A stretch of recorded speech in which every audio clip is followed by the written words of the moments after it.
Chapter 446. In the area of Jiaqing Lake's Bottle Alley, every willow tree on the lakeside had a large red lantern hanging from it. Visiting the lake at night was as bright as day, convenient for a few brothel patrons who were fond of wild mandarin ducks playing in the water. It could be seen that Bottle Alley solicited business. However, the man who lingered in Bottle Alley tonight apparently did not have this kind of abnormal hobby. Jiaqing Lake was tranquil and peaceful. Tantai Kongho led him to a waterside pavilion with a horizontal board with the words connecting water and sky. She carelessly imitated that boorish martial artist and sat down. She extended a hand, indicating that they could compete in martial arts. She naturally did not favor that pretentious man with a saber. Her family's servant's weight was very sufficient. Don't look at the fact that above third rank there were second rank and fourth rank first rank. Third rank martial artists roamed Jianghu. Although they could not be said to be tyrannical, they rarely met a worthy opponent. After all, second rank and first rank peak experts had the reservedness that peak experts should have. On one hand, they did not easily reveal themselves if they did not have the opportunity. On the other hand, they disdained to take action. The demon lord Xieling had the mentality of a young man watching a child throw a tantrum. He was never willing to interfere, as it did not benefit his martial cultivation at all. The higher the realm, the more it tested his patience and perseverance. He could not afford to slack off for even a moment, especially when he had stepped into the first grade. It was like the gates of heaven had been opened wide. It was like a long scroll of thousands of miles of mountains and rivers had been unfurled, and everyone was intoxicated by it. The characters outside the scroll were like chickens and dogs, and the scenes outside the scroll were unbearably vulgar. Murong Kongho, who originally thought that she could settle this matter in a few moves, saw her retainer earnestly lift his robe and tie it around his waist. He stepped out, and his hand made an inviting gesture. She subconsciously leaned forward, her heart somewhat astonished. Could it be that she had truly caught a big fish? Otherwise, how could this normally arrogant personal guard of the city overseer's mansion be so serious? The personal guard, who had reached a higher level in external martial arts, was not impatient to take action. He said in a low voice, "My family's ancestor, Yang Hucking, was taught by the Central Plains Xiongyi Fist's 12th generation grandmaster, Fu Qiujian. After returning home, he created his own dragon-bearing fist. Although it is regarded by the world as an external martial art, it is actually an internal and external dual cultivation. My father once killed the enemy in the army and made some improvements. Therefore, he is particularly adept at short fights. His actions are ruthless, and he absolutely does not adhere to the views of the world. If he makes an unreasonable move, young master should not be surprised." Su Fengyan smiled and nodded. Just like him, he stepped forward and stretched out his hand, treating him with respect. The impatient Tantai Kongho rolled her eyes. This young Jianqing was truly fussy. Finishing a few moves was enough to finish the job, yet he insisted on being so serious. This young master has made an appointment with second brother to go to Anyang to listen to the zither. She had no choice but to shout, "Hey, hey, hey, are you two done yet? You're even chatting. It turns out you've met old friends in a foreign land. Hurry and be quick about it for this young master. A loss is a loss, and a win is a win. There's no need to be so polite." The city shepherd estate's retainer, Yang Jianqing, took the initiative to attack. He sent a straight punch, his lower body steady and solid. His feet kicked up bursts of dust from the ground, and his entire body was like a twisted rope. It could be seen that he was nurturing an astonishing explosive force. This was the first time Tantai Kongho had seen him use his full strength. Her eyes were wide open, and she was brimming with vigor. It was just as she said. The one surnamed Yang had some real skill. She saw that youth with a saber pressed down on the simple and unadorned short saber's scabbard with his left hand, and he used his right arm to meet the enemy. Yang Dianqing was clearly dissatisfied with this youth's conceit. His fists were compact, taut, and instantaneous, twisting and drilling. His body and footsteps blended into one, and he arrived in a flash. Su Fengnian's right hand lightly patted Yang Dianqing's twisting fist on his chest. His body slid back 2 steps, giving him the opportunity to scatter and gather his fist's energy, and he also gave himself space to maneuver. Yang Dianqing's fist struck empty air. Sure enough, it was as he said. His family's inherited fist technique did not stick to one pattern. He aimed a vicious kick at this young master's crotch. Su Fengnian bent his knee and raised his leg. With a perfect sideways swing, he lightly swept away the swift and fierce offensive. Yang Dianqing could practically be called taking advantage of the situation, twisting his body like a bow. He soared into the air, and his leg whipped out swiftly and violently. Tantai Kongho clapped her hands and cheered. Su Fengnian still used his right hand, his palm blocking the whipping leg. His body retreated a step, imperceptibly dispersing the force. However, he did not loosen his grip.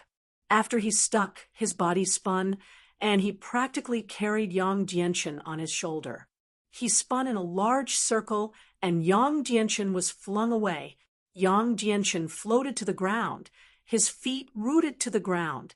There was no sign of defeat. Tantai Kongho, who wished for the whole world to be in chaos, called out, "Good!" In her opinion, this battle of martial arts could not be said to have a clear victory or defeat. It was merely that the saber-wielding young man's strange technique, using defense as an attack. Fortunately, he had not been defeated 1,000 li away. She admired Yang Dianqing's carefree and unrestrained fast and fierce attacks. Watching, it was a feast for the eyes. Yang Dianqing was self-aware after several moves, let alone that his offensive was like a tide. In fact, each time he attacked according to this young man's intentions.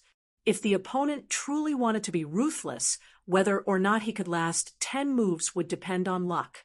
Just as he was about to grit his teeth and use the killing move of the dragon manifestation fist, a mellow voice that was no different from the sounds of nature entered his ears. "Don't fight, don't fight. Under the moonlight, the two of you are both experts. Heroes should appreciate each other. Fighting with your lives on the line will only spoil the scenery. Kongho, if you continue to cause trouble, second brother will not accompany you to listen to the zither." Su Fengnian and Yang Dianqing looked at each other and smiled knowingly. They both withdrew their hands, and the latter cupped his fist in gratitude. With Yang Dianqing's status as the city overseer's mansion's guest, it could be considered giving this saber-wielding young man enough face. Su Fengnian was all too clear about the many customs of these martial artists. For Yang Dianqing, who had both a backer and a family background, to be able to reach this step was not easy at all. He also meticulously cupped his fist in return. That's it. Tantai Kongho, who finally had something to watch, was clearly very dissatisfied. Her eyes widened, and she indignantly looked at the white-robed, hedonistic young man carrying the birdcage. She shouted, "Second brother, what's wrong with you? You're helping an outsider, and you won't even allow me to find some fun? In the end, are you really my second brother? I was actually picked up by father and mother, so you don't feel sorry for me at all, right?" The white-robed young man wore a smile as he stood by the lakeside. He carried a birdcage woven from purple bamboo and raised a rare dragon-tongued sparrow. He was approximately 25 or 26 years old, and his face was like a crown of jade. He was extremely handsome, and his appearance could make a young lady scream. Compared to his Royal Highness's true appearance, it was somewhat lacking.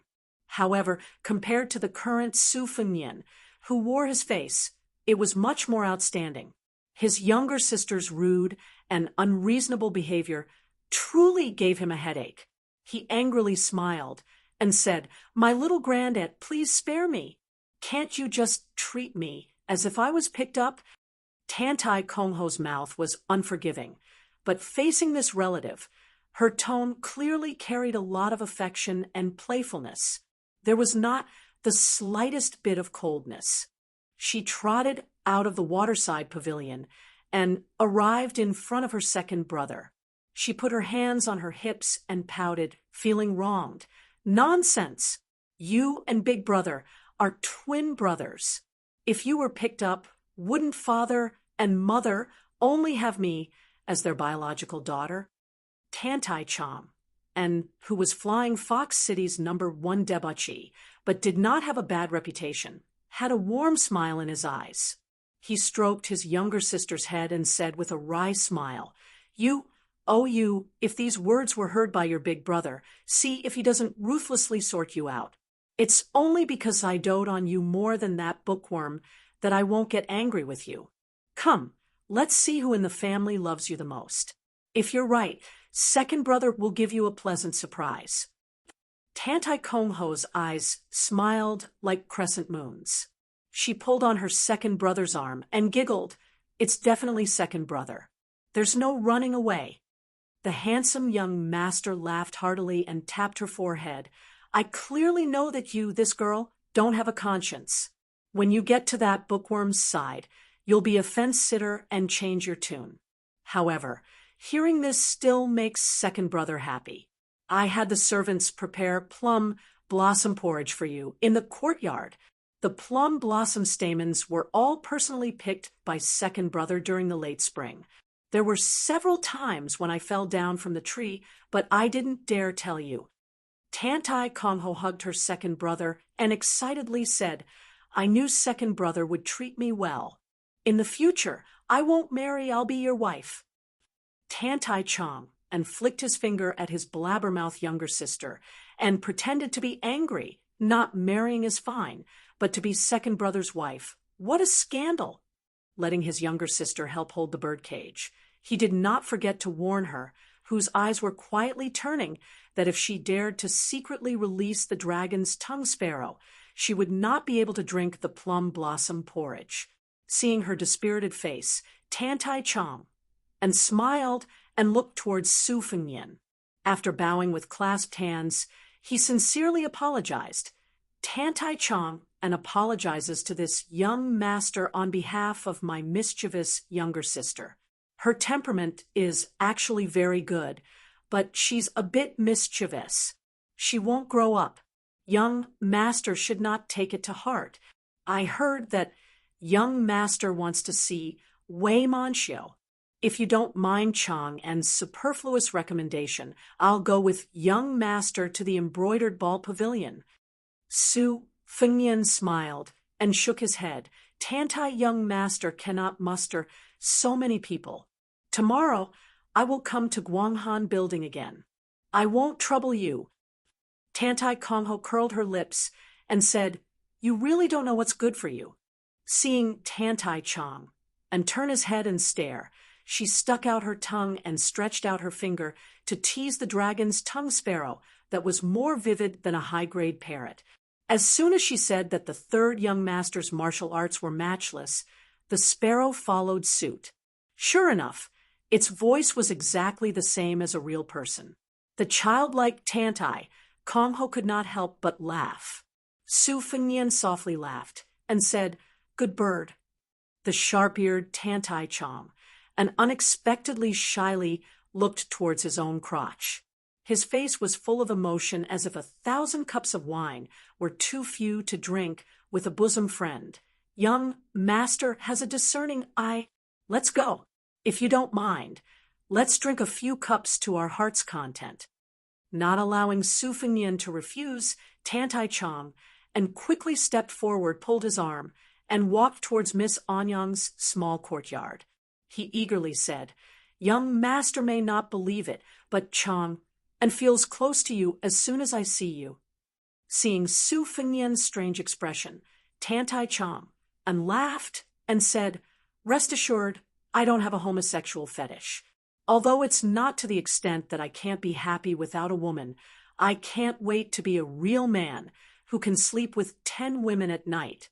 However, some time ago, I made a bet with a family friend's disciple. I gambled on the bellies of women at Feng Feng Lu and hurt my body. During this time, seeing beautiful women is like seeing scourges. However, for the time being, I still have no interest in men. Young master, rest assured." Su Fengnian bluntly said, "I'm not assured." Chapter 447. Tantai Chang, and did not laugh angrily, and his laughter was hearty, without the slightest gloominess. This playboy, who was known for his frivolity, seemed to have a natural intimacy. It's easy to deal with honest people. Then I'll go with the flow and say things first, saving young master from thinking too much. If Chang, unlike someone, as long as he doesn't have bad intentions, even if he punches me or scolds me, it's a good thing. I may have a bad face at the moment, but I will certainly regret it afterwards. If young master really becomes Tantai Chang and's bosom friend, please forgive me." Su Fengnian followed him into the secluded courtyard where the tea cooled down and changed to hot tea. He bluntly said, "Isn't second young master's bosom friend too worthless? You want to make friends with whoever you see?" Tantai Chang, and who had been holding on to Su Fengnian, turned his head with a hurt expression. Tantai Kongho slapped her forehead. Having such an unscrupulous second brother was really a disgrace. However, she did not feel that her second brother, who came from an aristocratic family, associated with a poor and pedantic person, even calling him brother, was inappropriate. What's more, this outsider with a saber did not look ugly. In terms of martial arts, he was able to tie with Yang Jianshan at a young age. If he fell into second brother's hands, he would be dragged to drink and chat nonsense. If he was seen by eldest brother, who cherished talent like his own life, he would be invited back to the city overseer's mansion to be enshrined as a bodhisattva. Young Lady Anyang was like what Su Fengnian had seen from the window on the second floor. She was a plump and fair-skinned beauty. She was dressed in brocade, which set her off like a pampered noblewoman. Such a graceful woman could very well arouse the love and desire of influential men. Boys were born with ambition from poverty, and women were born with temperament from wealth. This was a very real truth. The most famous courtesans of the Liang dynasty were the imperial concubine Jieyu of the Fallen Spring and Autumn dynasty. However, after 20 years, she had already become a swan song. She could not be encountered nor sought. The second type was a woman from an official's family who had been convicted and demoted. The third type was Qing Ling, who entered the brothel from childhood and was carefully cultivated, slowly growing into a courtesan. According to Li Lu, the top courtesan of the Guanghan house, who was holding a zither, was the daughter of a defeated big family in the Orange State. After sitting down, as the head of the Guanghan house, Tantai Chang'an did not treat young Lady Anyang condescendingly. He smiled and said, "Sister Anyang, can you play mountain and flowing water? I get along very well with this unknown young master beside me." Miss Anyang pursed her lips and smiled. Apparently, she was familiar with the temperament of this second young master of the Tantai family. She did not exchange any unnecessary greetings and only nodded of Guanghans. "HSE Fengnian, I guaz."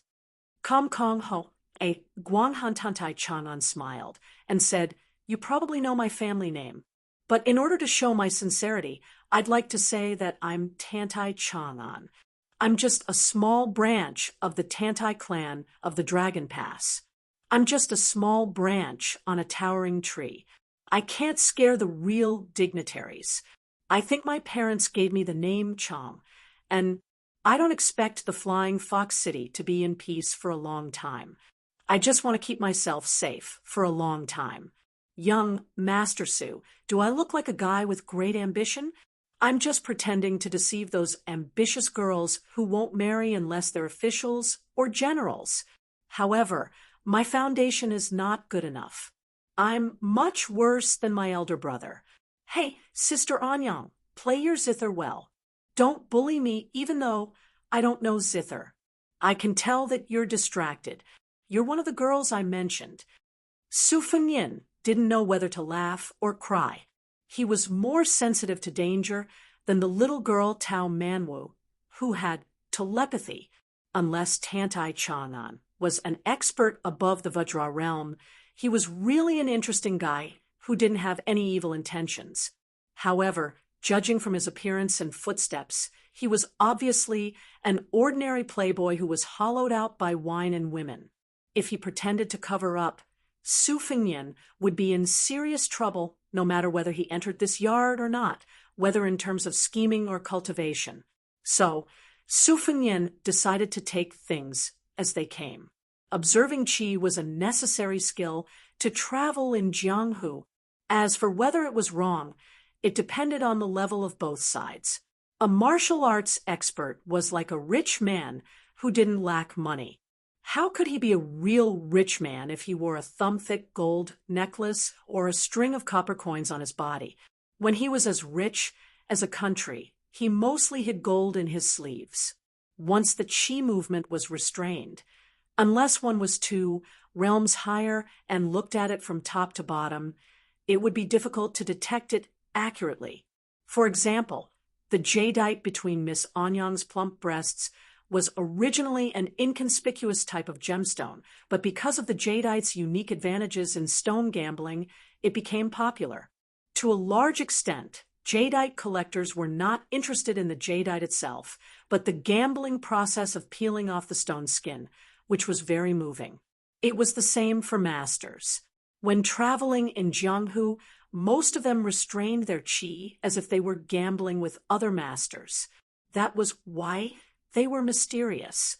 Otherwise, as soon as you went out, there would be cheers from onlookers and yelling, "Look, it's a level 2 master." If a level 1 master went out, the passers-by would take their families and yell out to watch. It was too outrageous.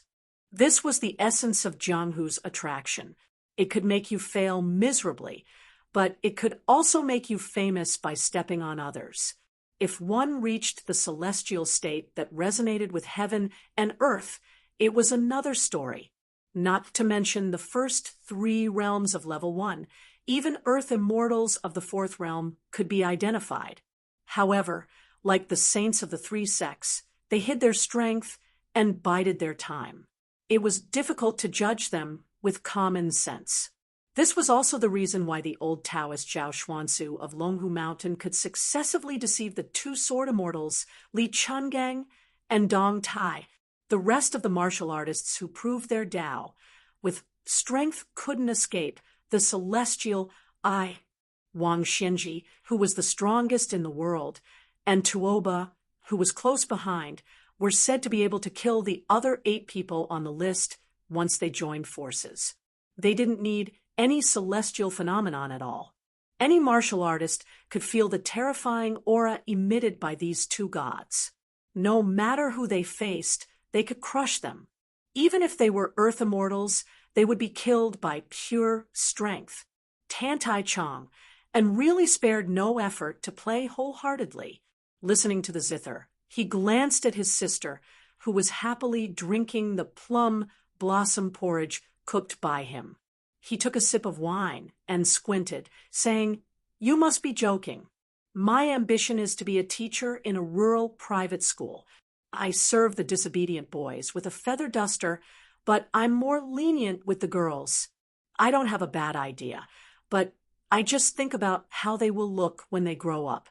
They will be slender and elegant, get married, help their husbands, and raise their children. I don't know why I feel happy when I think about it." Su Fengyin said calmly, "How many times have I told my friends about this ambition?" Tantai Chang'an said innocently, It's up to you to believe it or not. I really only told you about it. Su Fengnian couldn't help but cast a sidelong glance. Tantai Chang'an, when you were picking plum blossoms, you fell and damaged your brain? Tantai Kongho, who was drinking porridge but listening to the conversation, spat out a mouthful of porridge. She gave a thumbs up and said with a smile, Su Chi, well said. Tantai Chang'an rolled his eyes and said, Great aunt, who just scolded me for helping outsiders. Should I scold you back a few times? In a war of words, who has your second brother lost to? Tantai Kongho made a face. Looking at that youth with the saber, he was much more pleasing to the eye. At least her second brother had innumerable friends. But those who dared to say that her second brother's brain was damaged could be counted on one's fingers. Besides, she hadn't known this wanderer for long. This straightforward courage and insight was to the liking of her city lord mansion's third young master. It was no different from this bowl of plum blossom porridge. Wasn't this the so-called no discord, no concord? She leisurely ate the plum blossom porridge, her mood very good. Tantai Chang'an asked, Su Chi, what is your ambition? I see that your martial arts aren't bad. Do you want to be like Hong Jingyan, a martial artist revered by tens of thousands of people? Or do you want to be like Luo Yang, a devil with no misgivings? Or perhaps even more ambitious, to be like our Bei Meng's god of war, the only one in 100 years who can be called an indomitable dynasty? Su Fengnian thought for a moment and said calmly, I don't have that much ambition. I'm just thinking that there will be a day when my old man really dies of old age, so I can leave with some peace of mind. Morong Kongho seemed to recall her own words on the 4th floor. She didn't care whether this Su Chi could hear her or not. She softly whispered, I'm sorry, Su Chi. I only spoke casually in Guanghan Building. Tantai Chang'an was silent for the first time. After a long time, he raised his cup and softly said, Very good. Your ambition is a bit bigger than mine. I don't like those fellows who keep on talking about helping the people. There are too many of these people in Flying Fox City. Many of my friends are the same. They always look high and far away, but they don't care about their feet. They don't travel far when their parents are healthy. They don't understand. Seeing Su Fengnian's gaze cast over, Tantai Chang'an awkwardly smiled and said, As long as you understand what I mean, it's fine. I didn't say that you were wrong. I'm ignorant and incompetent. With great difficulty, I remember some principles, so I blindly open my mouth. Su Fengnian smiled. Chapter 448, Tantai Chang, and laughed heartily as if he had seen a ghost. Su Chi, you stingy brother are finally willing to give me a smile. Come on, let's drink a cup of wine. Let's have a toast. Su Fengnian raised his glass and drank it up, because he recalled many past events. He certainly liked the childhood when his mother was still alive. He was carefree and played with 2 sisters who loved him dearly. Even if his mother urged him to study and learn to read more strictly, he was also carefree. He was not afraid even if the sky fell down. His mother had a sword, and his father had 300,000 cavalries. He was a child who didn't need to bear anything. What was there to be afraid of? His Highness the Crown Prince did not hate Li Hanlin, who shared the same rotten taste as him, Yan Qiji, who was more like a girl, and Kong Wuchi, who spared no effort to take the lead in getting into trouble. When he thought of something that didn't go his way, he would vent his anger on Su Xiao, pick up a broom, and chase him down. Not to mention in the mansion of the vassal of the dynasty, it was probably an unimaginable absurd scene in any aristocratic family. However, Su Xiao was not angry every time. At first, Su Fengnian did not understand. He just felt that Su Xiao had let his mother down, so he had to be beaten up. If he dared to be angry, he would run to the mausoleum and complain to his mother. When he grew up, It was not that he really wanted to compete with Su Xiao in a dead end. He must have been holding back his resentment before he casually picked up a stool and a broom to chase him away. It was just that it had become natural. Many times his hands were itchy and convenient. The father and son really did not care about how the world looked at them. Su Fengnian said slowly, "Tantai Chang'an, if you didn't lie, your ambition is actually quite good." Tantai Chang'an nodded hard and said, "I know you will understand me. Don't say more. Let's have another drink." Su Fengnian rolled his eyes and said, "Leave my ass. In order to see Miss Wei and save some money, I drank a whole pot of yellow wine at Sister Shi's place. If I leave again, I'll really have to lie here." Tantai Chang'an drank a cup of wine alone happily and said, "You're awesome. Su Chi, you and I have the same taste in women. But no matter how I please her, Sister Shi never lets me into her room, let alone drink in her room. Since I was 15 years old and saw Sister Shi, who was still a top courtesan at that time, I was shocked by her beauty. Such a sister is so considerate. If this mature peony with full charm was picked by someone else, I would be angry with him. If it were you, I would also bear it. He was a good brother. Half of the reason why I bought Guanghan Tower was because of Sister Shi. As for the other half, you know it too. On one hand, I'm earning money for my own expenses. On the other hand, I'm helping my family build some connections. In any case, I'm not doing anything wrong. This is the only thing I've done in my life that makes my father feel comfortable." Even though Su Fengnian had seen a lot of Playboys' strange faces, he was also speechless. If this guy sat with Li Hanlin, he would really sign a card and swear brotherhood with him. Tantai Chang'an was like a woman who had never seen a man who liked to think too highly of himself. He didn't care whether Su Fengnian accompanied him or not, and just drank one cup after another. But they were all good liquor. Soon his face turned red. His body was weak, and there was a sign of tongue-tied. Su Fengnian stood up and said, "It's late. I'll leave first. I'll come back tomorrow." Su Fengnian apologized to Miss Anyang with a smile. Su Chi is really shy of money. He doesn't dare to enter Miss Anyang's yard for fear that he will be beaten out. Guanghan Tower's courtesan smiled reservedly and said, "No matter.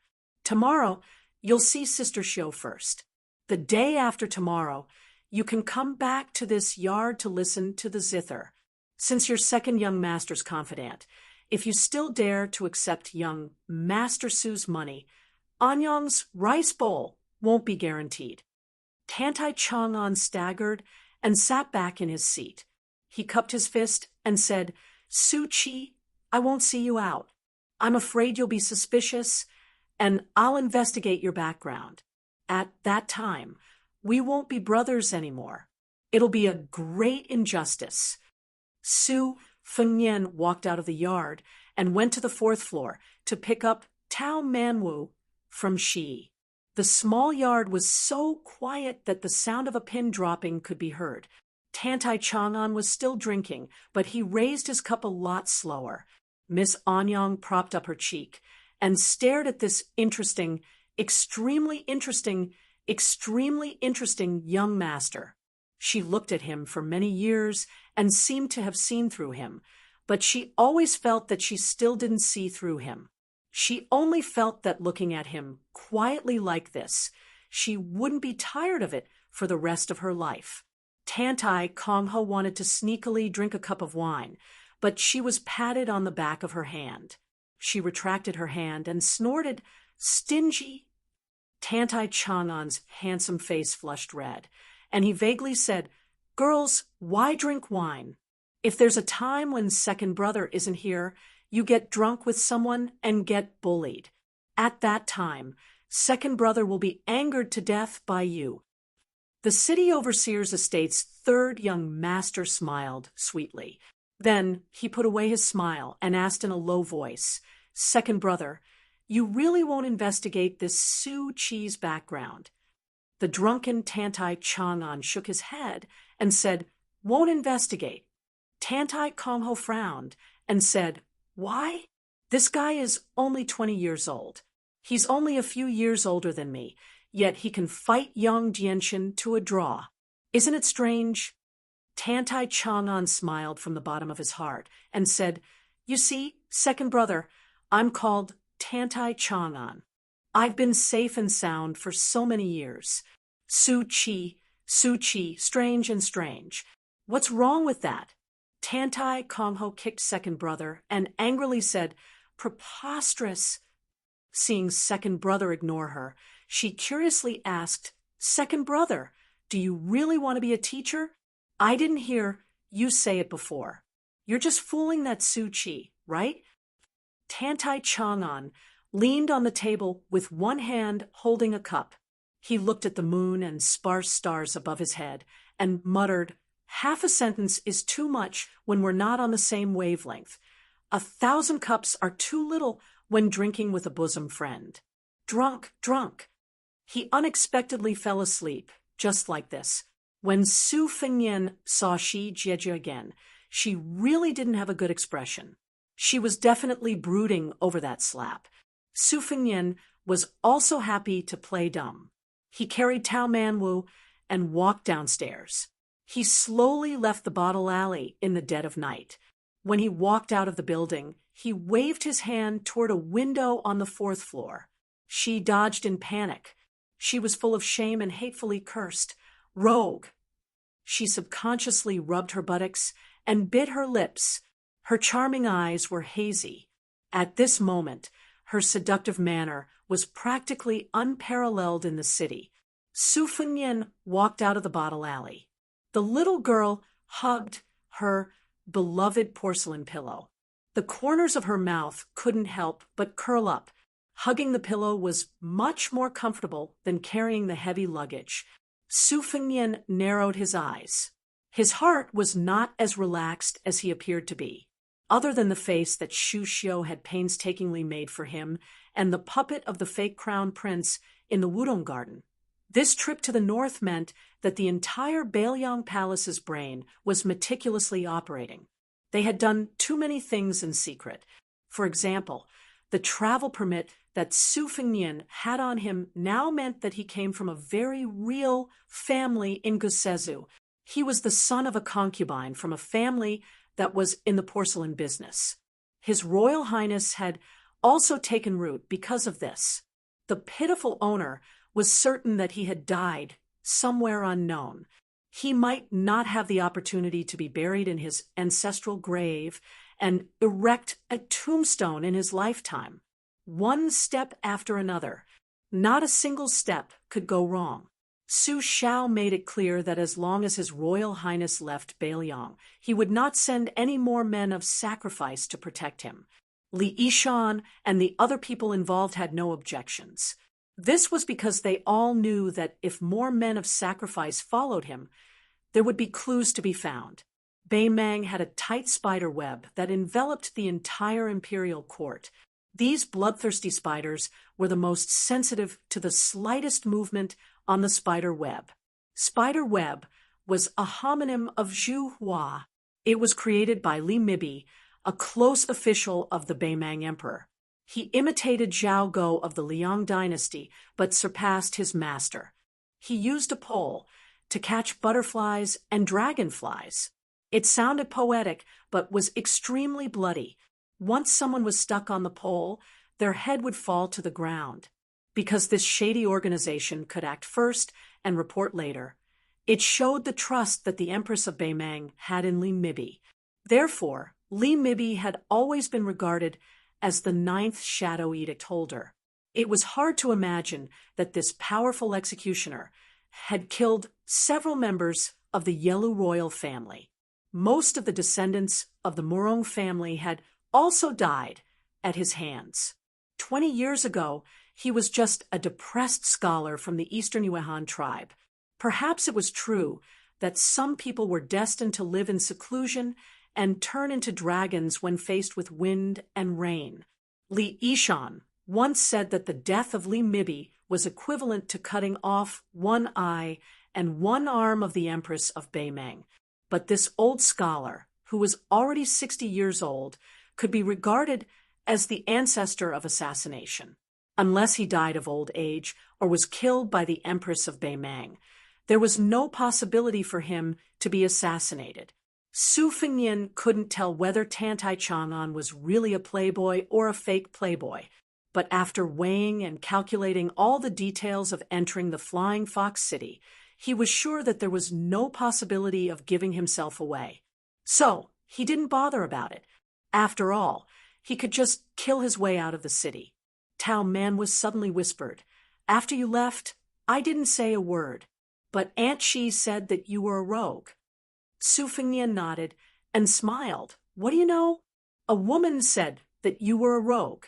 It's a compliment." Tao Manwu said, "Oh, maybe it was revenge that he was not allowed to talk to Aunt Shi, so he kept repeating, 'Rogue, rogue, rogue.'" Su Fengnian sneered, "Little girl, it's 10 years too early for me to slap your ass." Tao Manwu changed to a more comfortable position and snuggled in his arms. This time, she only said once, "Rogue." Chapter 449. Taking advantage of the fact that there were many brothels in the city, the night ban in Flying Fox City was relaxed. Even at this time, there were still many men carrying trays and stretchers on the streets, shouting and selling. Tao Manwu was a little foodie, so he couldn't sleep well if he didn't fill his stomach. In the end, it was Su Fengnian who had to suffer. Therefore, he took out a small piece of silver and bought 2 bowls of golden rice cooked with purple necklaces, flower petals, and a few pastries. When they arrived at the inn, it was Li Lu who was keeping watch. Usually, he would be dozing off at this time of the night, but he was probably too excited after his trip to Bottle Alley. Su Fengnian asked for a table and asked him to eat with him. The strong and honest young man said okay, and didn't act too polite with this young Master Su. When he saw the little girl whose nickname was Peach holding an exquisite porcelain pillow, he didn't know where it came from, so he didn't ask too much. Su Fengnian pointed upstairs, and Tao Manwu stopped eating. He quickly wiped his mouth and got up. Su Fengnian gave the remaining pastries to Li Lu. In the room, with her back to Tao Manwu, she pulled out the flying sword which was used to assassinate the guards at the gate. She pierced her fingernails into her palm and wiped it on the floating flying sword. It seemed to be an understatement, but it was full of mysteries. The 12 flying sword embryos were different at the time when they came out of the furnace, and their textures were also very different. Drinking blood to become a fetus was a slow and delicate work. If there was more blood, the sword pattern would overflow, and if there was less blood, the sword aura would weaken. The textures were like the mouth of a psychic flying sword, which could not be neglected. Su Fengnian did not hurry to put by and back into his sleeve. He looked at the scenery in front of him, which was like ripples in the clear water when the wind blew, and sighed softly. The joy in Guanghan Building was not what he felt the most, but the small decorations in the room that were like the calligraphy and ink used by the famous scholars of the Liang dynasty. Su Fengnian's mood, which had been gloomy since he entered the dragon's waste province, finally became a little better. Even the top courtesan of the brothel was so fond of the elegant wares of the Central Plains. Presumably, most of the scholars who fled to Beimeng would not change their rich and prosperous status even if they lived in a foreign land. These elegant habits that would revive in times of peace and prosperity would eventually have a subtle influence on the influential class of Beimeng. Just like His Royal Highness raised his sword, it slowly penetrated into this barbaric dynasty that worshipped martial arts. The Empress of Beimeng accepted the remnants of the spring and autumn period with great generosity and promoted scholars without restraint. The advantages were obvious, but the disadvantages were hidden. Tantai Chang'an, who was as outstanding as any aristocratic family in the south, was an excellent example. How many war horses and armors could a cage of dragons, tongue sparrows buy? Su Fengnian quietly put away by and let out a long sigh. He turned his head to look at Tao Manwu, who was lying on the bed and staring at the porcelain pillow. He smiled and teased, "Little money grubber, will you bring a porcelain pillow with you when you leave the city in the future? Won't you be tired?" Tao Manwu said with a firm expression, "I can carry a money bag and hold a porcelain pillow." Su Fengnian nodded. "Very good. If I don't have any money to spend, I can sell the porcelain pillow in exchange for wine."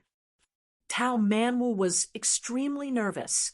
She carefully looked at Su Fengnian and grinned as if a burden had been lifted from her shoulders.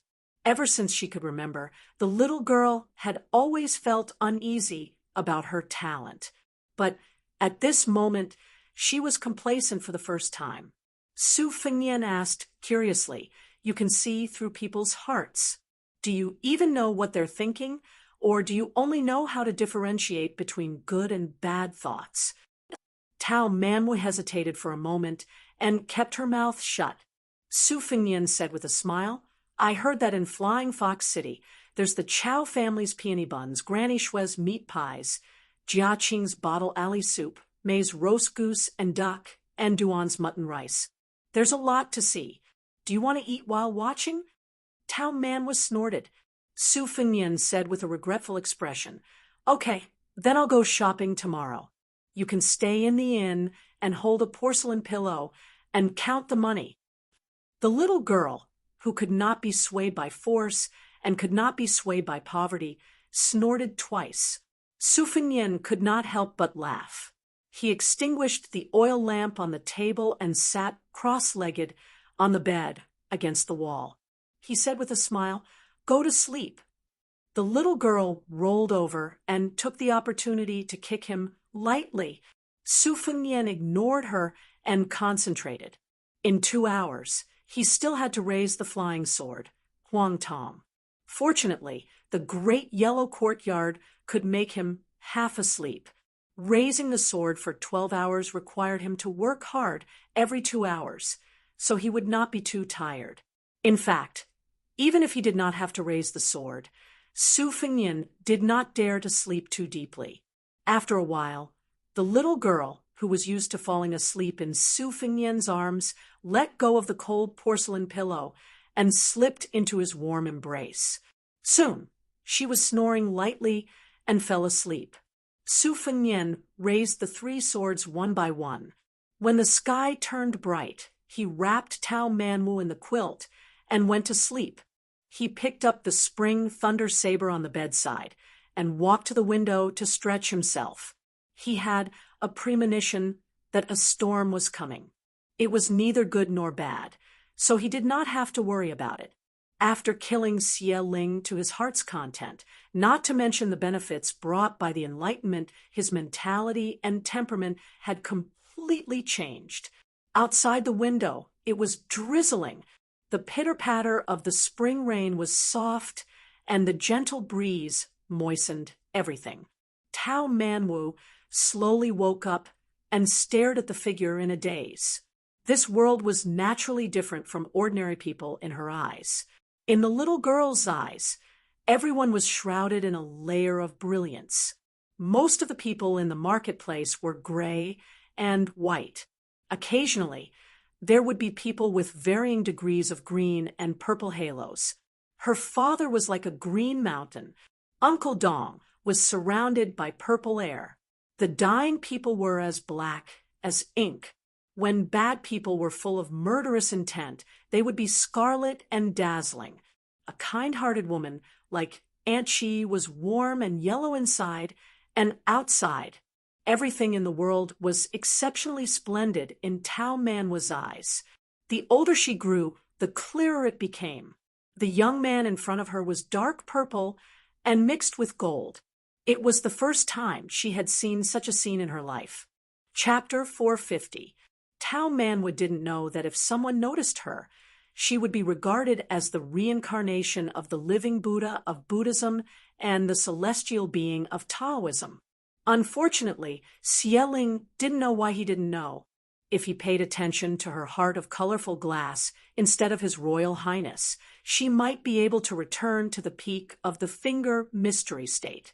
As for whether she would be counterattacked by fate after that, she believed that Xieling, the devil, would not care about it because he was obsessed with killing Luo Yang.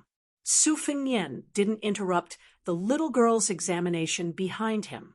He waited for her to withdraw her gaze before he turned around and said with a smile, "After breakfast, I'll take you to the temple fair." Tao Manuel looked puzzled. She didn't understand why he was so merciful.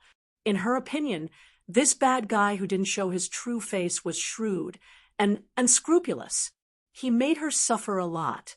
Why did he change his mind after one night? Su Fengnian chuckled and said, "I've already thought about it. When the time comes, I'll leave Flying Fox City alone.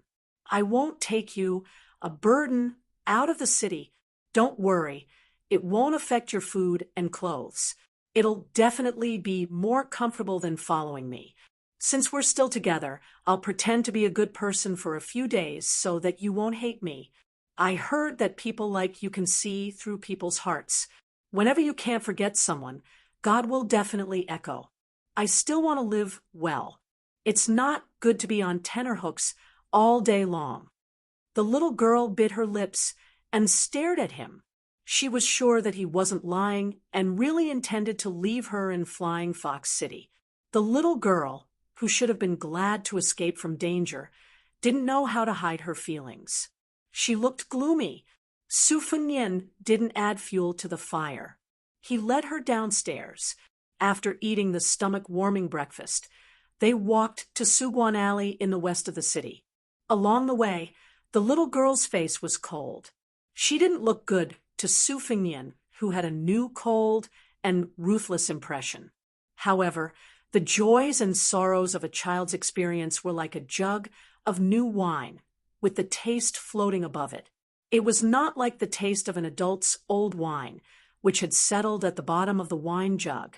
If one did not drink it all, the spoon would not be clean. Su Fengnian used a stick of sugar-coated haws and a small lacquer box with a spider-spinning web to make Tao Manuel happy. The box was named Qiqiao.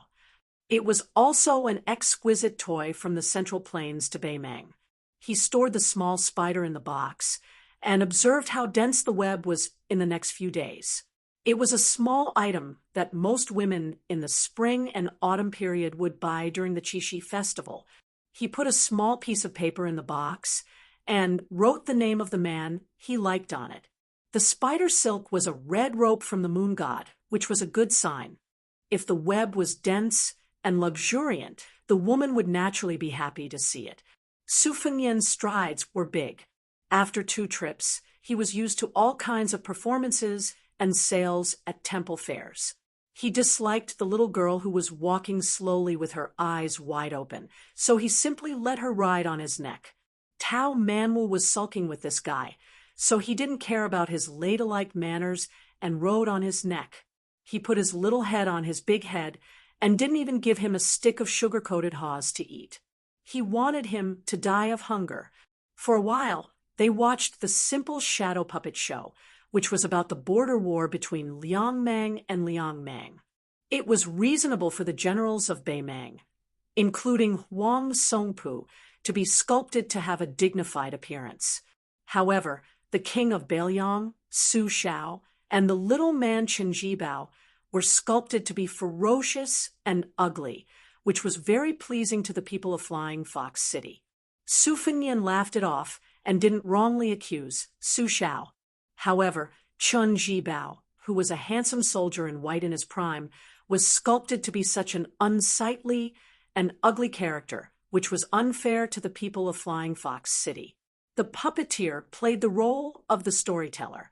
Since the paper characters were the most powerful military officials on the border between the 2 dynasties, they were inseparable from the raging flames of war. This was slightly different from the storytellers in wine shops and tea houses who talked about the events before the war. When it came to deliberately exaggerating the intense war, the audience was unable to take their eyes off it. They held their breath in rapt attention, completely immersed in the play. Su Fengnian had just walked away when he saw Tantai Chong and his younger sister, Tantai Kong Ho, walking with several retainers in the midst of the bustling stream of people.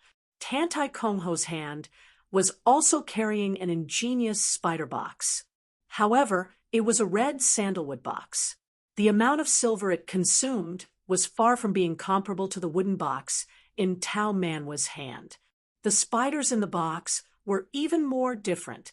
Presumably, the spiders of the city overseer's third son would, as a matter of course, be even more ingenious. After the two sides looked at each other, Tantai Chong An's smile was brilliant. He took the lead and walked over. Turning his head to his younger sister, he proudly said, "How is it? I guessed right. Su Chi will definitely come to the temple fair." Tantai Kong Ho glared at Su Chi and helplessly said, "Isn't it just losing a tael of silver to you in a bet? What are you so proud of?" Tantai Chong and laughed heartily and said, "Second brother won someone else's 100 taels of gold and won't necessarily be happy. Maybe it's them who are secretly happy. However, earning a copper coin from you is worth being happy." Su Fengnian was even more helpless than Tantai Kong Ho. This Flying Fox City's #1 debauchee's second young master was truly a divine strategist. He did not know why, but Su Fengnian truly believed that Tantai Chong and was here to wait for the hare and not to have someone spy on him. On one hand, with Su Fengnian's current mysterious five senses, he could easily detect special gazes in the surroundings. Moreover, he did not have any ill feelings towards this unscrupulous child who had the ambition to be a countryside teacher. This could not be called a hero sympathizing with each other. It could be considered a debauchee sympathizing with each other. Especially after Tao Manwu did not have any abnormalities, Su Fengnian was even more relieved. Tantai Chong and had a straightforward temperament. Seeing Tao Manwu's cute appearance, he reached out to pinch his cheeks. After being dodged, he did not mind and made fun of his younger sister. "This younger sister of mine keeps on saying that she wants to marry me as a wife, but in fact, she secretly admires a handsome young master from Hulian's family. Didn't she just buy a strange item? Later, she will certainly secretly write down that handsome young master's name like a thief. If I don't see Brother Su Chi today, I won't expose her thoughts. She will climb the wall in the middle of the night to steal that slip of paper and throw it away. I'll let her cry to death in front of a cobweb the next day." The red-faced Tantai Kong Ho fiercely stomped on Tantai Chong An's foot. The latter felt a burst of pain and sucked in a cold breath. He could only dare to be angry, but did not dare to speak to this spoiled younger sister. After strolling around together for an hour, Tantai Chong and was pulled away by the impatient Tantai Kong Ho. The second young master and Su Fengnian had an appointment to drink at Guanghan House in the evening and was forcibly dragged away by his younger sister. Looking at this pair of brother and sister who had a harmonious relationship, Su Fengnian stood in place and did not move his feet for a long time. Tao Manwu reached out her small hand and rubbed his brows.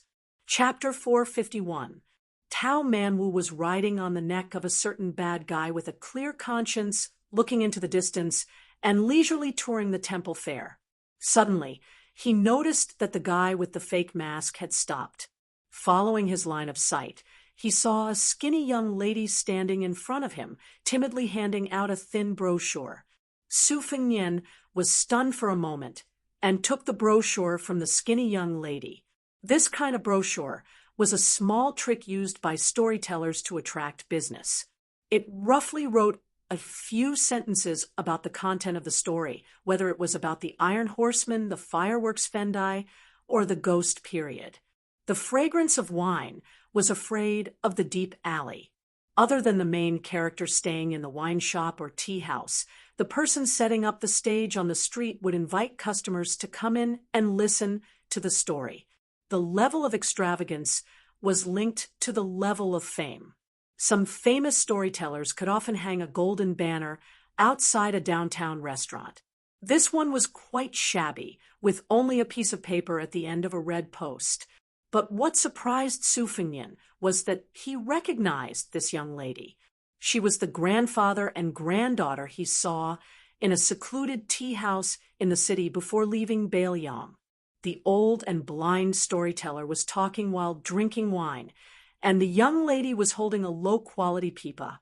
Su Fengnian was even more shocked when he saw what was written in the brochure. She dared to tell the story of the heir of Beiliang traveling thousands of miles in the city of Beimang. He looked around and quietly watched the young lady hand out more than a dozen brochures before following her into a relatively quiet tea house with Tao Manwu on his back. After sitting down, he ordered a pot of tea. Sure enough, he saw that there was an empty space in the center of the tea house. The blind old man habitually placed a bamboo board and a bowl of turbid wine on a small wooden stool. After his granddaughter handed over the simple brochure, she trotted to the old man, carefully picked up the pipa, and whispered a few words to her grandfather. Probably because the old man's story of His Royal Highness of Beiliang was too fresh and shocking. Most of the brochures he handed out attracted real customers who were willing to pay for the tea. The owner of the tea house beamed with joy and was very satisfied with his vision and courage. The blind storyteller picked up the bowl and took a sip of wine to moisten his throat. He didn't get to the main topic, but said in a clear voice, "Today, I won't talk about the smoke powder of a man and a woman entangling together, nor will I talk about the spiritual monsters outside the human world. I'll just talk about the heir of Beiliang traveling thousands of miles with 2 swords at his waist.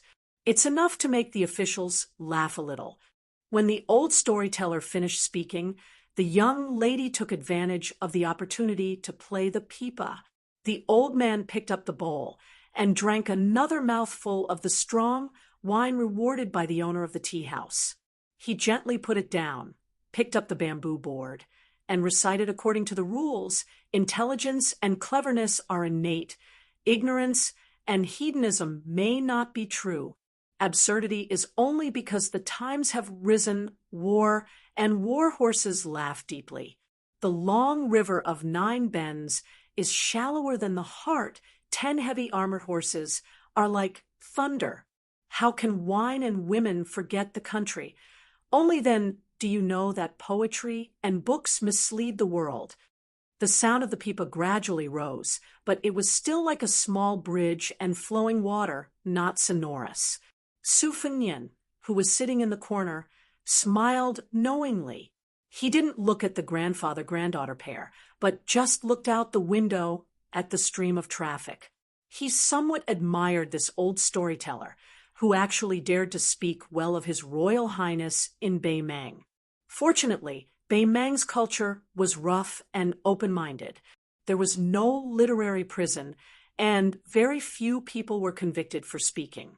Even if one criticized the government, it wasn't a big deal. Of course, what the old man said was based on hearsay, and it was very different from the truth. However, it was quite a gimmick, and the audience found it very interesting, especially when he talked about how His Highness the Heir Apparent had single-handedly faced off against Prince Jingan Zhao Heng and 1,000 armored cavalry outside Xiangfan City. Some of the customers who didn't take it seriously at first became engrossed in the story. A few of the audience members who originally wanted to leave also returned to their seats and asked for another pot of tea from the waiter.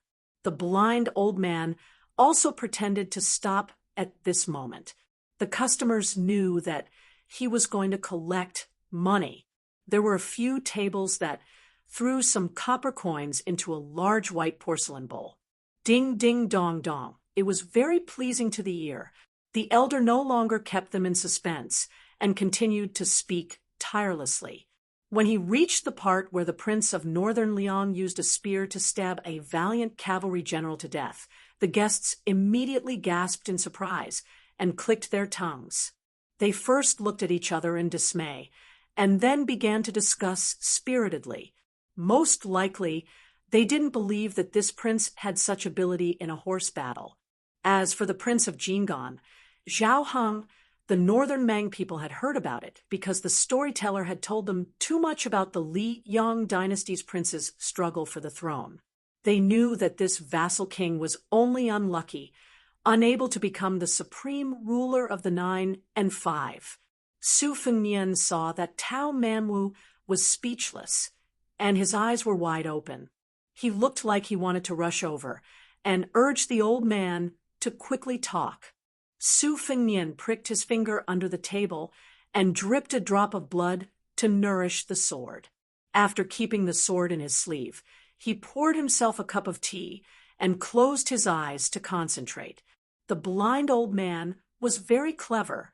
When the audience was a little impatient, he finally talked about the ancestral court of Taoism, Mount Longhu. He talked about the great General Su Zhao's deeds in Jianghu.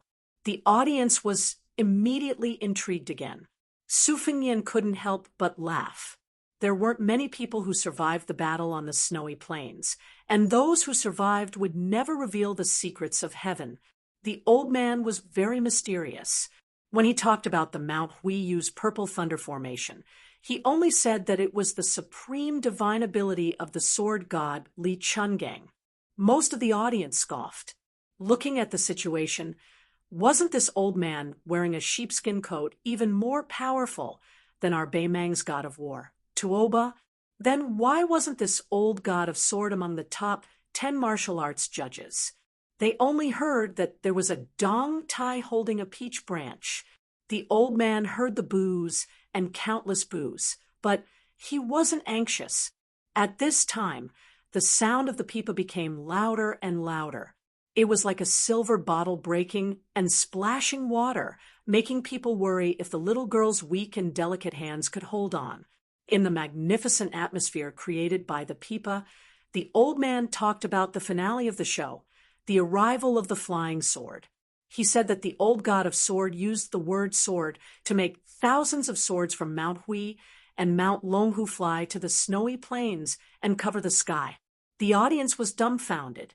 Oh, could it be that he was really one of the few immortals on Earth? When the old man talked about how Mount Longhu's master, Zhao asked the old god of sword to return to his residence, the old man paused and said word by word, "You know what happened next?" This time, the tea guests were very happy to give the copper coins. Soon, the big bowl was filled to the brim. Some impatient people ran to throw away the copper coins and sat back in their seats. They hurriedly said, "Old man, tell us." The blind storyteller drank a mouthful of wine and said with a smile, "Senior Li, who is in the sword's celestial realm, sent a message to the big Mount Longhu. His Royal Highness said that there was no need to return it." The whole tea house was dead silent. Then there was a roar of applause. Many tea guests who felt that their anger had been vented began to hit the table. Tao Manwu, who was beside Su Fengnian, chuckled. Su Fengnian took out a small piece of silver and shook his head. The little girl originally thought that the old man's storytelling was brilliant and varied. Seeing that this stingy man was unexpectedly generous, she finally smiled. She grabbed the silver and ran to the center of the tea house. She gently placed it into the bowl, with her face flushed red. Then she ran back to Su Fengnian's side and snuggled up to him, not daring to look at others. Everyone only thought that this young man was most likely a rich son who had too much money and nowhere to spend it. They didn't think much of it. When the blind storyteller talked about the Eastern Sea's martial emperor city, he only said that His Highness the Crown Prince carried a bowl to the top of the city wall, but he didn't tell the whole story. The guests in the tea house were shocked to the core. They all thought that this hereditary crown prince of the northern Liang was really daring. They didn't investigate the details and heard that the storyteller was telling a story. When the old man said that the world's #1, Wang Xianji, flew to the surface of the East Sea opened the gate of heaven with God's sword, and made the east sea rise, the tea house suddenly became silent. Bei Meng's people were valiant. No matter how feminine the Flying Fox city was, it was still in comparison to other cities. After all, the blood of warriors still flowed in their bones. They could look down on the emperors, dukes, and marquises of the Liang dynasty and look down on those soft and romantic scholars. However, they definitely wouldn't look down on the famous General Gu Jiantang from the spring and autumn period. They also didn't dare to look down on the city master of Martial Emperor City, who had dominated Jianghu for 60 years. Everyone in Bei Meng only regretted that this old warrior wasn't from their dynasty. However, they wouldn't doubt that Wang Xianji could be ranked above Tuoba and become the world's #1. It was to the extent that they felt great reverence towards the mortal enemy of northern Mang, the butcher Su Shao. There was no lack of people in northern Mang who sincerely admired Su Shao, regardless of whether it was in the marketplace or in the imperial court. When the rumor spread that the emperor was willing to marry Su Shao, they angrily scolded the arrogant lame Su for not knowing what was good for him. In the end, few people said that Su Shao didn't deserve to share the world with the empress. In Bei Meng's view, who else in the world was more worthy of their empress than the butcher? The emperor of the Liang dynasty? Get out of here and F***CK off. In the end, the tide rose on the banks of the Guangling River. His Royal Highness cut off his flesh. Li Chungang cut off 2,600 armor with his sword. The tea house was so quiet that you could hear a pin drop. Only the sound of the pipa could be heard. Even the manager of the tea house was dumbfounded. He slowly took out a few pieces of silver that hadn't even warmed up yet, and had the waiter put them in his bowl. He didn't feel the slightest bit of heartache. Luckily, he had invited this grandfather-grandson pair to tell stories today and earn a lot of extra money. He had made up his mind to let them continue to tell stories for a few more days. He was sure that business would be booming and money would flow in. After the story was finished, some of the wealthier customers added a bit more money to spare. Su Fengnian patted Tao Manwa's little head and said with a smile, "Go, tell that sister who plays the pipa that I'm inviting them to tea." Chapter 452. Tao Manwu ran over cheerfully. The grandfather and grandson pair usually did not go through these formalities, but perhaps because they saw that the young lady was innocent and looked kind, and that the young master sitting by the window did not seem like a bad person, they agreed. Su Fengnian beckoned for the waiter and ordered a pot of good tea and wine. Tao Manwu sat beside Su Fengnian and looked at her sister with admiration. She had only learned the zither and knew nothing about the pipa. She only felt that this young lady was very impressive. The blind old man drank a mouthful of wine and took a sip, slowly savoring the aftertaste. A knowing smile appeared on his weathered face. "Thank you, young master, for the money and wine. It's a pity that this old man only knows how to tell stories and has no way of repaying you." Su Fengnian smiled. "I just thought that the stories were good to listen to and had some money on me. It wasn't easy for me to pass the time, so it's a pleasant surprise. Old sir, you don't have to take it to heart. Just treat it as meeting an old friend in a foreign land. It's normal for the one who has more money in his pocket to treat you to some wine." The old man laughed heartily. "That's true. Young master is magnanimous, so this old man can't be unreasonable. Come, let's have a toast. Although this wine is not as authentic as the green ant from Beiliang, it's still good wine." The two drank the wine in one gulp. As for the young and young ladies, they drank tea. The shopkeeper also gave them some cakes and fruits that did not cost much. They were also in a relaxed mood. Su Fengnian smiled and asked, "Old sir, aren't you afraid of getting into trouble by saying good things about the heir of Beiliang in Bei Meng?" The old storyteller shook his head. What's there to be afraid of? In today's world, if you want to earn more money than your peers, you can't be afraid of trouble. Su Fengnian saw the scars on the back of the old man's hand as he held the bowl. He asked, "Old sir, were you once a soldier of Bailiang?" The knife wound on the back of my hand was not light. The old man probably had a fiery temper when he was young. Now that he spoke without any scruples, he laughed straightforwardly. "Isn't that so? At that time, I was in so much pain that I almost cried for my parents. At that time, I had just joined the Northern Liang army and was laughed at by the old sergeant. Later on, I suffered more serious injuries, but I gritted my teeth and endured it. Now that I'm old, I really admire myself.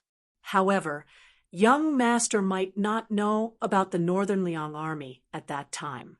Ha! If you didn't have any scars, how could you have the nerve to greet your fellow soldiers who killed people shoulder to shoulder? You would have been treated as a little girl. It's funny to say that after joining the army for a few years, I couldn't wait to be hacked a few more times. Before our old sergeant died, he said, 'Whoever wants to usurp my position, take off your clothes. Whoever has more scars than me will be the sergeant. In short, whoever has more heads than me will be the sergeant. In short, whoever has more heads than me will have to be the sergeant.'"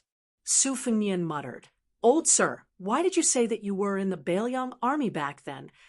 The storyteller drank a mouthful of wine and hesitated for a moment. After taking another big gulp, he slowly smiled bitterly and said, "These words can only be said to an outsider like you, young master. It's not a secret, and it's not a family scandal. Back then, our general defeated the Western Wall and destroyed the West Chu dynasty, which was almost as powerful as Liang at that time. Everyone in the Bailiang army was filled with resentment. They thought about how easy it was for those civil officials in the capital to talk. Even the old emperor was suspicious of the general. Why don't we just rebel? Let the great general be the emperor himself. The great general would sit on the dragon throne and wear the dragon robe. Who wouldn't be convinced? It's a pity that the general refused. In fact, it's not a big deal for us old soldiers in Liaodong. As long as we serve the general, it's fine if we don't want to be the emperor." Later on, I followed him to Bailiang, and the atmosphere changed. The general was still the general. No one complained, but the general was not a man with 4 heads and 6 arms. Some of the generals under him probably thought that the world was peaceful and that it was time for them to earn back their money. Later on, many civil officials who had never fought in wars also climbed up the ranks. This old man and some of my old brothers were disheartened, especially me. I was blind and didn't want to occupy the latrine pit and waste the rations of the Bailiang army.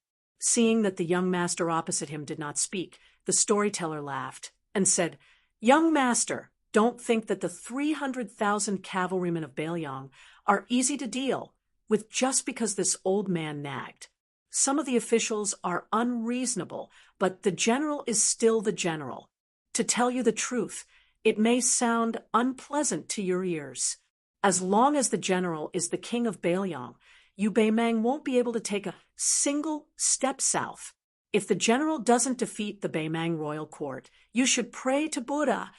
Su Fengnian smiled and said, "Drink." The blind storyteller raised his bowl and said, "Drink." The old man drank to his heart's content and muttered to himself, "The reason why I'm not dead yet is because I have to take care of this poor granddaughter of mine. Also, I'm afraid that the people of Bailiang will lose their morale. What if something happens to the general? What will happen to the 300,000 cavalrymen?" 4 or 5 years ago, when this old man heard that His Royal Highness was idle and spent a lot of money in everything he did, he really wanted to go to the Bailiang Palace and beat him up. Only later did I find out that this was not the case. thinking that since I don't have many years left to live, I'll visit as many towns as I can in Beimang and have a good talk with the Beimang people about our future king of Beliang. That way, you northern barbarians won't be able to sleep well. Ha! At most, this old man will be scolded and beaten a few times. I won't die. If I really die in Beimang, it won't be worse than those old brothers who died on the battlefield. The old man came back to his senses and said with a guilty smile, "Young master from Flying Fox City, this old man is babbling nonsense. Please don't take it to heart. I drank too much this time." Su Fengnian shook his head and said with a Beliang accent, "Old sir, how do you know that I'm not from Beliang?" The storyteller was stunned and thought quickly. He guessed that this was a descendant of a Beliang merchant who came to Beimang to do business. However, to be careful, he lowered his voice and said with a smile from the bottom of his heart, "No wonder you said that you met an old friend in a foreign land. Don't worry, this old man knows what's important. Today, I'll just treat it as drinking a pot of good wine with a young master from Flying Fox City." Su Fengnian said with a smile, "In the future, if this storyteller annoys the petty-minded Beimang people, you can scold the king of Beliang and the crown prince of Beliang. It doesn't matter. The world is big, but staying alive is the most important thing. Your granddaughter hasn't found a good man and is still relying on you to earn money." The storyteller shook his head and said, "What's there to scold? The great general has never done anything wrong in his life.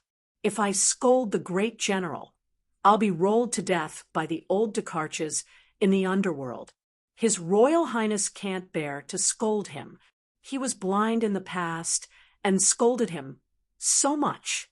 If he scolded him one more time, I won't be able to die in peace. Since my granddaughter was born into the Song family, this is her life. There's nothing to complain about." The young lady holding the pipa smiled gently. She accepted her fate and was calm. Su Fengnian put down his wine cup and said softly, "Old sir, if you trust me, can you lend me your granddaughter's pipa to try playing? My second sister is especially good at martial pipa. I'm not as talented as her, but I've been influenced by her and know a thing or two. Maybe I can give you some simple insights." The old man said with a smile, "What's there to be reluctant about? Ariu, pass it to the young master." Su Fengnian smiled.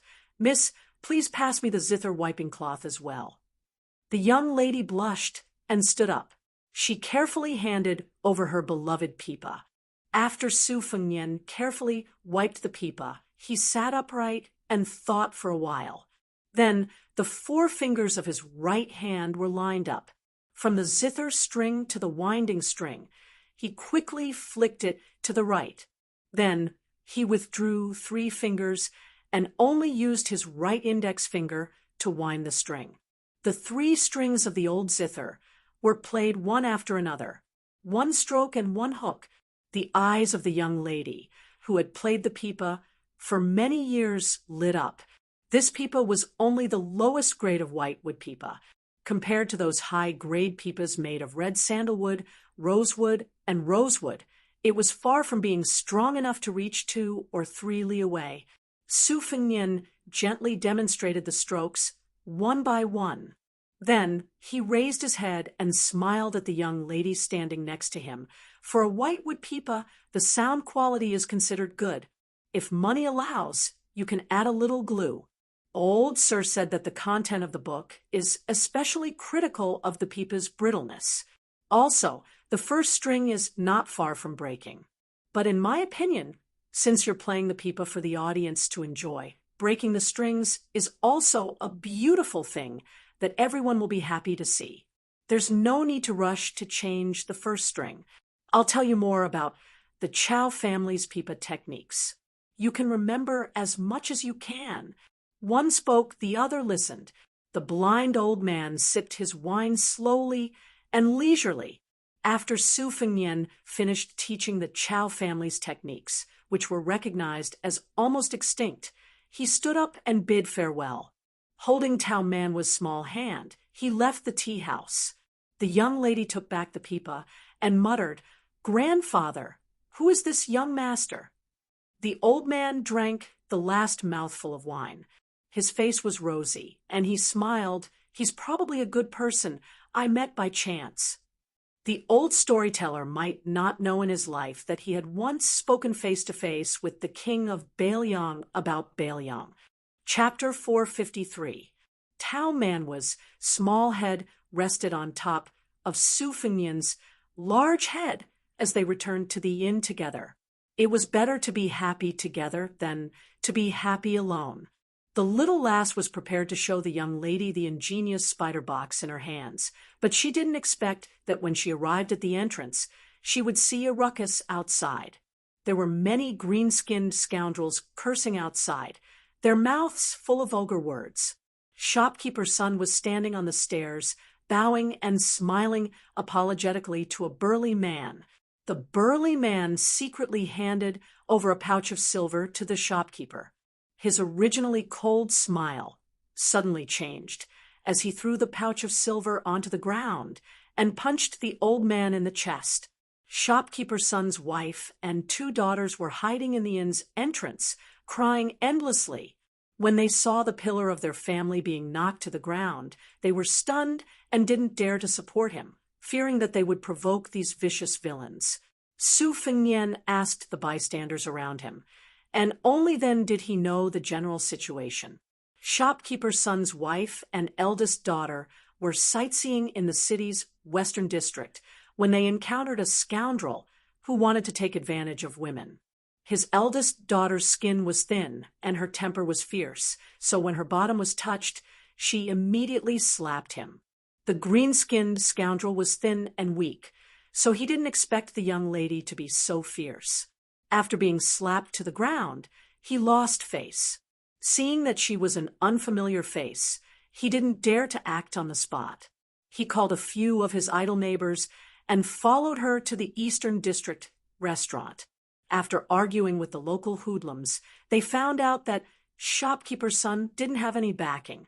Thus, they called a big brother from the underworld and called over 20 of their friends to kill him. They were determined to cut off a large amount of fat from Shopkeeper's son's body. How could 7 or 8 taels of silver enter their eyes? After Shopkeeper's son earned some money, he didn't have to worry about food or clothing. He had read a few books, so he had a scholarly air. He wanted to save face, so when he was hit by a single punch, the pain was secondary.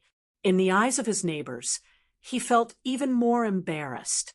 Especially when the 3 women in his house saw this, he felt even more aggrieved. He crawled up and picked up a wooden stool, wanting to fight the hoodlums to the death. The leader of the group, the green-skinned scoundrel, had practiced martial arts for many years. He had a lot of skills, so why would he care about a wooden stool? He used a kick, and the wooden stool was split in half. Shopkeeper's son, who was full of hot-blooded blood, was dumbfounded, just as he was hesitating whether or not to go to the kitchen and get a kitchen knife. A skinny scoundrel sneaked up behind him and kicked him in the butt, causing him to fall flat on his face. The skinny scoundrel's cheekbones were prominent, and his eyes were small and deep. Usually when the gangs fought, they would use their mouths instead of their hands. He felt that this sneak attack was quite heroic, but it was a pity that he stretched his leg too far, causing his leg to cramp. He could only limp to the side, which attracted a lot of ridicule. The skinny scoundrel was about to flip out, but from the corner of his eyes, he saw that the leader of the gang, who had stolen the limelight, was frowning. He immediately shut his mouth and retreated to the side. Su Fengnian put down Tao Manwu and walked to the green-skinned scoundrel while holding his hand. He very nimbly handed over a few 10 taels banknotes and said with a smile, "This leader, I don't know how brother's son was disrespectful. I hope that you can give me a chance to spend money to avoid disaster." He didn't have to give face to anyone, but he had to give face to money. The green-skinned scoundrel, who had a ferocious black tiger tattooed on his arm, coldly asked, "Brat, which gang are you from?" Su Fingnian smiled and said, "This lowly one cannot compare to First Master's domineering demeanor, and is only doing odd jobs for the City Lord Mansion's second young master. I'm not considered anyone important.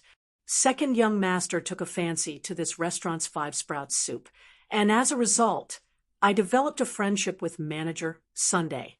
Thus, I came here to ask for this restaurant's signature vegetarian dish. First master is magnanimous, so please forgive manager Sunday. If this lowly one fails in this matter, even if second young master hears about it, the restaurant will not be in the right. Second young master has a lot of matters to attend to, so he absolutely won't care about such trivial matters. However, if this lowly one fails in this matter and does not leave a good impression on second young master, then this lowly one will be miserable and won't be able to obtain even half a copper coin's worth of profit.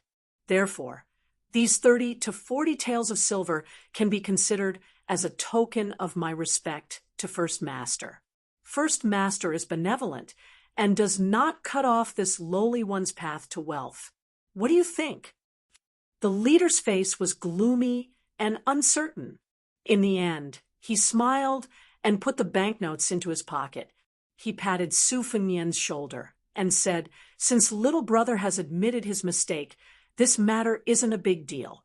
I'll give you face and let it go. In the future, when you go to the western part of the city, find me for a drink. It's simple. Just say the name of Flying Fox Town's, Guanxi." The commotion died down, and the immortals who were watching from the sidelines also dispersed and entered the restaurant. Manager's son, who was still in a state of shock, asked in a low voice, "Brother Su, are you really a noble of the City Lord's mansion?" Su Fengnian picked a clean table and sat down. He said with a smile, "How could I be related to the City Lord's mansion? It's just that there are some elders in my family who have some business dealings with the mansion's steward. I'm not familiar with the second young master of the Tantai family. This time, I went to the City Lord's mansion and shamelessly put myself under the guise of an assassin. I don't know if I'll be able to meet the second young master. Brother son, you know that my family is in the business of porcelain, but the second young master is an expert in this field. If I'm lucky enough to be recognized by him, I might be able to drag the second young master to the restaurant for a meal." Manager's son's mind calmed down. He rubbed his hands and said with relief, "I don't dare to accept the second young master's money. It's already a great honor to be able to come to the restaurant. Brother Su, today's matter is all thanks to your righteous help. I'll go get the money to pay you back.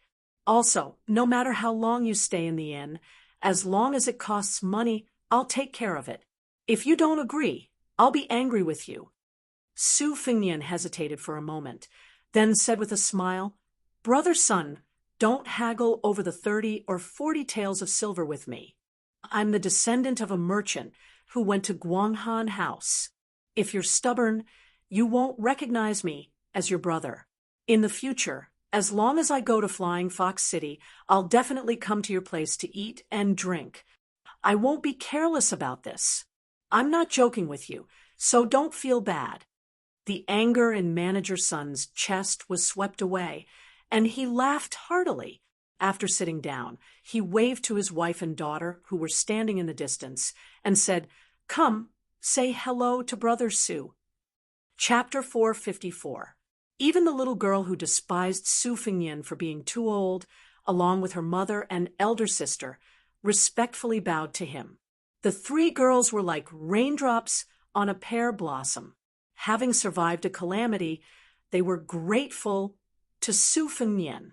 Not to mention, it seemed that this handsome young master with a saber had some connections with the City Lord Manor.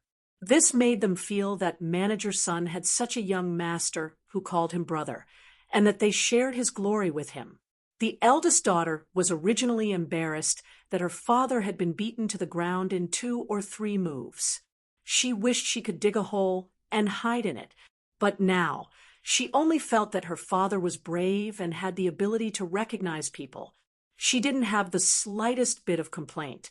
As a businesswoman, Manager Sun's wife was even more worldly and clever. She personally returned with a pot of good wine and poured wine for her husband and Su Fengnian. She wanted to strike while the iron was hot and tie this noble young master to the restaurant. In the future, if there were any conflicts with those green-skinned men, he wouldn't have to charge and break through enemy lines, but at least he wouldn't have to watch from the sidelines. Manager Sun's youngest daughter was still in a daze. When her elder sister pinched her arm, she raised her head and saw her mother give her a meaningful glance. She mouthed the words Tantai's eldest young master. The little girl immediately became spirited.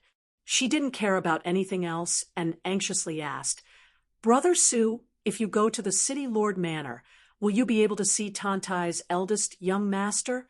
If you see him, you must remember to mention me. My name is Sun Xiaochun." The little girl's arm was pinched again. She immediately came to her senses and said with a smile, "There's also my elder sister. She's called Sun Jiqiu." Manager Sun and his wife looked at each other and smiled. They felt somewhat helpless towards their daughter, who had gone mad. The two sisters' eyes were filled with hope and expectation. They didn't care about being reserved or shy. Su Fengnian couldn't help but laugh. He could only nod and say, "If there's a chance, I'll definitely put in a few good words for you two. But I can't guarantee that I'll be able to see that heroic young master." The elder sister, Sun Jiqiu, was older and knew more about the ways of the world. She smiled and nodded. The younger sister, Sun Xiaochun, had a serious expression. She said with a deadpan expression, "You must see him." Their mother pretended to slap the little girl, but her tone was gentle. "Don't be rude." Su Fengnian smiled and said, "Sister-in-law, it's fine. It's just a small matter." Afterwards, the three women went into the room to talk about some private matters. Shopkeeper's son, on the other hand, had a complacent smile on his face as he chatted with a few of his old friends who had rushed over after hearing the news. Su Fengnian returned to his room at the inn. Tao Manwu put away the Qi Qiao box, opened his bag, and counted the silver pieces one by one. Su Fengnian laughed and scolded. If there really was a thief, would he only steal a few pieces of silver? You stole them all long ago. The little girl, who was good at running a household, glared back at him and continued to count the money. With his back to Tao Manwu, Su Fengnian steered a flying sword from the silkworm armor 12 scabbard and secretly nurtured it. After counting the silver pieces, not a single one was missing. Tao Manwu tied up his bag, kicked off his boots, and arranged the Qi Qiao box and a porcelain pillow. He rested his head on the bed and looked left and right, his eyes full of joy. Su Fengnian hid the flying sword and looked at his palms, where the calluses were gradually peeling off after fusing with the big yellow courtyard. Ordinary people used their blood to nurture a sword. Not to mention 12, even 2 or 3 swords would be enough to make their hands unsightly. However, with the big yellow courtyard growing the longevity lotus, there was no need to worry. His qi and blood were as vigorous as the tides of Guangling.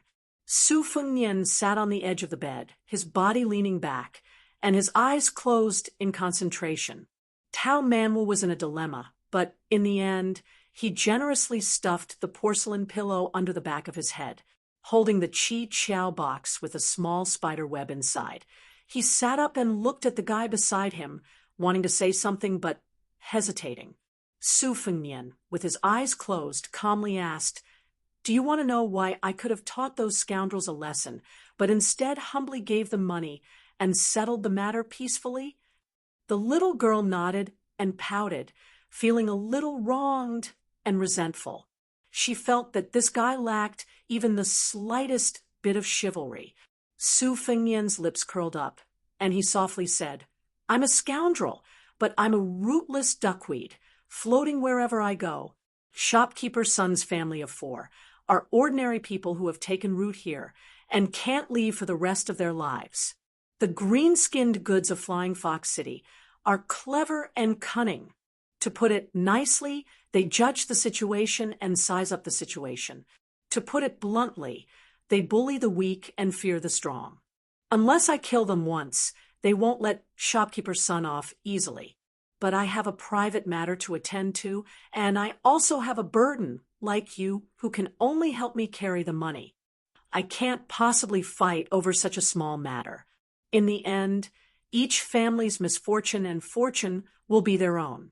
Today, I only helped because of the pot of tea, and because I was afraid that I would have to go through the trouble of moving to another place.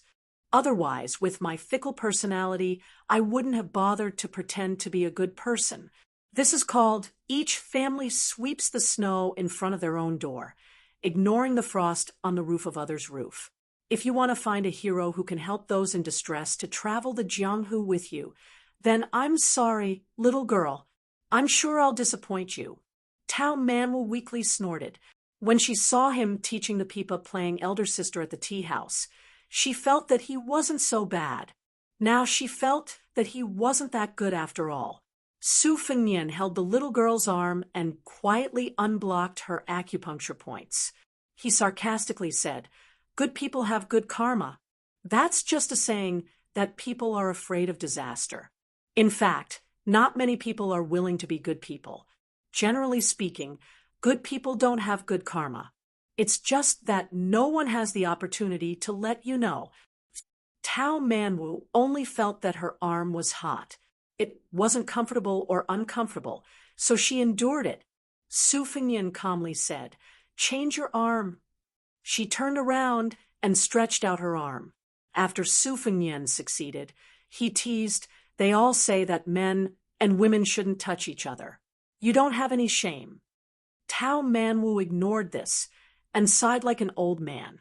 She bit her lip and said, "Uncle Dong said that a country's weapon should not be shown to others. A gentleman hides his weapon and waits for the right moment to move. A villain holds his weapon and clamors nonstop." Su Fengnian opened his eyes and said with a smile, "Your Uncle Dong is a knowledgeable person. Isn't he very similar to me?" The little girl rolled her eyes. She was too lazy to talk to this scoundrel who flattered himself. She just wanted to take back her beloved porcelain pillow. Su Fengnian pressed down on the porcelain pillow and said shamelessly, "I'm not giving it back." The little girl knew that she couldn't compete in strength, so she showed a disdainful expression. After spending so much time with this scoundrel, she seemed to have learned some small skills to make herself more comfortable. Tao Manwu curiously put on his boots and ran to the window, standing on his tiptoes to see what was going on. Flying Fox City was dumbfounded. It was said that the eldest son of Tantai Station was beaten up by a damn fatty. What was even more infuriating was that this damn fatty had a beautiful daughter by his side. Judging from her posture, she was the fatty's little wife. More than 100 valiant iron cavalry rode straight into Flying Fox City. The iron hooves crushed all the women in the city.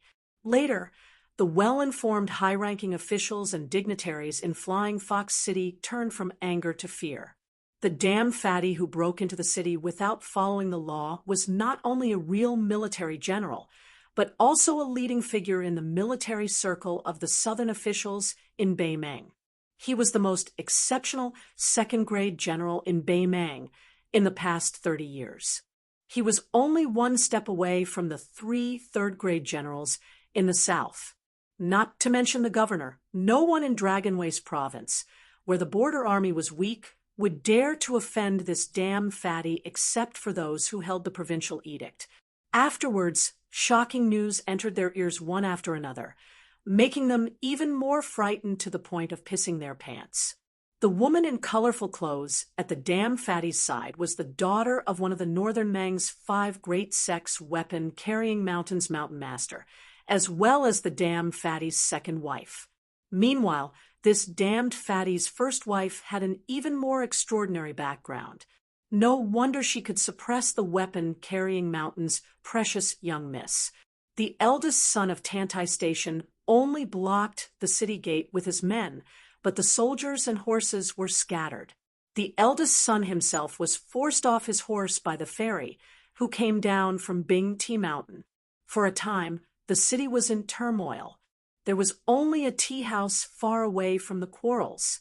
People listened to the stories of the eldest son of Bailiang's travels told by the blind storyteller and paid no attention to the outside world. An old Confucian scholar who had just entered the city sat by the window. He ordered a pot of cheap tea and placed a worn-out bookcase by his feet. Opposite him sat a middle-aged man with a sword on his back with a solemn expression. Sorchi approached. Chapter 455. Hundreds of cavalrymen charged into the city clad in heavy armor. The fat general in the lead weighed at least 100 kilograms, but he didn't give off the feeling of being a burden at all. His body was strong, his skin was dark, and his mount was also a heavy black horse. The cavalrymen behind him galloped in a straight line. Beside the fat general, there was a delicate woman riding side by side. She had a lively temperament, and her colorful clothes fluttered in the wind, making her look like a fairy. The young woman wore a dark and serene green skirt with a soft and delicate yellow inner garment, which was exquisite and elegant. An ancient sword with a peacock green scabbard hung on her waist. Even when she galloped with the Baimang's #1 cavalryman, she didn't look like a vase at all, which made the fat general's personal cavalrymen look even more majestic. The Baimang dynasty had a vast territory. But ever since the Liang dynasty unified the spring and autumn period, it had launched 6 grand wars with all its might, but only one of them involved the central line of the Dragon Waste state. The main battlefields were the eastern line of the 2 Liao provinces and the western line of the Baimang Gusai province, and the Liangzhou province, which was 100 steps away from Flying Fox City. The fat man slowed down his horse and looked up at the hanging sword pavilion. The travel-worn fat man spat out a mouthful of thick phlegm and cursed in a low voice. The cavalrymen behind him moved as if they were one person, and the distance between the horse's legs didn't change because of the slow speed. The fat man's surname was Dong. His father was a scholar left behind by the spring and autumn period, and his mother was a girl from a small family in Baimang. After joining the army for more than 10 years, the fat man Dong had turned his 200 kilograms of fat into muscles. He had become the most dazzling military hero of the Baimang Southern Dynasty. He was even on the same level as the governor of Gusai Province, the 3 great generals, and the important ministers of the Southern Dynasty, according to the laws of Baimang. Even if the officials of the Southern Dynasty and the ministers of the Northern Dynasty had the same rank, their ranks would still be lowered by 1 rank. Only the nobles of the Southern Dynasty who had been specially rewarded by the Empress of Baimang could have their ranks increased by half a rank. This fat man was the only person in the Baimang dynasty who had been specially rewarded by the Empress of Baimang. Therefore, even though he was supposed to be a rank 4 general, his military power had risen to rank 2. The 3 great generals of the Western Front, Huang Songpu, Lu Gui, Yang Yuanzhan, and Gusai Jinsi, who could make the border tremble with just a sneeze, had all been cursed by this fat man. Among them, he had even slammed the table with Huang Songpu, who had been specially rewarded by the Empress of Baimang. It was even rumored that he had rolled up his sleeves and had a fight with Yang Yuanzhan. It was a miracle that the fat man was still alive today. Fatty Dong gnashed his teeth in anger. How did that old turtle Morong Baoding manage the little bastards in his clan? Morong Zhangtai had already given him a secret letter, but he still dared to lead his private army to rob his brother, sister-in-law, and niece. Did he really think that he could sit back and relax just because he was ranked 9th on the martial roll? Putting aside the murder of his sister-in-law, if anything happened to his niece, who he regarded as his own daughter, then this old man would fight with Murong Baoding to death for the rest of his life. If any of the descendants of Murong Baoding's branch came to Gusai province to steal military merits in the future, then I'll make sure to beat them up so badly that even their parents wouldn't be able to recognize them when they crawled back home. Along the way, as they approached Flying Fox City, there were already several groups of scouts roaming around and spying on them from half a li away. Fatty Dong did not pay any attention to them at all. With these guys, horsemanship and combat strength, any one of the cavalrymen behind him could easily shoot them down. In terms of the killing ability of the horse bars and the scouts, only the white horse wandering crossbows trained by Chen Zhibao could compare with his crowbars. Politeness demands reciprocity. After so many years of fighting to the death with real swords and spears, the odds of victory and defeat were always 50-50. Fatty Dong grinned, which made him look even more sinister. He knew that he wasn't a romantic, elegant, and kind person. Before he joined the army, the children in the neighborhood would be scared and cry when they saw him. Other than men who had similar interests, he hadn't been liked by many women or children in his life. Therefore, whenever he met a woman, Fatty Dong would cherish her very much. There were only 2 women, and both of them had become his wives. The outside world said that Fatty Dong treated both the first and second wives equally. Anyway, the one who became the official daughter-in-law of the Dong family first would be the first daughter-in-law, and the one who married into the family later would be the second daughter-in-law. This was called first come, first served. Anyway, this old man didn't like to be reasonable. The one beside me was the sweetheart of that old man, Bu Bang Shan. Wasn't she also taken home by me? Every 2 or 3 days. That old fellow disdained my martial prowess as unsightly. Motherf asterisk cur. What the hell do you know about the art of war? The pinnacle of martial prowess is no more than fighting 1,000 men. This old man is a match for 10,000 men. I've long disliked you, old man. Don't rely on your father-in-law's status as a martial grandmaster to make a ruckus. This old man respects the old and loves the young. I won't bicker with you. At most, I'll just pat your butt and turn around to tidy up your daughter in the middle of the night. This is called everything has its vanquisher. When the woman beside Fatty Dong saw that all too familiar smiling face, she helplessly said, "Husband, are you up to no good again? Who's going to suffer this time?" The damned Fatty laughed and said, "Your husband has always won people over with virtue and has always been kind to others." The beautiful woman, with wide sleeves that fluttered like an immortal from the heavens, wrinkled her brows. "You like that Tao man was so much? In the future, you probably won't be so nervous about the children of me and that person, right?" Fatty Dong chuckled and said, "You're treating me like an outsider. Tao Manwu is the only child that your husband truly likes in this life. He's also eldest brother's orphan. What's wrong with feeling a little heartache? It's fine if you don't get along with the princess of Great Yong. It's normal for women to be jealous, but it's not good for you to be blindly jealous of a child. If there's no one around, your husband will have to serve you according to the family rules and spank your butt."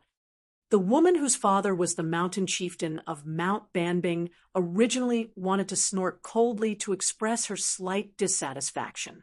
However, she saw that he had been rushing day and night, resting every day only because he was exhausted and had no choice but to take a nap.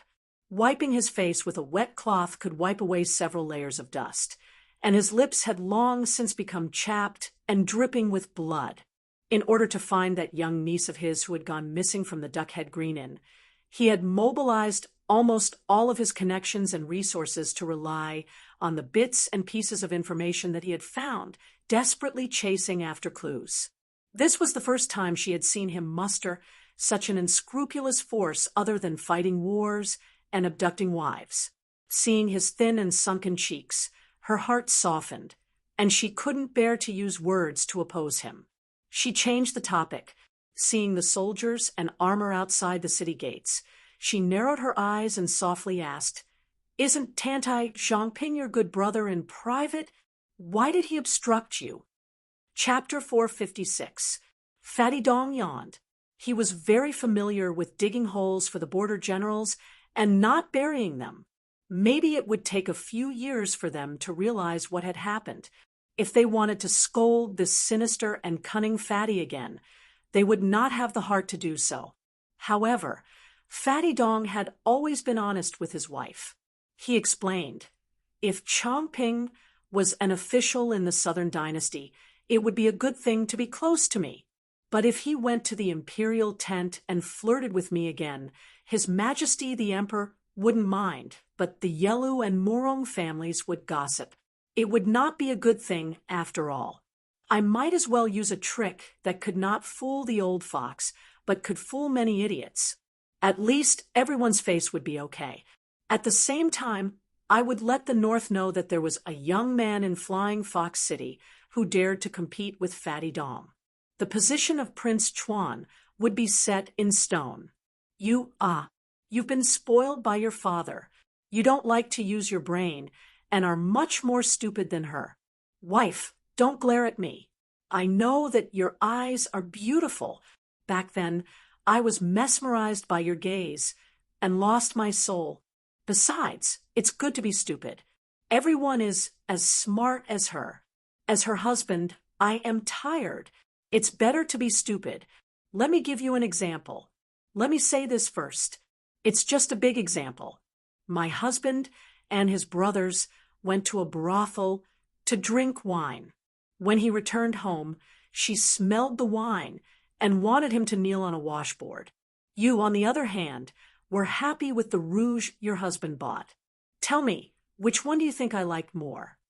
The woman smiled sweetly, but there was a murderous intent in her smile. Fatty Dong slapped his own mouth. Therefore, the good show that was originally planned to fight dozens of rounds with Tantai Zhongping turned into the future Prince Chuan of the Bell being knocked off his horse by the flower stuck in cow dung.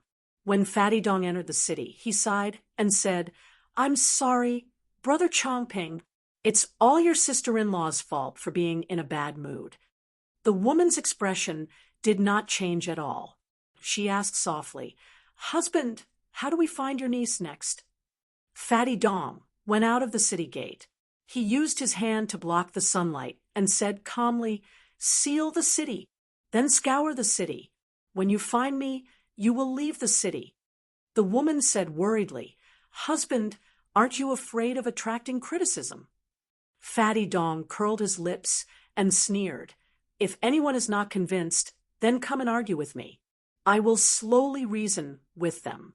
If I can't win, then I will crush them with my cavalry." The two bodyguards behind him were closer. When they heard the general's words, they smiled knowingly. That's right. Our General Dong didn't have any ink in his stomach, but he liked to pretend to be cultured and reasonable with others. Most of the time, when he couldn't argue with others, he would jump and curse. If he still couldn't vent his anger, he would get physical. The officials of the Southern Dynasty hated this shameless bastard, especially during the spring festival. General Dong, whose calligraphy was distorted like an earthworm, still insisted on showing off his talent. He went through doors and shamelessly asked those Southern Dynasty mansions to hang the spring festival couplets he wrote. He knew nothing and made a fool of himself. Once, the supervisor and the observer of the Southern Dynasty played tricks. One said that the wind blew away the spring festival couplets, while the other said that the couplets were ruined by setting off firecrackers. In the end, the next day, Fatty Dong carried 2 spring festival couplets on his shoulders and went to hang them on the doors of 2 powerful military officials. He personally glued them with porridge and soup and said with a smile that this time the couplets wouldn't be blown away by the wind or blown away by the firecrackers. In the vast western capital, where there were as many influential officials as there were dogs. Only General Huang Songpu dared to directly block this fatty outside the door. The gatekeeper pointed to a stone tablet at the door. It clearly stated that Dong Zhuo was not allowed to come within 50 steps of the mansion. In the northern Ming and southern dynasties, perhaps other than the border soldiers, only great General Lu Gui was close to this repulsive fatty. In the end, great General Lu Gui had the intention of betrothing his granddaughter to him 2 years ago, but the fatty used the fact that he had a fierce wife as an excuse. In the end, he married the mountain lord's only daughter a few days later. It was rumored that the old General Lu Gui was so furious that his hair stood on end, nearly donning his armor and mounting his horse to slaughter this black-bellied fatty. The woman said softly, "If you knew this would happen, why didn't you personally escort sister-in-law and niece to Lucheng?" Fatty Dong said gloomily, "That sister-in-law doesn't seem like a woman who can stay a widow for Brother Tao. I've never been close to her, so why would I want to see her? Right after Brother Tao died, she wrote to me to ask for a list of official titles for her son. I have a strange temper. If you ask for it, I won't give it to you. If you don't ask for it, I don't mind helping you pave the way. Brother Tao only has one son. If she raises him, sooner or later he'll become a playboy who eats, drinks, and plays. He's not promising at all. If it were up to me, he would have been thrown into my army. If he could survive and become a member of the Crow's Nest, he'd have your Uncle Dong Zhuo's wealth, and he'd have a bright future. But would that woman be willing to do that? Wouldn't she be worried to death and stab me in the back? That nephew's temperament doesn't follow Brother Tao's, but his mother's. Therefore, I only like young man Wu. I, Dong Zhuo, swore that I wouldn't visit old Corporal Wu until I became a first-class general or minister in Beimeng." Fatty Dong snorted coldly. "As long as I find young man Wu, I'll make sure that my youngest daughter can live more freely than any princess or infanta. Whoever dares to bully her must be tired of living." The woman rubbed her black hair and said softly, "From the news, it's a young man with a saber who's traveling in Dragon Way State who kidnapped young man Wu. When you meet him, how are you going to deal with him?" Fatty Dong's expression eased a little, and he said with a smile, "I don't care who he is or what his identity is. As long as he doesn't let young man Wu down, as long as he dares to ask, I'll dare to pay him." The woman from Bubang Mountain said with a smile, "That's what I like about my husband." Fatty Dong laughed and said, "Wife, I like a lot of things about you." The woman, who was born to live at the top of Jianghu and enjoyed the scenery, was born to be indifferent to the world. Only to Fatty Dong, who was her nemesis, she threw a coquettish glance that only showed her true love. Fatty Dong squinted his eyes and looked at the city. He didn't like this flying fox city. It was too effeminate and annoying. When the cavalry entered the city, they didn't go straight to the mayor's mansion. Instead, they symbolically circled the city and passed by a restaurant in the northeast corner. The woman suddenly turned her head and looked at the window upstairs. Fatty Dong wondered, "What's the matter?" The woman thought for a while and shook her head. Fatty Dong thought that there was a playboy who coveted his wife and didn't take it seriously. If it was a normal day, he could beat him to death. But now, he really didn't have the mood to do so. He only brought 100 cavalry, and he couldn't look for young man Wu all over the city like a headless fly. In the end, he still needed the help of the government. Dong Zhuo exhaled a long breath and said softly, "Young man Wu, wait for Uncle Dong for a while." F***CK, that damn Win8 system, it made me lose 2,000 words of my manuscript. This one should have been 6,000 words. The next chapter will be at 2 or 3 in the morning. Chapter 457. The blind storyteller had to tell the story of the heir of Beiliang's travels 3 times a day. 3 times was already the limit of the old man's physical strength. No matter how stubborn he was, he couldn't compete with the heavens. Maybe one day the heavens would be unhappy and take his life. Moreover, the storyteller could only move his lips and drink a few mouthfuls of wine to moisten his throat. His granddaughter, who played the pipa, had to suffer a lot. Her life was poor, and she couldn't bear to spend money to use the peach rubber finger protector. After only one storytelling session, the little girl's 10 fingers were bruised and blue. Now that she was resting, she was afraid that her grandfather would be worried, so she only dared to secretly rub the corners of her clothes to ease the pain in her fingers. The shopkeeper of the tea house saw the second group of customers enter the tea house in high spirits. They sat behind the counter and happily sipped tea from the spout. Doing a small business related to eating was all about the flow of people. If the old customers didn't leave, the new customers wouldn't come. The shopkeeper subconsciously glanced at the customers at the table by the window and no longer paid attention to them. The old scholar seemed to have made up his mind to listen to another storytelling session. He tactfully asked for a pot of tea from the tea house's waiter. He didn't drink much, but most of the tea was smeared on the table by him. The man with the sword didn't look sideways. He was like a clay bodhisattva in a small temple. His chi cultivation was first class. The old scholar smiled and said, "Xiaopu, want to drink a cup?" The middle-aged man shook his head and respectfully said, "I don't dare." The old scholar seemed to have heard the biggest joke in the world. He pointed at the junior and said, "Evenly Mibby dared to openly assassinate him. Is there anything in the world that you, son Xiaopu, don't dare to do?" The man with the sword didn't smile, nor did he know how to joke. He said seriously, "Then let's drink a cup." The old scholar shook his head and said, "I won't let you drink, you idiot."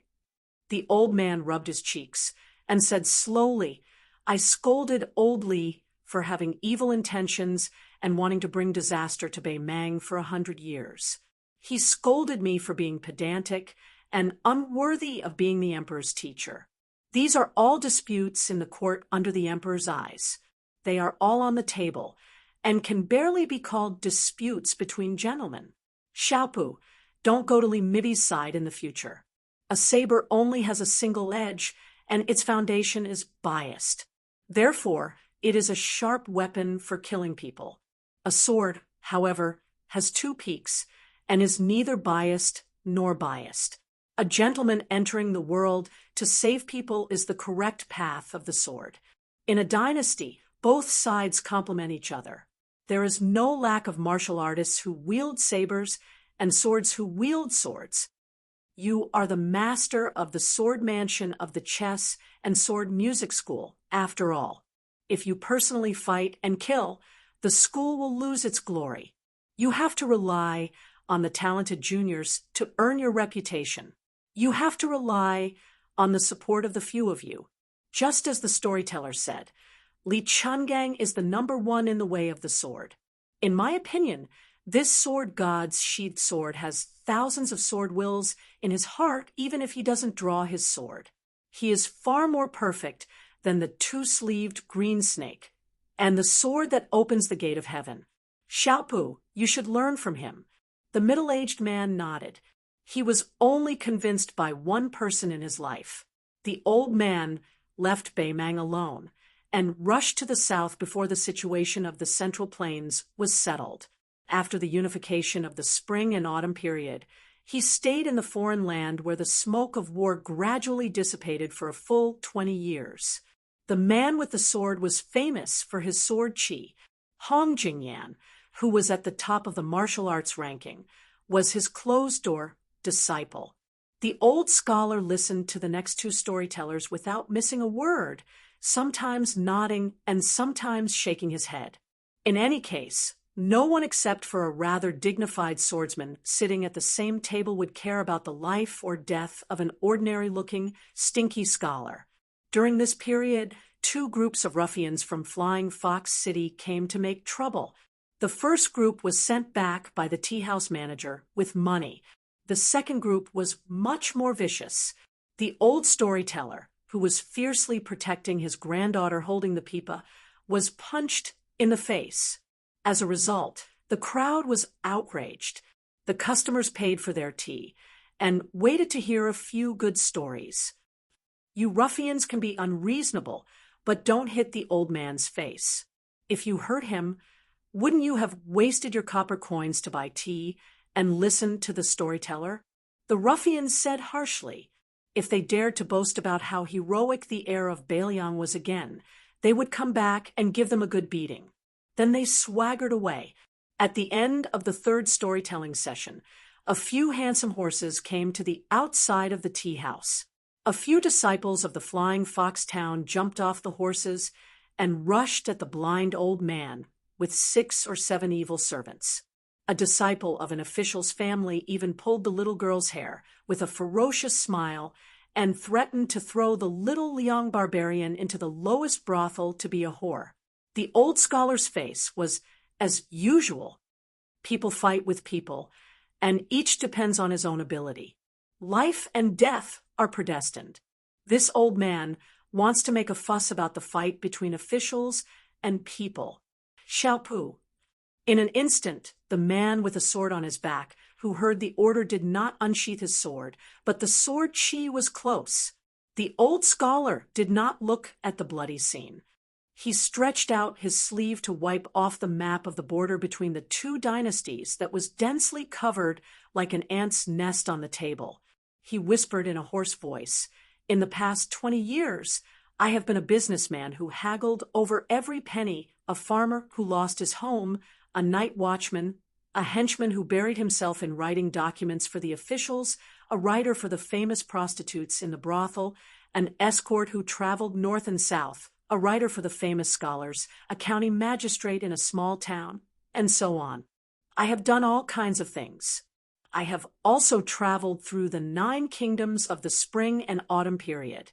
If I spend another 2 or 3 years traveling through the 8 provinces of Beimang, I can probably go to the imperial city and play a big chess game for His Majesty. The old scholar said flatly, Huang Sanjia, you use the 9 kingdoms of the Central Plains as a chessboard, and I use the 2 dynasties to divide black and white. You are about to lose 1 rank. The old scholar suddenly laughed and said, You already have 1 foot in the coffin, yet you are still so focused on winning. It's not good. In the inn, Su Fengnian saw Tao Manwu, who had just stood on tiptoe to look outside the window, suddenly shrink back, as if she had seen a ghost in broad daylight. She trotted to the bedside, took off her boots, and jumped to his side. She hugged the strange box with a complicated expression on her little face. Su Fengnian joked, What? You didn't really see your Uncle Dong, did you? That doesn't make sense. If it were me, I would have already shouted and jumped down the stairs. The little girl raised the box in her hand and tilted her head. She said timidly and seriously, If the little spiders in the box spin a web tomorrow, you have to promise me one thing, okay? Su Fengnian bluntly refused. Do you think I am stupid? If you want me to meet your Uncle Dong who has outstanding military achievements, or if you want me to carry that money bag in the future, do you think I will agree? The little girl was still holding the small wooden box, about to cry. Su Fengnian said angrily, Go away, don't try to seduce me. There really isn't such a beautiful girl in the world. After hesitating for a moment, Su Fengnian said self-mockingly, Even if there is, it is not a silly girl like you who is only 4, 5, 6, or 7 years old. Su Fengnian wanted to get out of bed to see what was going on, but he found that she was tugging on his sleeve. He looked down and saw that the little girl's eyes were wet, as if a flood was about to burst out of a dam. Su Fengnian had a keen sense of hearing. Naturally, he could tell that it was the movement of 100 elite cavalries crossing the street outside the building. There were very few people in the Flying Fox City who were qualified to make such a big move. Tantai Zhongping was one of them. However, the eldest son of the city's official had always been reserved. so he would not bring an army to the northeast corner of the city to show off. Connecting this to Tao Manwa's strange expression, the truth was revealed. She was just an ignorant little girl who had only known each other for less than a month, so what kind of unforgettable feelings could there be? Su Fengnian felt like she would just suffer a bit of pain for a while. Once she saw that Uncle Dong, who had a meteoric rise in Northern Mang's political arena, it wouldn't take long for her to forget about him. Just how many oaths of undying love and undying love were nothing more than this.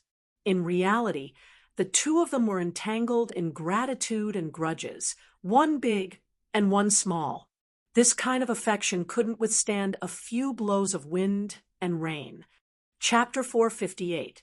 Su Fengnian did not expose the truth that was close to the truth. He said softly, "I intend to entrust you to Tantai Chang'an. Later, I will ask shopkeeper's son to take you to the bottle alley. Stay in Shi first.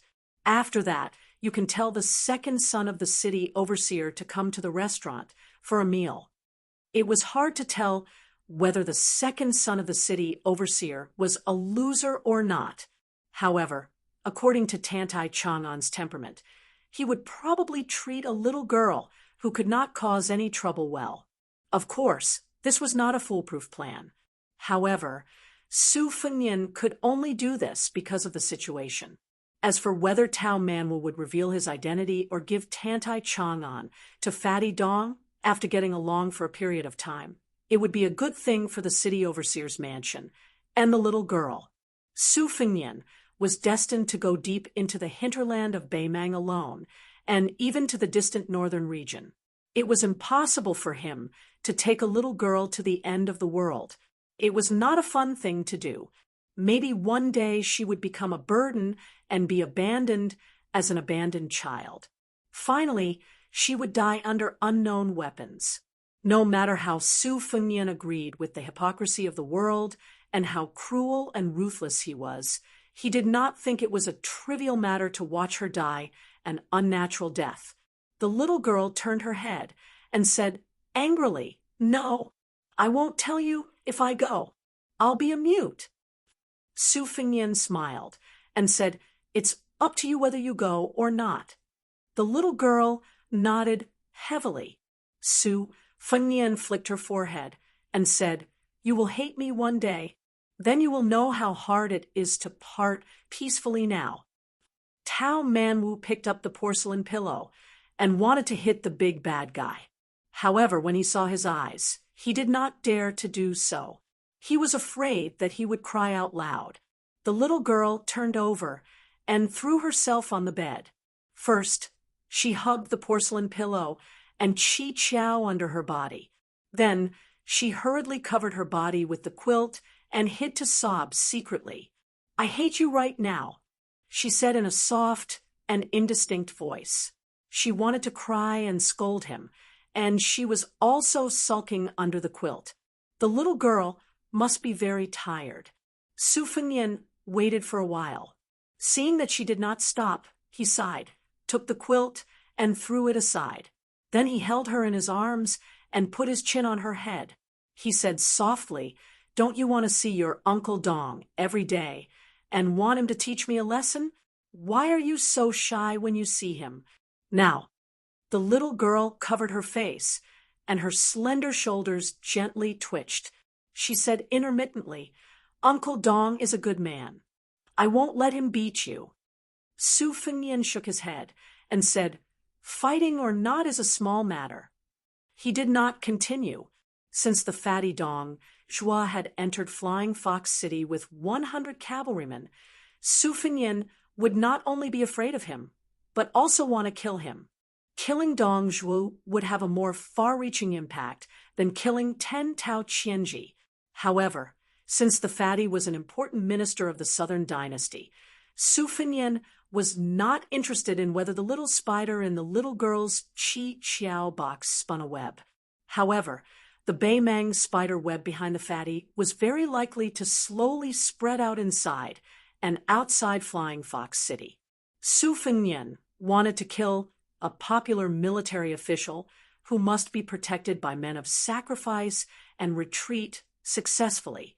Without the Finger Mystery Realm, it was impossible for him to succeed. Thinking of this, Su Fengnian felt a little guilty. What did the little girl do in her last life to meet him in this life? Tao Man was said softly, "My father said that if a deserter on the battlefield, he would be beheaded." Su Fengnian pinched her cheek and spat. "Don't say such unlucky things." After a long silence, Tao Manwu cried until she had no strength left. She clutched the sleeves of the big bad guy, afraid that he would leave. Su Fengnian looked at the bag of money on the table and said while rubbing his forehead, Okay. I owe you this. Our Taozi is so beautiful. Maybe she will be kidnapped by a scoundrel and become his wife. I don't feel at ease. Let's make a deal first. I will send you to Uncle Dong's place." Outside the courier station in Flying Fox City, Dong Zhuo, who had just rested for a short time, ran out with his eyes wide open. He was surprised and stunned. He had searched high and low for something, but found it without any effort. This general, who had been sealed by the city overseer, saw a funny scene. A young man holding his little niece's hand with one hand and an inferior horse with the other hand appeared in front of him unexpectedly and unreasonably. Young man Wu was carrying a heavy bag and holding a porcelain pillow with one hand. She bit her lips and looked very wronged. Dong Zhuo's heart and liver were broken. Fortunately, young man Wu was safe. Dong Zhuo looked at him carefully. This fat fox, who had been dealing with the old foxes in the military and political circles all year round, had already cultivated a good sense of human nature. His eyes were like torches. He immediately felt jealous, like a father who saw his daughter bring a damned son-in-law to his house. Damn it, his little daughter was not even 10 years old. How could this bastard kill her? The fairy who came out of the Bing Mountain squinted at the young man, who she could not see clearly. He was empty-handed and had nothing on him. There was a long cloth bag tied near the saddle of the inferior horse, which should be a weapon similar to a broadsword. The more she could not figure out, the more she dared not take it lightly. Her family was well learned, her martial arts were good, and her eyesight was superb. She was not sure whether this calm young man was at level 3 or level 2. But when she saw her husband's embarrassed look, she felt relieved. She had seen her husband bully others many times, but this was the first time. Since this uninvited guest dared to bring young man Wu here, unless he was a reckless and lousy assassin like a moth darting into the flame, he was most likely a guest and not an enemy. She could not keep a straight face. After marrying into the Dong family, she had always kept in mind her mother's advice on the mountain. In addition to knowing how to turn a blind eye, she must make her husband proud. This was a smart woman. Tao Manwu looked back 3 times with every step. Su Fengnian turned over and mounted the horse. Fatty Dong laughed and said, "This hero who did a good deed," without leaving his name, "is he going out of the city?" Su Fengnian smiled and nodded. Fatty Dong rubbed his hands and said, "If there is something that is hard to say, it is not Dong Zhuo who is boasting. As long as it is not a big crime of rebellion, I can help you to intercede. If you don't like Dong Zhuo's reputation, it is not a problem. Dong Zhuo will remember today's kindness for the rest of his life." Seeing this young man slowly turn the horse's head, it seemed that he was determined to go out of the city. Dong Zhuo did not bother to be polite and said loudly, "Go to the city gate and pass a message. Open the city gate and let them go." Watching the man and the horse go away, Fatty Dong ran to Tao Manwu with a funny posture. Because he was too tall and burly, he simply knelt down and hugged the little girl. His wife wanted to say something, but stopped. Dong Zhuo picked up young Manwu and put him on his shoulder to sit. He turned around and said with a smile, "I know what you want to say." Such a person left as he pleased. Of course, I am very vigilant. However, it is better to do less immoral things like repaying kindness with evil. I have done enough shameful things in my life. If I give birth to a son who doesn't have a penis, who can I complain to? You two wives will beat me up from 200 pounds to 100 pounds. Do you think it is easy for me to gain a pound of flesh? The woman smiled gracefully. The young man was generous, but compared to her, a narrow-minded man, he was still thousands of miles away. Dong Zhuo looked around, and his eyes suddenly turned cold. He said gloomily, "Everyone, I have said that I will let them go, so I will let them go. You are watching me. I am in the wrong to bring my private army out of Gusai State. Moreover, I have my wife to comfort me along the way. I will bear with it.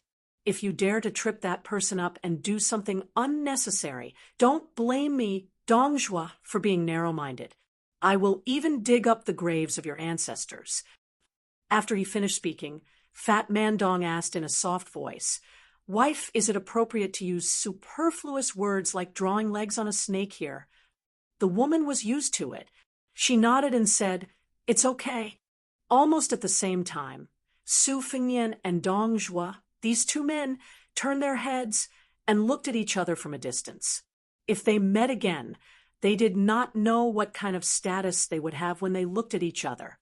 Announcing the first VIP subscription group in Snow, 1687-1655 group subscription screenshot. Chapter 459. When the people of Flying Fox City first heard that Dong Zhangping was going to seal the city, they wanted to cut off the fat man's flesh. However, the thunder was loud, but the rain was small. Soon the city was reopened. The people thought that the eldest son of Tantai Zhangping must have gained the upper hand in the secret competition with Dong Zhangping. They didn't believe that Tantai Zhangping would be pushed back by a woman at the gate. Su Fengnian was not in a hurry to leave the city. Instead, he climbed the city wall and looked at the hanging sword pavilion from a distance. Because Tao Manwu was involved with Dong Zhuo, his plan had been disrupted. It was not appropriate to leave the city in a hurry. However, if he stayed in the city, it would be easier for him to be caught. Su Xiao wanted to find the old general of the Beiliang army by himself, so he had to put it aside for the time being. It was the lesser of two evils. He was mocking himself, but he still had some regrets. When Su Fengnian was about to turn around and walk down the city wall, a sloppy man who was sleeping soundly on the battlement murmured a few words. He then rolled sideways and was about to fall off the city wall. Fortunately, he fell into the wall, so Su Fengnian did not help him. The drunkard was not happy that he survived. Instead, he carefully stroked the wine gourd hanging on his waist. Only then did he raise his head and look around. When he saw Su Fengnian, he was indifferent. The drunkard with a full beard leaned against the wall and drank a mouthful of strong wine. He hummed a Beiliang song, "Take off his armor," leisurely. A tall but hunchbacked man in a servant's uniform trotted up the city wall with a flask of wine in his hand. When he saw Su Fengnian, he paused and silently filled his old, half-empty flask with new wine. The servant was a pitiful, cross-eyed man. The half-drunk man took out a dagger inlaid with pearls and shaved his face. As he was busy, he glanced sideways at Su Fengnian. He pointed at the hanging sword pavilion and scolded, "Young man, what are you looking at?" "I brought 2 swords to Flying Fox City. One is hung in the pavilion, and the other is sold to the city lord's mansion for 1,000 taels of gold. What right do you have to look at me like I'm a drunkard?" The servant was a mute. Seeing his master's lips, he knew that he was about to get into trouble again.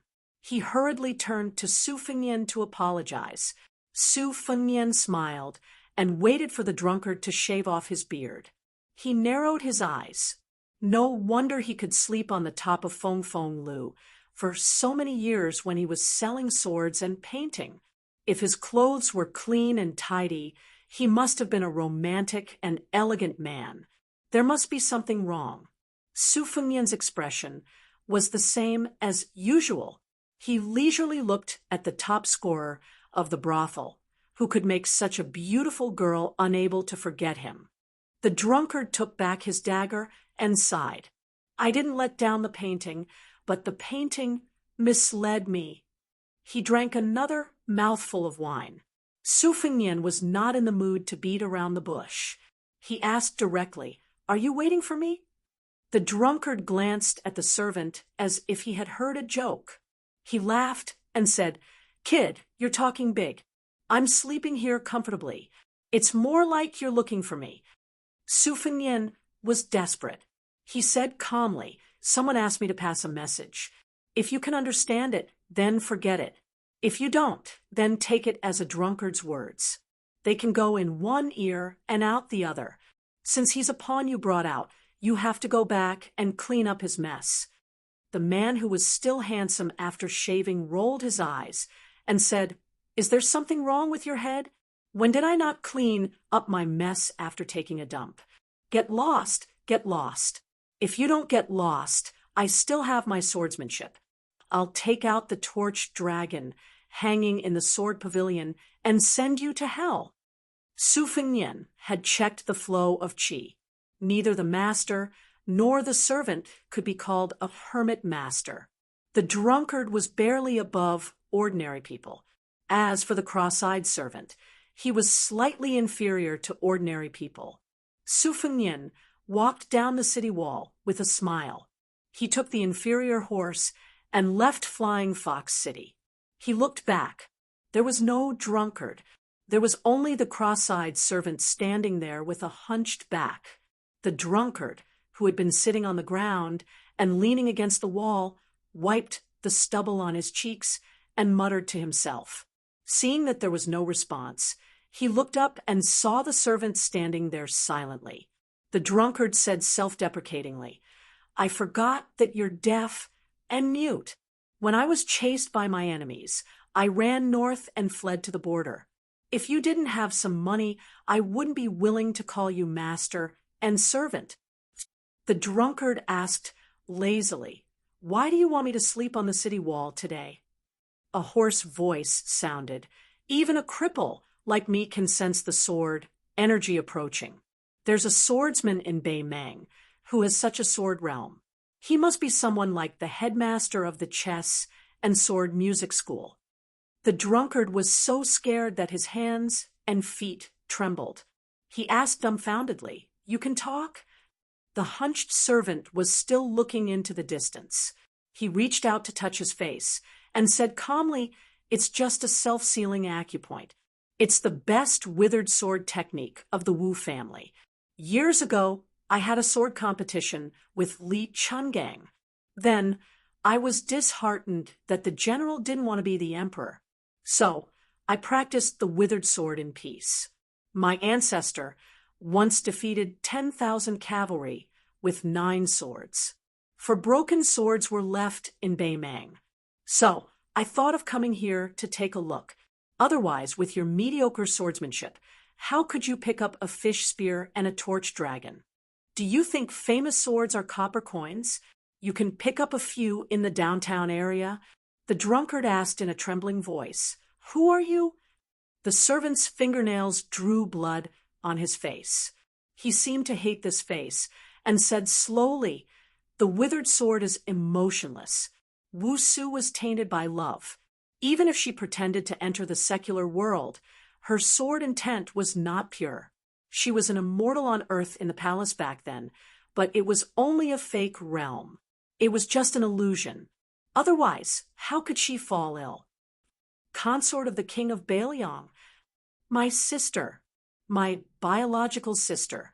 However, I have never been close to her since I was young. Our relationship is even worse than her relationship with Dong Tai, who lived on Sword Mountain. Just like Chen Jibao and me. His Royal Highness is much better than that nephew of mine. However, no matter how close we are, our blood relationship cannot be denied. All these years, I have been waiting for the general. I never thought that my nephew would come to flying Fox City. General, you moved me with emotion and reason. But don't you know that I, Wu Qi, am the most emotionless and unreasonable person in my life? How do you know that Qin Jibao has never come to find me? It's too late. You don't kill me. I won't say anything. There are so many romantic people, but they all die because of romantic people. On this day, the top scholar died drunk in Sword Pavilion. All the brothels in the city mourned and paid for the burial of this legendary man who made countless girls fall in love with him. Those middle-aged women whose children had already grown up were secretly grieving. To the north of Beiliang was Beimang. Beiliang was desolate, but its heart was not cold. In the past few years, the battles in Liangmang had not been as grand. Most of the battles were between small groups of roaming cavalry. Beiliang's crossbowmen had become the most coveted type of soldier. To be able to cut off a few heads and hang them on the side of the saddle, even the old soldiers would be envious. Not to mention the hot-blooded new soldiers. This was a real meritorious service and could not be faked. Those rich playboys on the Eastern Front might even kill civilians and pass them off as Beimang barbarians. Beiliang's military law was strict, so they would not dare to do such a thing. One day, a group of Beiliang's crossbowmen went deep into the Beimang's territory and met with more than 20 strong and healthy Beimang barbarians on a narrow path. After a fierce battle, both sides suffered losses. After checking the corpses, they found out that they were Crow barbarians under Dong Zhuo's command. This made the ordinary crossbowman, Li Hanlin, whose face was covered in blood, cry out in joy, but he also felt some lingering fear. Beiliang's military system consisted of 10 to 50 men. To be able to be a crossbowman's commander was more qualified than a general in the military. Li Hanlin's commander was an old and steady burly man. He wore light armor and his horsemanship was superb. Not only did he have extraordinary strength, he could also draw a bow with both hands and shoot. However, no matter how calm he was, whenever he saw a Beimang person, his eyes would turn red. He had broken many military rules and had been demoted several times. Otherwise, he would have become a general long ago. He was a man of few words, but every time his subordinates mentioned the incident where he was personally whipped by the general, the middle-aged man would grin. Li Hanlin and the other crossbowmen all knew that this was the commander's weakness. If they made a mistake, as long as they repeated this, the commander would be happy and soft-hearted. Li Hanlin rode on a horse with a deep wound on his arm. A Beimang barbarian's head was tied to his buttocks. Blood flowed down the side of the horse's back. In this small-scale battle, they had lost 3 men and completely wiped out the enemy. The 3 corpses of their comrades were hung on the backs of the marksmen and 2 deputy marksmen's horses. This was an unshakable rule in the army. On the battlefield of Beiliang, the most important thing was to return the corpses of the dead. As long as there was still a breath left in them, they had to return with their fallen comrades, as long as it didn't affect the important military affairs. Li Hanlin glanced at the new recruit beside him and had a whole new level of respect for him. This guy was called Ludo, a weird-looking man with double pupils. Not long after he joined their ranks, he had 3 Beimang barbarians' heads hanging from his horse's back. One could imagine how powerful he was. Originally, the crossbowmen led by Li Hanlin didn't like this bad-tempered new recruit. However, after fighting side by side with him, even the one behind him, who had beaten and scolded Ludo, Li October, had to admit that he was wrong. This old man, with the surname, Li was a 3rd-rank general in Beiliang. In the whole of Beiliang, he could be considered to be someone who could do whatever he wanted. His parents and uncles were all illiterate. When he was born, his parents made a big fuss over his name. They invited countless famous scholars, but none of them were satisfied with his name. Later, the old man slapped his thigh and said that he should be called Ludo since he was born in Baliang. As a result, the entire illiterate family didn't have any objections. The scholars who helped him with the name were all silent. Chapter 460. Most of the crossbowmen in Lee Hanlon's team were young masters like October Lee, although most of them were not as prominent as October Lee, but they were not willing to talk about the glory of their father's family.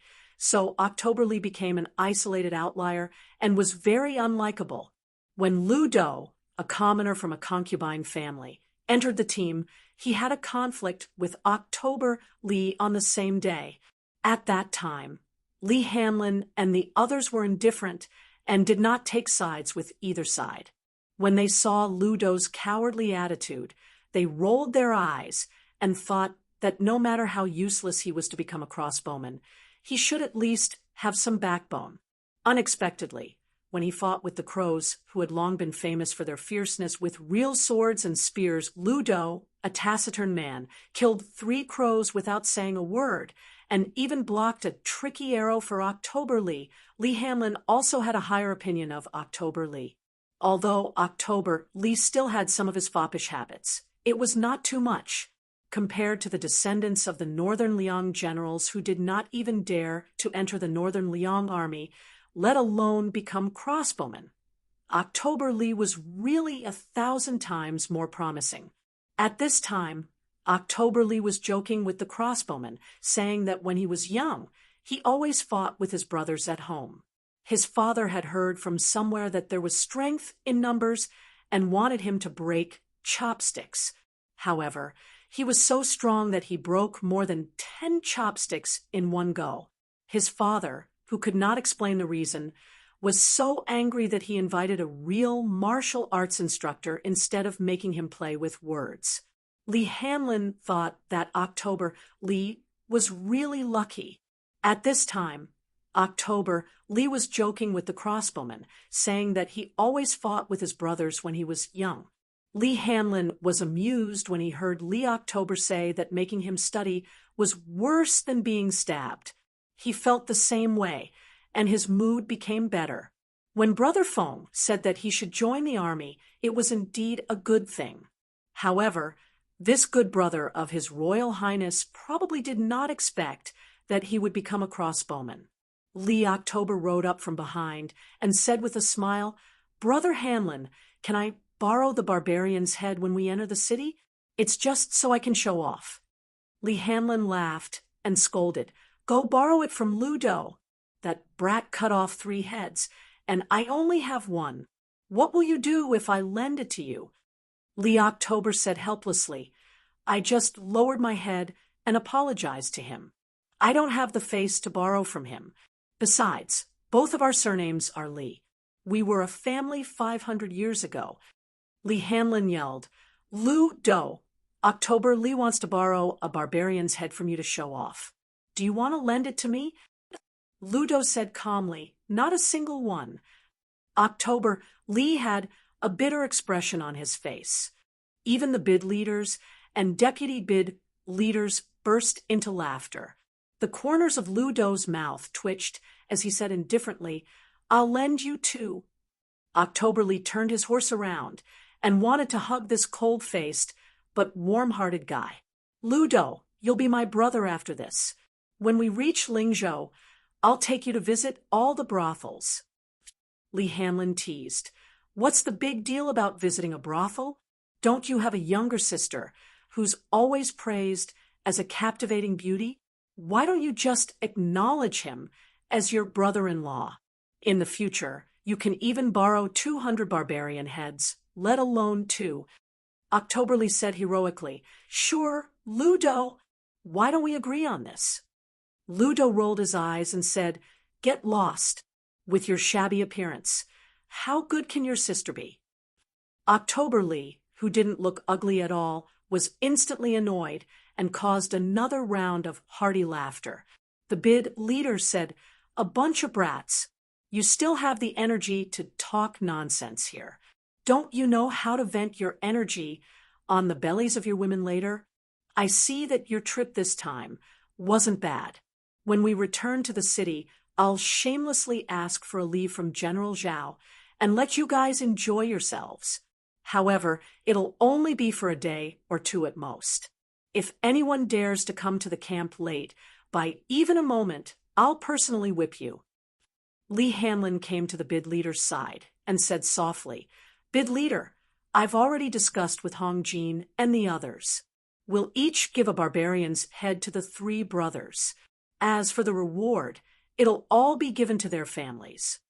The bid leader frowned and said, "It's a serious crime to give away military merits without authorization. Li Hanlin, I know your background isn't ordinary and isn't inferior to October Li and the others. However, if the higher-ups find out about this, the military law will be like a mountain.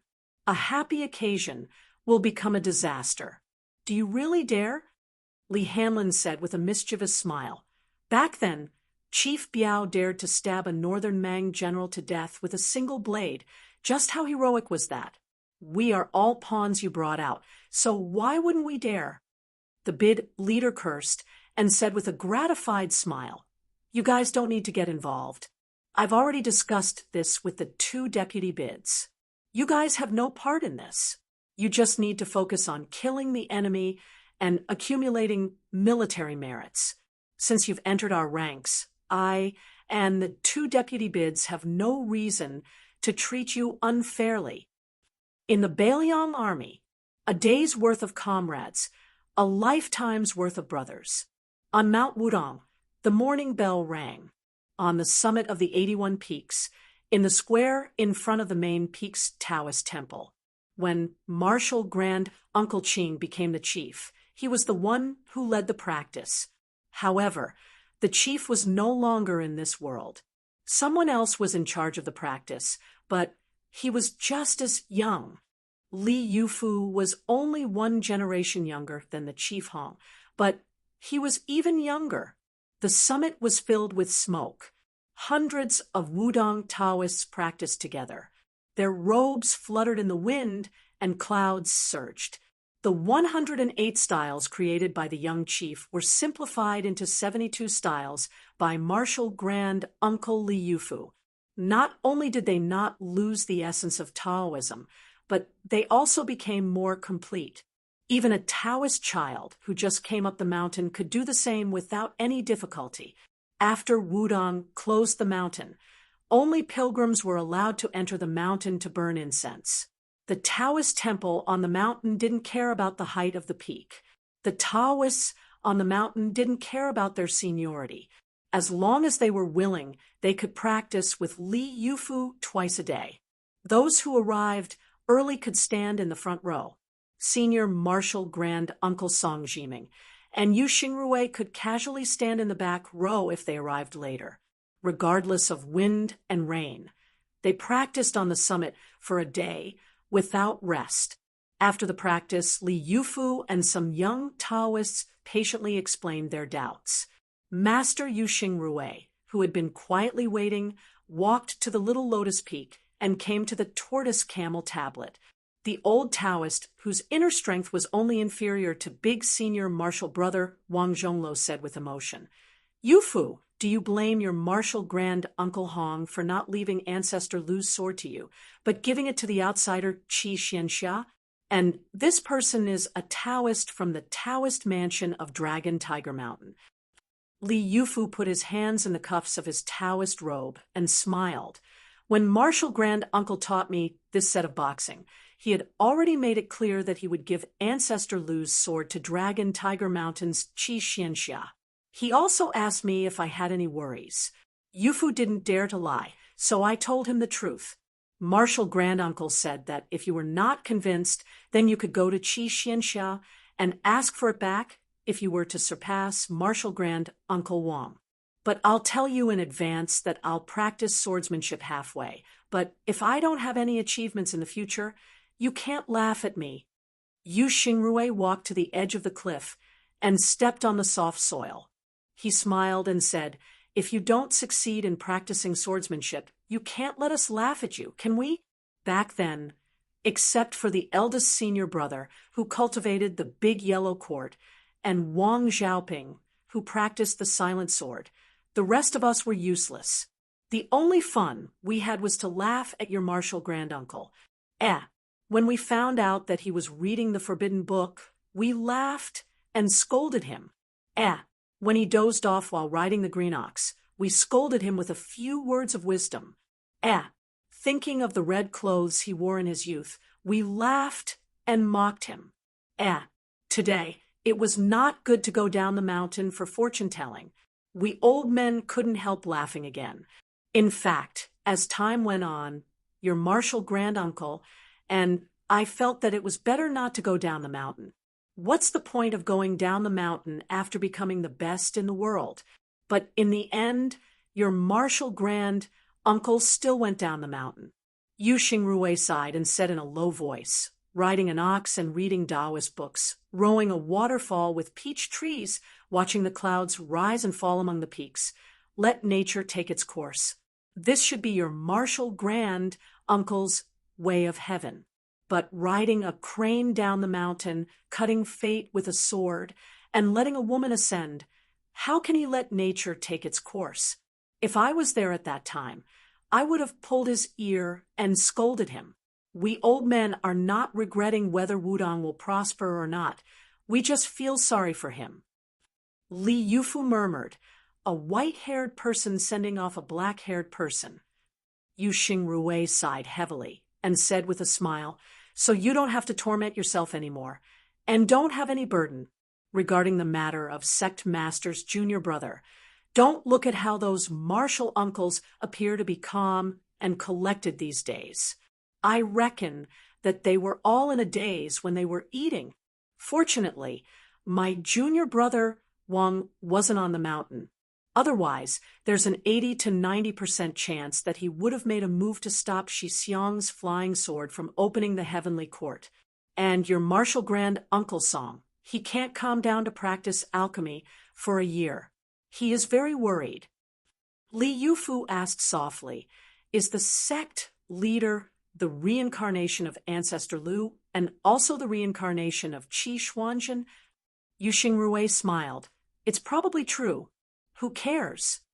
Yu Xingrui patted the shoulder of this disciple, who personally came from Donghai to Wudong Mountain, and said softly, you have the temperament of the sect leader. It's a blessing to be able to eat and sleep. Li Yufu scratched his head and said, awkwardly, when His Royal Highness came up the mountain, sect leader could still suppress this young master. I'm afraid I could only be beaten. Yu Xingrui laughed and said, don't listen to the nonsense of those little Taoists. Your uncle master was also beaten and scolded by the crown prince. When the crown prince went up the mountain to practice his saber skills, your uncle master was bullied quite a bit. Luckily, he was able to find joy in his suffering. The few of us were just gloating. Li Yufu was stunned. Yu Xingrui pointed to the scenery outside the peak and smiled. Sincerely, the sect leader's junior brother stepped into celestial phenomenon here and also became an earth immortal here. It's just a matter of one step. Li Yufu came back to his senses and said softly, it seems like one step, but it's already thousands of steps. Chapter 4:61. Yu Xingrui nodded. That's right. When you are wholeheartedly seeking Tao, you don't know how many steps you've taken. Only when you forget yourself can you have the opportunity to step into Tao. As for how to forget yourself, Master is inflexible and inflexible. He doesn't dare to mislead others, but at least he knows one thing. He works hard every day, but he doesn't forget to calculate how many steps he has taken. This is also where junior brother is wiser than us. I don't seek Tao, but Tao comes naturally. Li Yufu nodded. Tao can't be Tao. Wonderful beyond words. Yu Xingrui slowly left the top of Little Lotus Peak. He glanced back at his disciple, who was talking to the green ox, and smiled. Since junior brother was Lu Zhu, his last words were equivalent to Lu Zhu's own words. When Wudong thrives, Yu Fu thrives. Jing, and palace. It was said that Princess Pei was focused on meditation and didn't show up for a long time. The already deserted palace became even more desolate.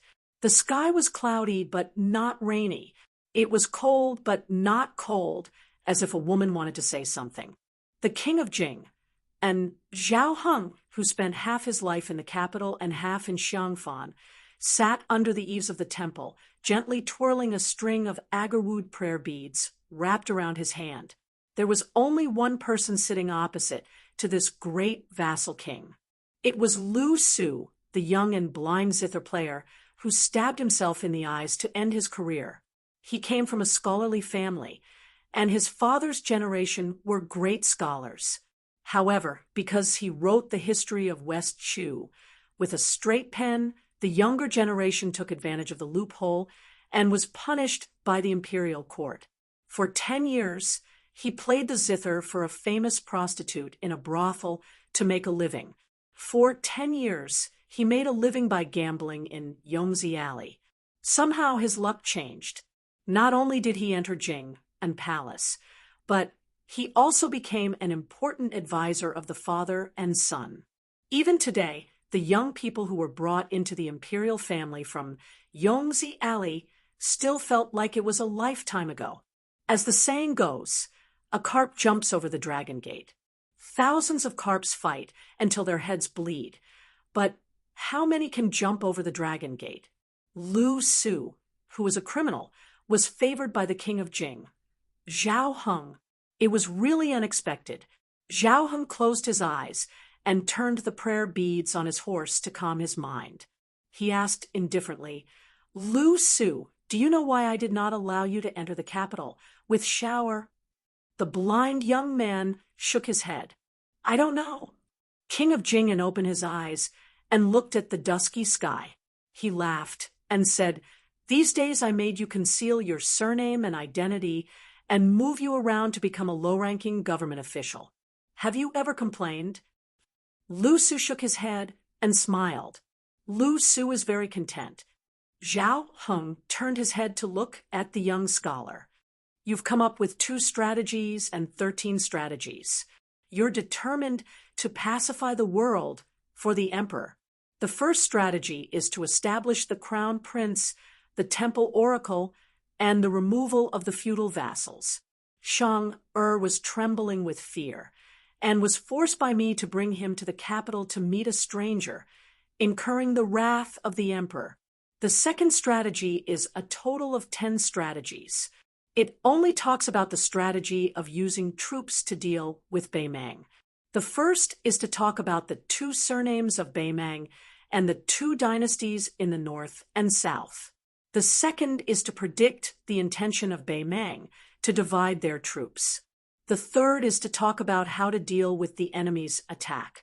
The fourth is to prepare horses for the border. The fifth is to mobilize troops and generals. The sixth is to talk about Tu Liao.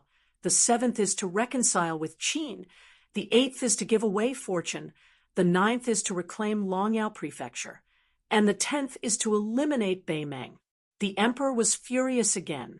However, Shang-Er sent a secret letter back to Xiangfan, saying that even Zhang Julu and Gu Jiantang attached great importance to it. Even the old West Chu's grand preceptor, who usually didn't like to praise others, said a few good words in the imperial court. Of these 3 people, Zhang Julu chose to give away fortune to promote righteousness, to pave the way for his own political reform. Gu Jiantang favored the 9th strategy of reclaiming Longyao Prefecture greatly. Meanwhile, Sun Shiji, who was in charge of the province under the sect, even more so accepted the 2 strategies and 13 strategies. Once he praised the 2 strategies, these fellows standing in the main hall all felt ashamed of their inferiority, calling my impostor Shang-Er a great talent in managing the world and helping the people, not the least bit inferior to Grand Secretary Zhang.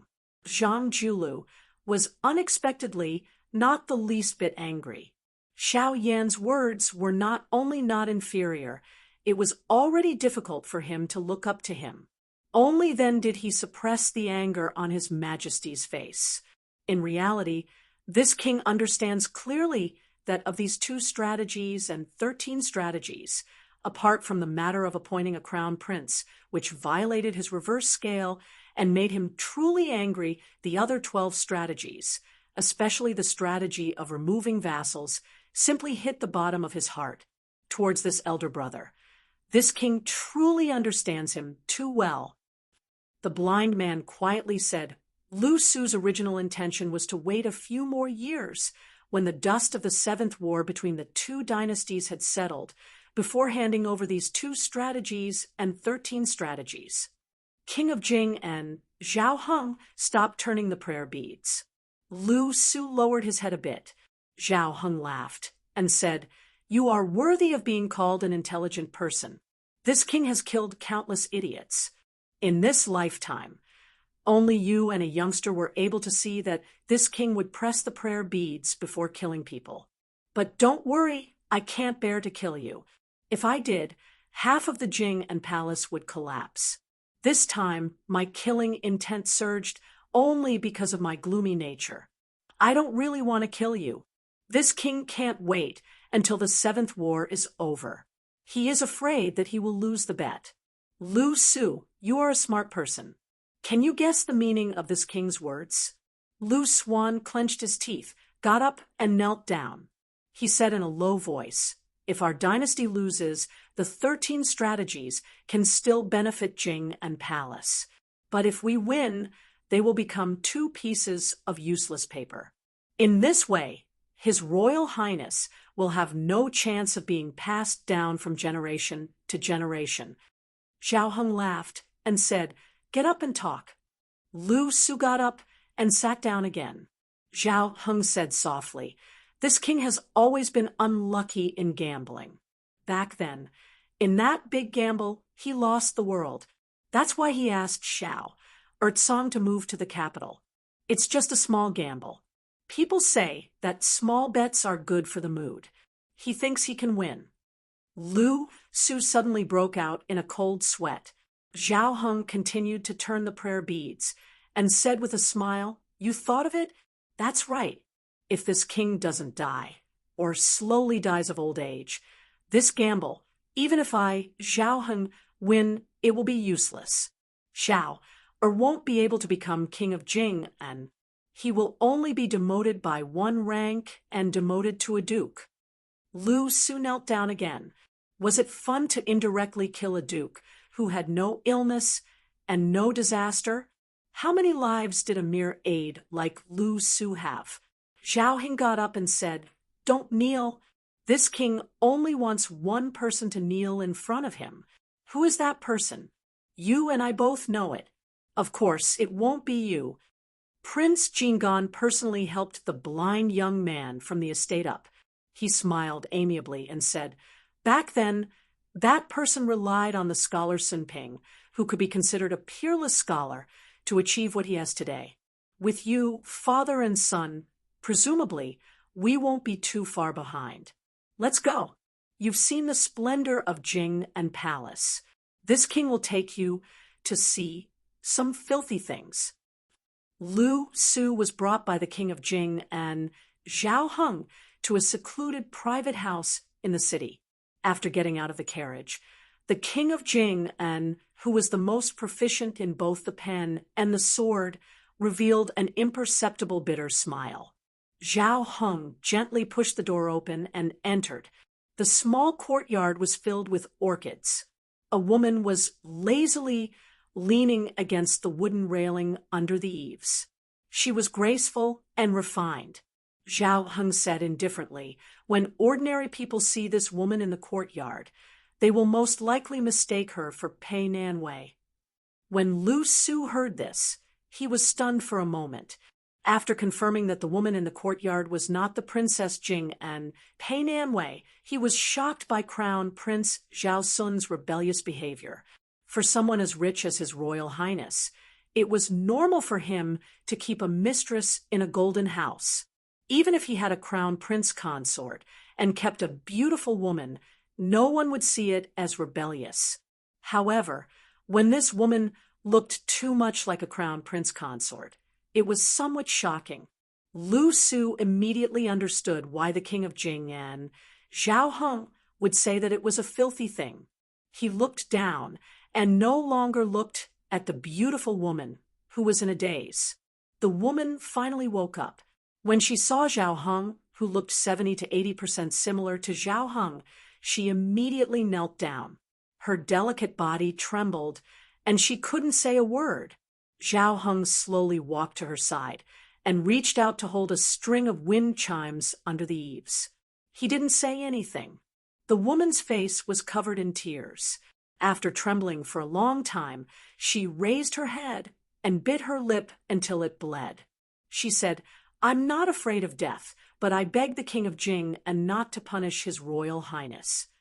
Zhao Heng released the wind chimes and gently flicked them. They jingled.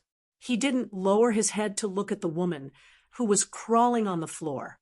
He sneered softly, "Are you worthy of speaking to this king?" The woman lowered her head, and tears streamed down her face. The king of Jing and listened to the sound of the wind chimes, and slowly said, "This king already knew from the first day you stepped into the courtyard. However, this scandal is nothing to this king. Sue, or didn't cross the line." The woman was still trembling like a delicate orchid in the wind and rain. Zhao Heng continued, "Now, for Sue, you have to die. Are you willing?" The king of Jing and Lu Su walked out of the courtyard. Before Zhao Heng boarded the carriage, he paused and laughed softly. "This king treats you like a scholar." Lu Su, who didn't speak, bowed deeply. The woman waited until the sound of the door closing. She wiped away her tears and went to the jewelry box to choose a pearl hairpin that Zhao Sun had given her. She came under the eaves and lay on the floor with him. She raised her head and looked at the wind chimes. Before the hairpin pierced her neck, she said softly, "Sun." When the king of Jing'an's crown prince, Zhao Sun, was in the capital, there was a piece of news that shook the world. The king of Jing and Zhao Heng died of a chronic illness. Princess Jing and Pei Nanwei committed suicide. The news spread to the capital. It was rumored that the crown prince, Zhao Sun, vomited blood and fainted. That day, the emperor's grace was vast and mighty. The emperor decreed that Zhao Sun was to be the king of Jing and among the 7 vassal kings. He was the second to be granted a hereditary title. However, he was the first to become a vassal king, His Royal Highness. After Zhao Sun thanked the emperor in the palace, he quickly returned to Xiangfan City. After meeting Lu Su, he put on mourning clothes. In the dead of night, Zhao Sun, who was about to become the new vassal king of the dynasty, sat alone in the morning hall. He expressionlessly threw a handful of yellow paper into the brazier. After the mourning period was over, Zhao Jie, who was now Prince Jingan, had his maidservants wait on him and put on his official robe. He dismissed the servants and stood in the room with his hands clutching his face. His expression was twisted and sinister, as if he was crying but not crying, as well as smiling but not smiling. He covered his face and lowered his head in tears. If there was someone watching, His Royal Highness would have an incomprehensible expression at this moment. It was a pity that the new noble Lu Su could only stand outside the door. Moreover, he was blind. Inside the room was the king of Jing and Zhao Sun. He covered his face, and the corners of his mouth curled up. The capital. When a woman marries into the imperial family, no matter what her previous status was, she would have no choice. Chapter 462. When Yan Dongwu saw her younger brother Yan Qiji and Kong Wuqi visiting together, no matter how bad her mood was, it still improved. Moreover, she was married to the refined and introverted fourth prince. Although this husband of the emperor's son was a bit too playful and was obsessed with poetry, painting, and musical instruments, for a woman, it was already a heavenly wealth that she could not complain about. After the two became husband and wife, they treated each other with respect. Yen Dongwu didn't know what reason he had to be unhappy. Therefore, every time the stewards and maids of the Fu saw the imperial concubine, they always felt close and kind.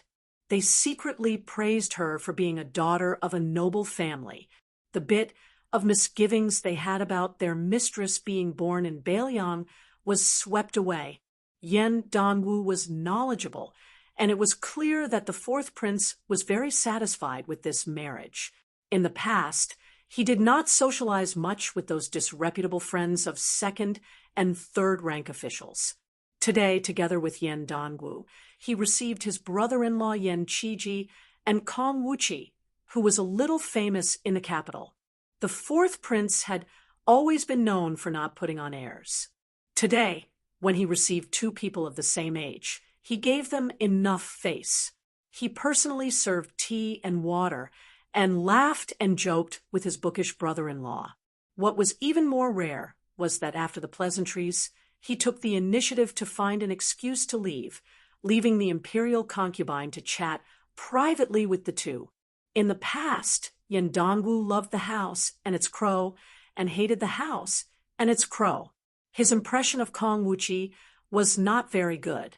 After the family moved to the capital, he talked a few times with the sturdy but simple-minded Kong Wuqi and found it difficult to dislike him, especially his younger brother, who was not on good terms with the group of young masters in the capital and often suffered losses. It was always Kong Wuqi who had a good relationship with the second prince, who led people to get back at him. In addition, the Yen and Kong families were rare scholarly families in Bailiang. In the capital, which was very xenophobic, they inevitably helped each other. Yen Dongwu and his younger brother talked about some personal things and some simple principles that one had to be clever when working in the capital's yamen. Kong Wuqi did not speak much, and only sat upright and still on the side, foolishly happy. From beginning to end, the three did not mention that name. Leaving the luxurious and grand mansion, the fourth prince still politely escorted him to the door. Yen Qiji and Kong Wuqi sat in the carriage together. Kong Wuqi asked innocently, "Yen, eating chicken, your sister seems to hate His Royal Highness. Look, she doesn't even want to talk about it." Yen Qiji's face darkened as he said softly, "None of this matters now." Kong Wuqi said straightforwardly, "Hey, I used to think that Brother Feng could become your brother-in-law. At that time, I regretted that I didn't have an elder sister.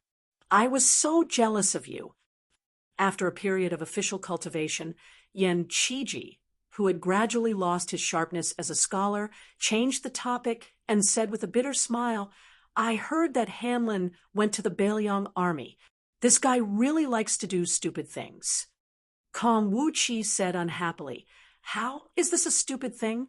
If a man doesn't go to the battlefield to kill the enemy, how can he still be considered a man?"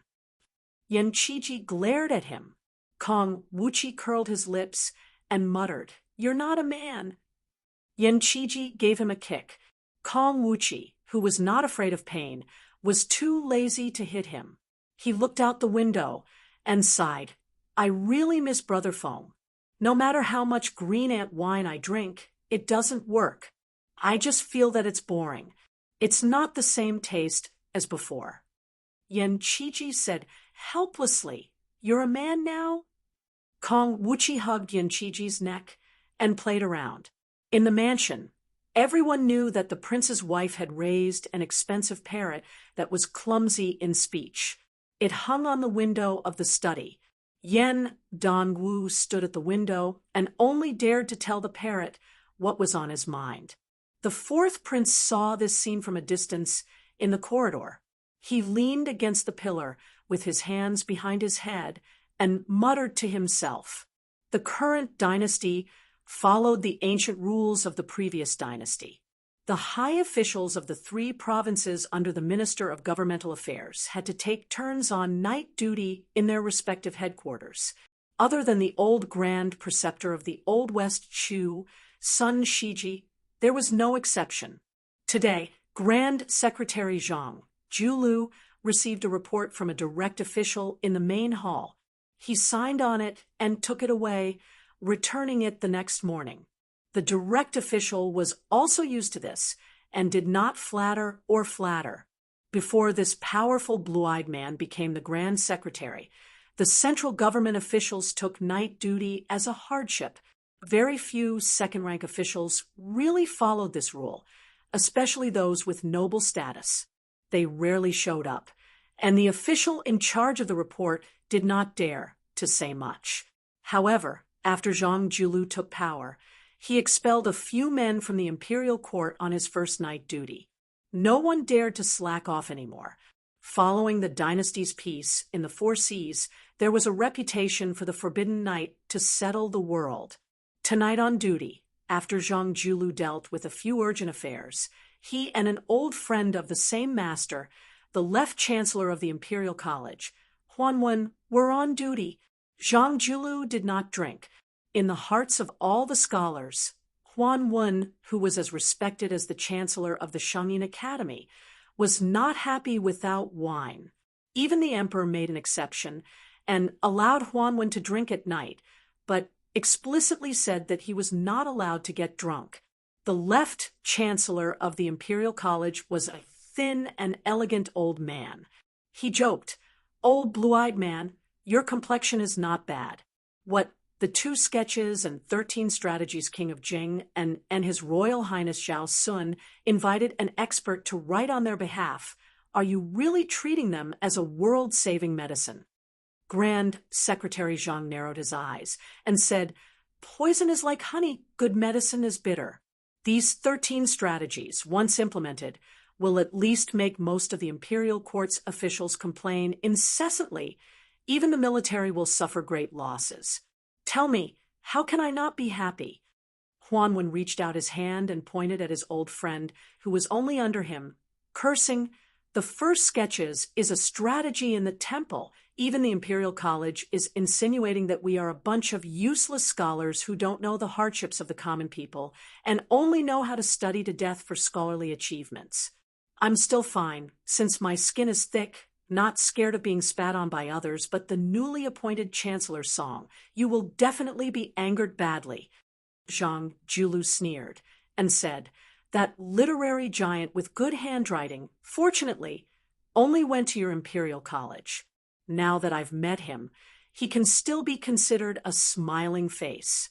If he went to the Secretariat or the Minxia province, I would still have a headache, unable to escape from becoming a political enemy of his." Huanwen chuckled and said, "This Song family father and son pair is a great literary giant who is going to dominate the literary world for 100 years. Old blue-eyed man, you should take it easy. If they hold a grudge against you, just wait for them to splash dirty water on you after you die." The blue-eyed, purple-bearded Grand Secretary Zhang stooped down and reached out to warm himself by the fire, calmly saying, "Penknife, penknife, penknife. A pen is a knife, killing people without spilling blood. In my opinion, he isn't inferior to great General Gu Jiantang." Huanwen drank a small mouthful of wine, narrowing his eyes and lowering his voice, saying, "The Green Party has already fallen apart, but the Gangnam-do Lu family brothers, one has become the Minister of Rights, the other has become the Assistant Minister of War. The atmosphere is gradually rising. Aren't you nervous?" Grand Secretary Zhang said indifferently, "What's the point of being nervous about these things? I am only worried about things like drought, floods, locusts, and other things." Huanwen shook his head, not saying anything. He only feared natural disasters, not man-made disasters. With the officials in power, what more could he ask for? Insignia Mountain's Great Bull Mound, the 2 great guest elders, Huang Fangfua and Hong Yu, personally watched as that mountain lord woman placed a single hand on the head of a guest elder kneeling on the ground, whose inner force wasn't ordinary, absorbing the aura of this man who was still a powerful martial artist a moment ago, not leaving a single drop behind. When she released her hand, that guest elder's body and blood essence didn't change, but his life force was already extinguished. The two guest elders who secretly captured this person to help the tyrant smiled at each other, their faces full of bitterness and horror.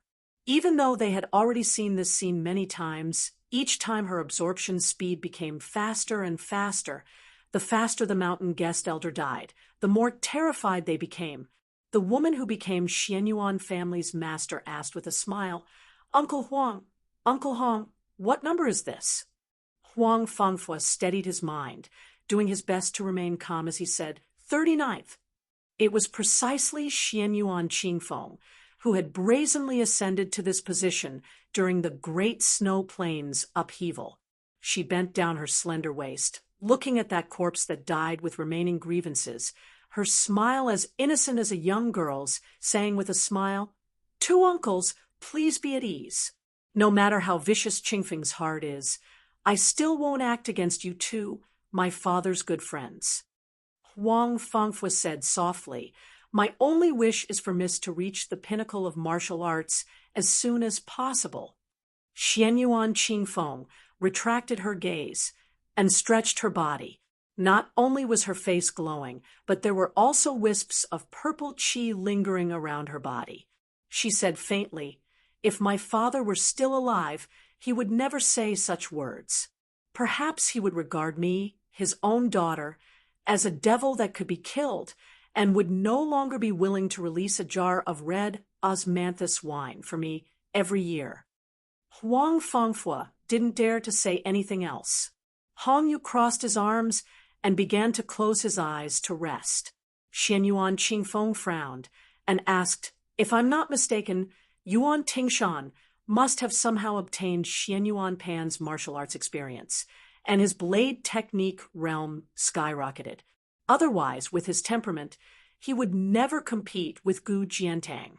On the other hand, our neighbor of Mount Hui, a young Taoist from the Taoist master residence with the surname Ning, on Mount Longhu was able to block the sword of the peach blossom sword god Dong Tai.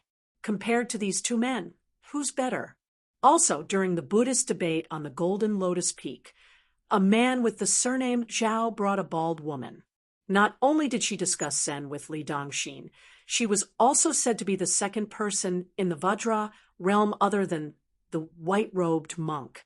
When can I be compared to her? Huang Fangfua didn't dare to speak nonsense, so he shook his head and said, it's hard to say. Xianyuan Qingfeng suddenly smiled and said, let's not bother about these troublesome matters. Oh, right.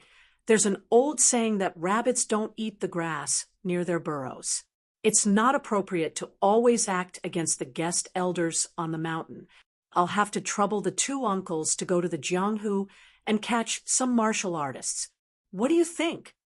Without waiting for Huang Fangfua to speak, Hong Piao opened his eyes and bowed, saying, I'm going down the mountain today. Xianyuan Qingfeng waved his hand, and the barefoot woman walked to the left side of the spacious main hall by the cliff. The mountain wind whistled, and her sleeves fluttered. She slowly walked back to her boudoir and put on yellow flowers in front of the mirror. After drawing her eyebrows and putting on makeup, she held the bronze mirror with one hand and pointed at the person in the mirror with the other. She laughed inexplicably and said, what an ugly woman. The northern Liang mansion had silently lost a man and a woman who seemed to be dispensable. One of them was Murong Tonghuang, who wore the skin of a transcendent god and headed north. The other was Xu Xiu, who headed south, and Su Fengnian, who was alone, slowly headed north again after leaving Flying Fox City. Chapter 463. There were as many horse gangs at the border as locusts, but once they entered the hinterland of northern Mang, their numbers quickly decreased. Using wooden sword Wenhua's words, His Highness the Crown Prince was very depressed at the moment. Only in the turmoil of war could people be forced into prostitution and become bandits. If the world was too peaceful, who would be willing to tie their heads to their belts and become bandits? This showed that northern Mang's territory was far from the so-called poverty of the people as described by scholars and celebrities. After seeing that Flying Fox City was as prosperous as the south, Su Fengnian became even more worried. Even if he was subtly influenced by the evil habits of the people left behind by the spring and autumn period, how many years would it take to soften a northern Mang that was as valiant as a strong man into a weak woman like the southern Tang? 30 years, 50 years, 100 years? How could Bailiang afford to wait? Su Fengnian rode his horse to the north, studying the swimming fish style on the 7th page of the knife manual.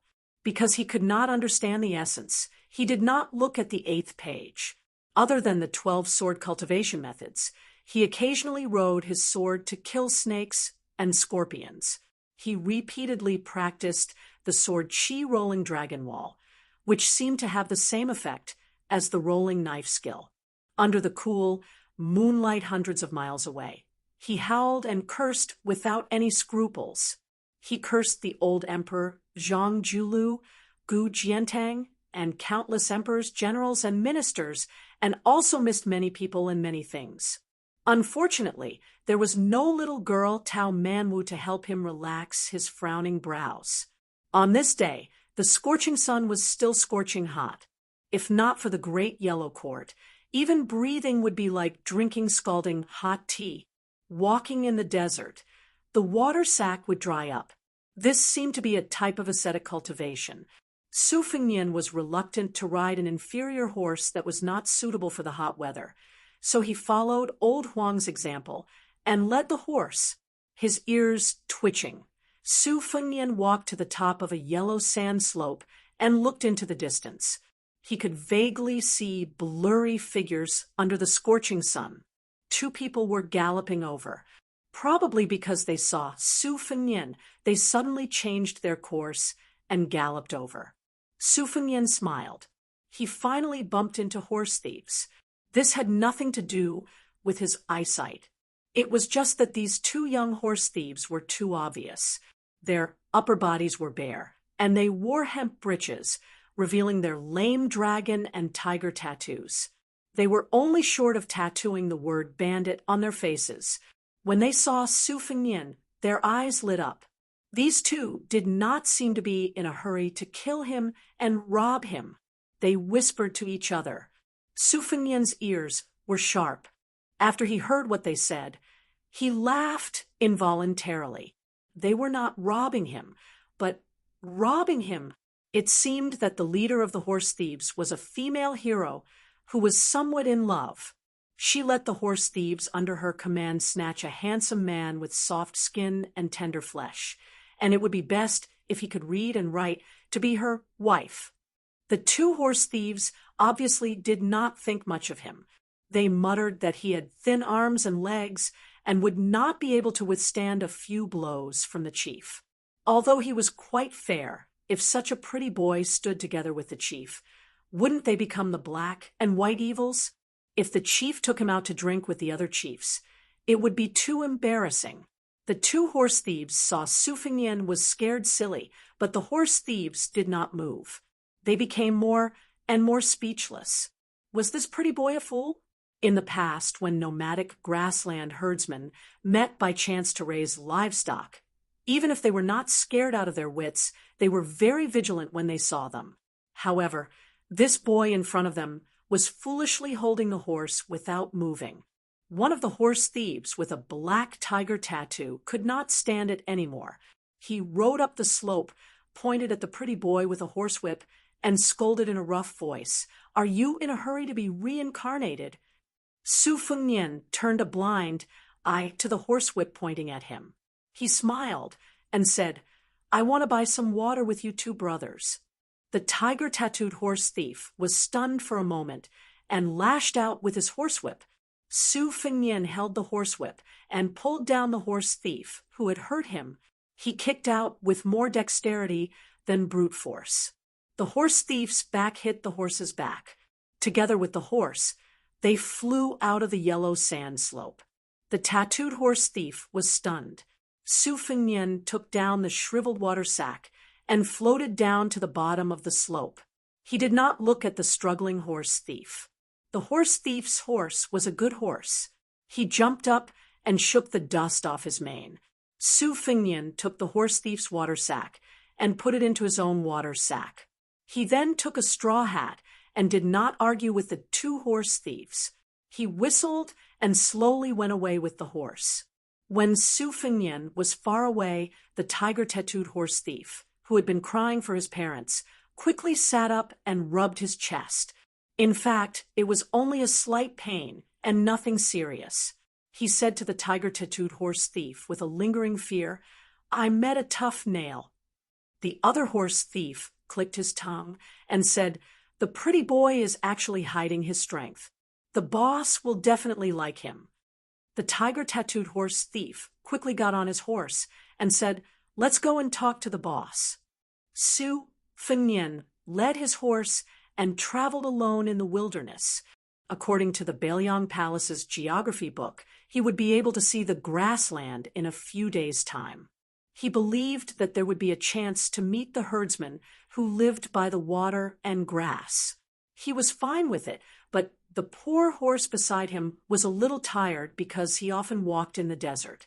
He thought that when they reached the grassland, it would be best if his old friend could blend in with the wild horses. So he took off the saddle and reins and let it go. After resting for the night, Su Fengnian sat cross-legged, lit a bonfire, and looked at the low, starry sky. The poor horse also bent its knees and rested, rubbing its neck against him.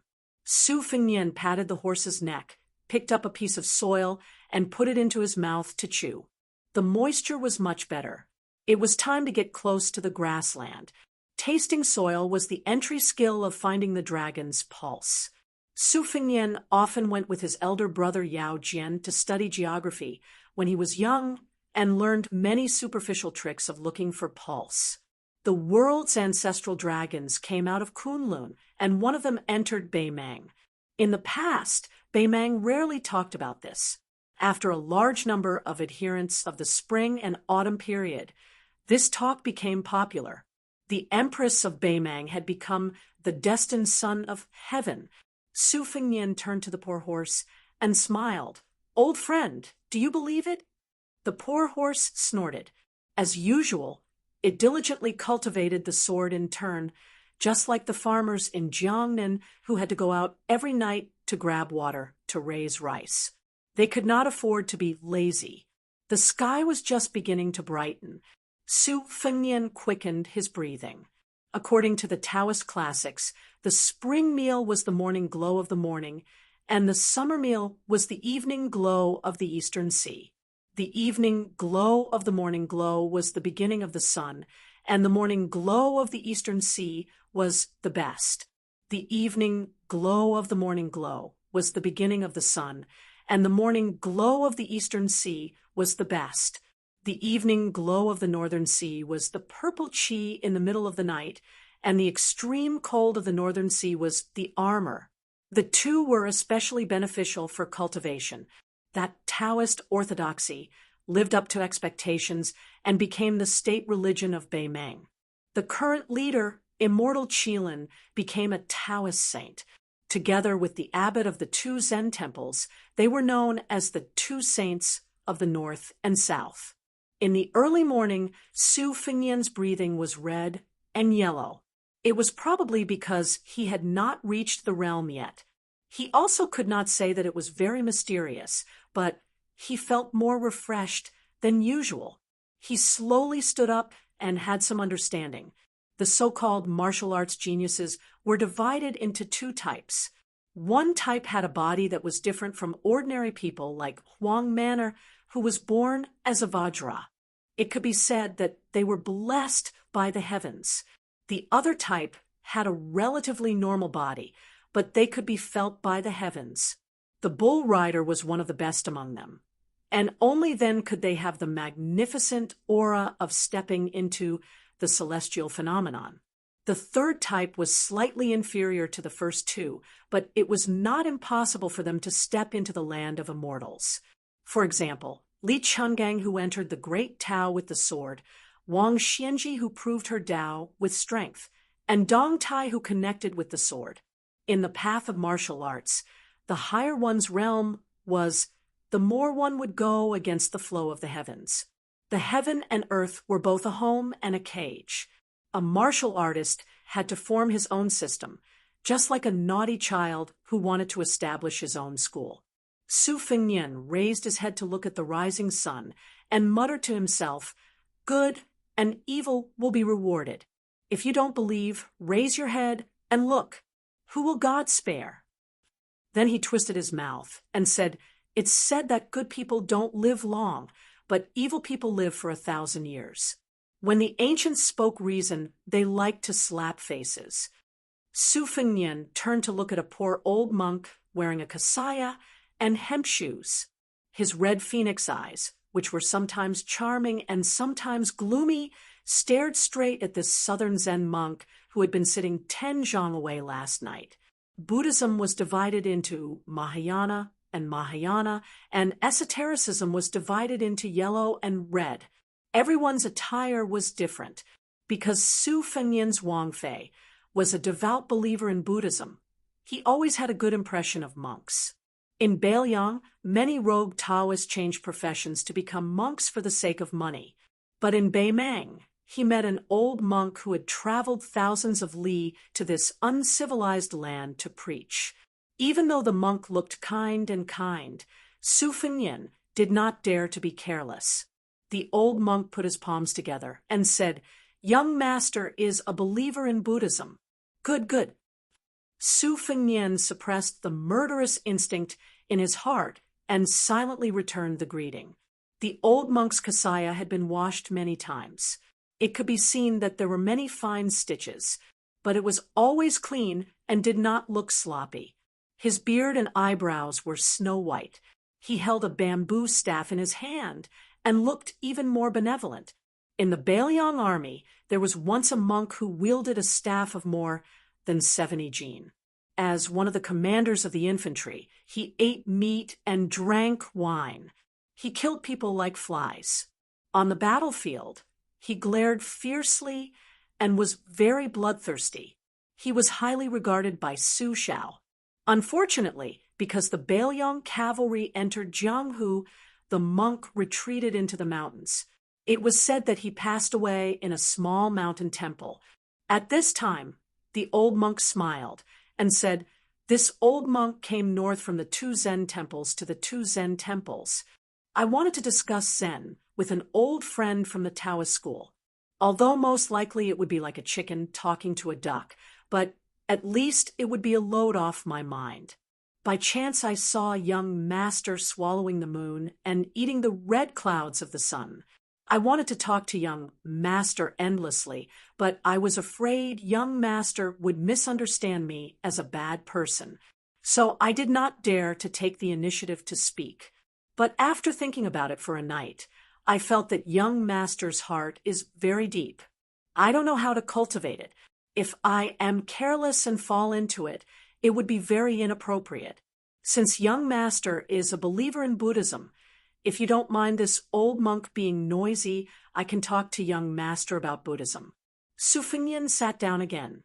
He smiled and said, "So, you are an eminent monk of the 2 Zen temples. I sincerely hope Senior will not be stingy with your advice." Chapter 464. The old monk did not approach and sat on the ground, facing Su Fengnian from a distance. After meeting, the old monk introduced himself to Meng Qi, showing his sincerity. The old monk placed his bamboo staff horizontally across his knees. Su Fengnian listened attentively. The old monk said slowly, "Young master used the great yellow palace as a golden chamber, practiced the double rolling blade technique, nurtured the Wu family's flying sword outside, and nurtured the #1 swordsman. Li Chuangong's green snake sword will inside. Your talent is great, your talent is high, and your perseverance is hard to come by."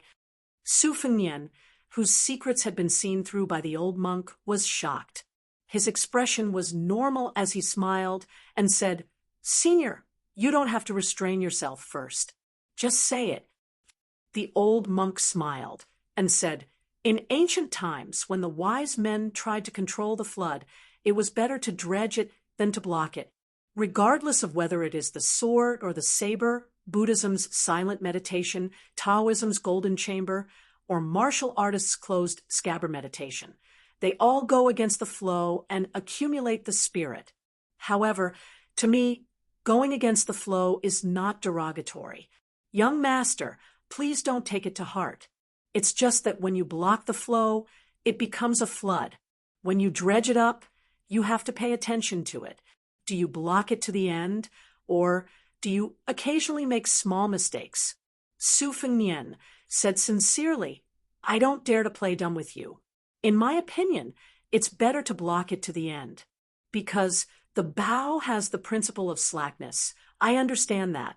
However, if closed scabbard meditation is like a woman taking a stroll, walking and stopping, bashful and resting, I don't think it's a big deal.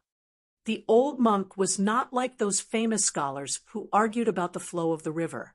If there was a slight difference in opinion, they would be as aggressive as if they had killed their father. They would want to take all the principles of the world into their own hands. The old monk was not arrogant because he was from the two Zen temples. He still carefully pondered over Su Fengnian's words, which were suspiciously stubborn. He said calmly, this old monk is not good at talking about big and small principles outside of Buddhism. I would like to shamelessly ask for some water from you first.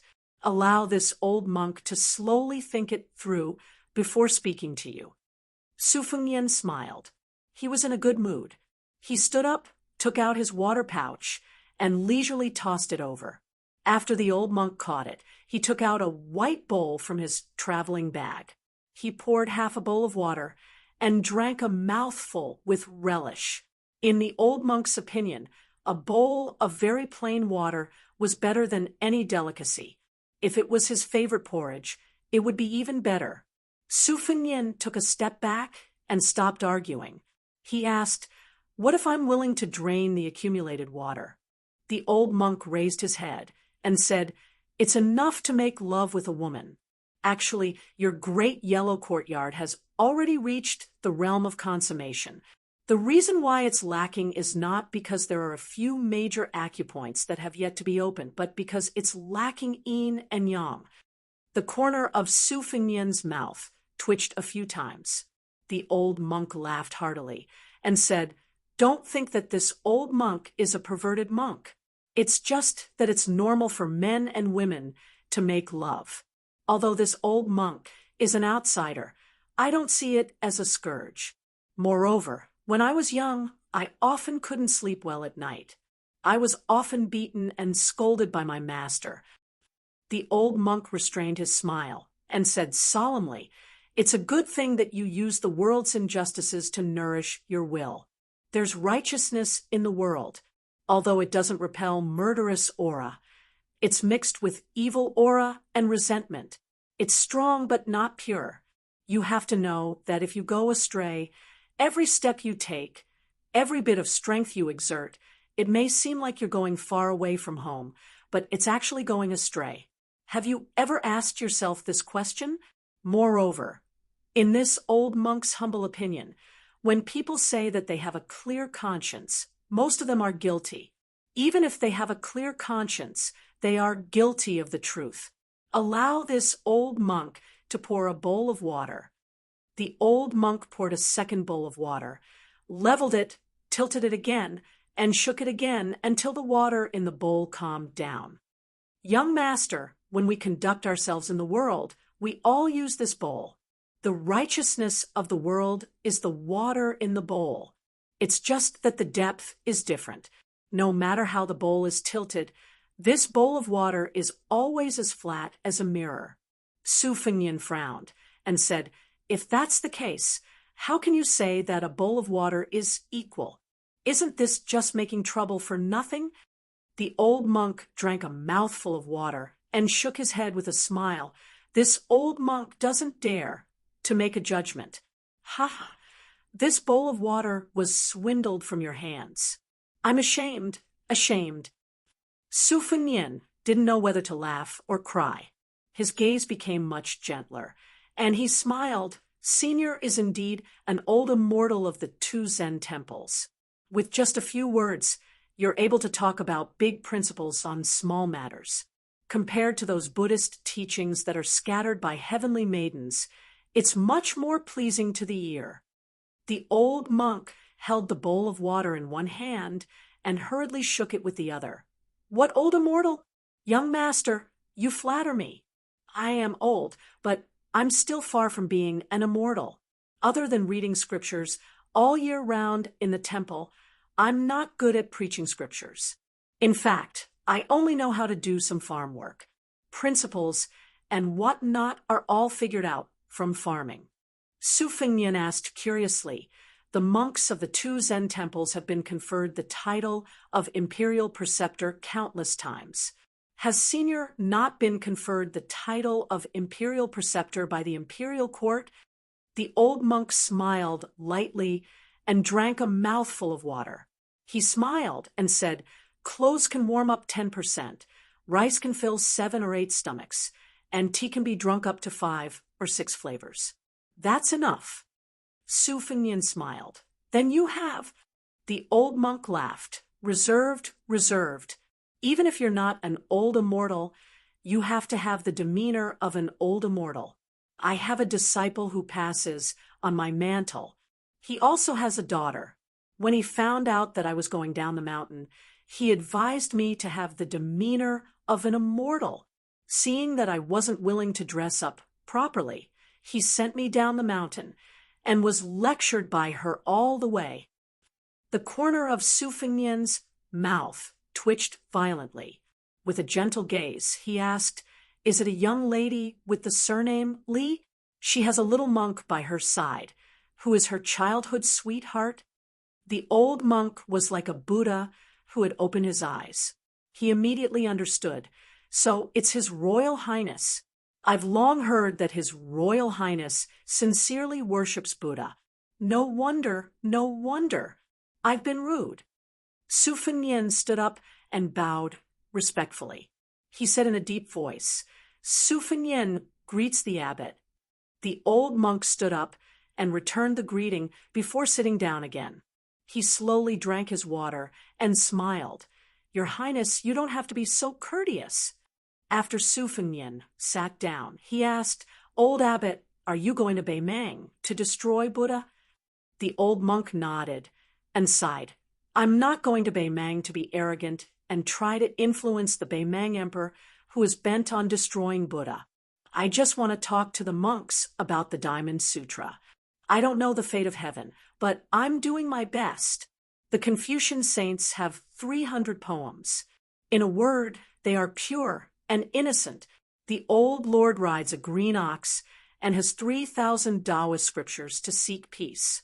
Buddha doesn't write words, but this makes us confused.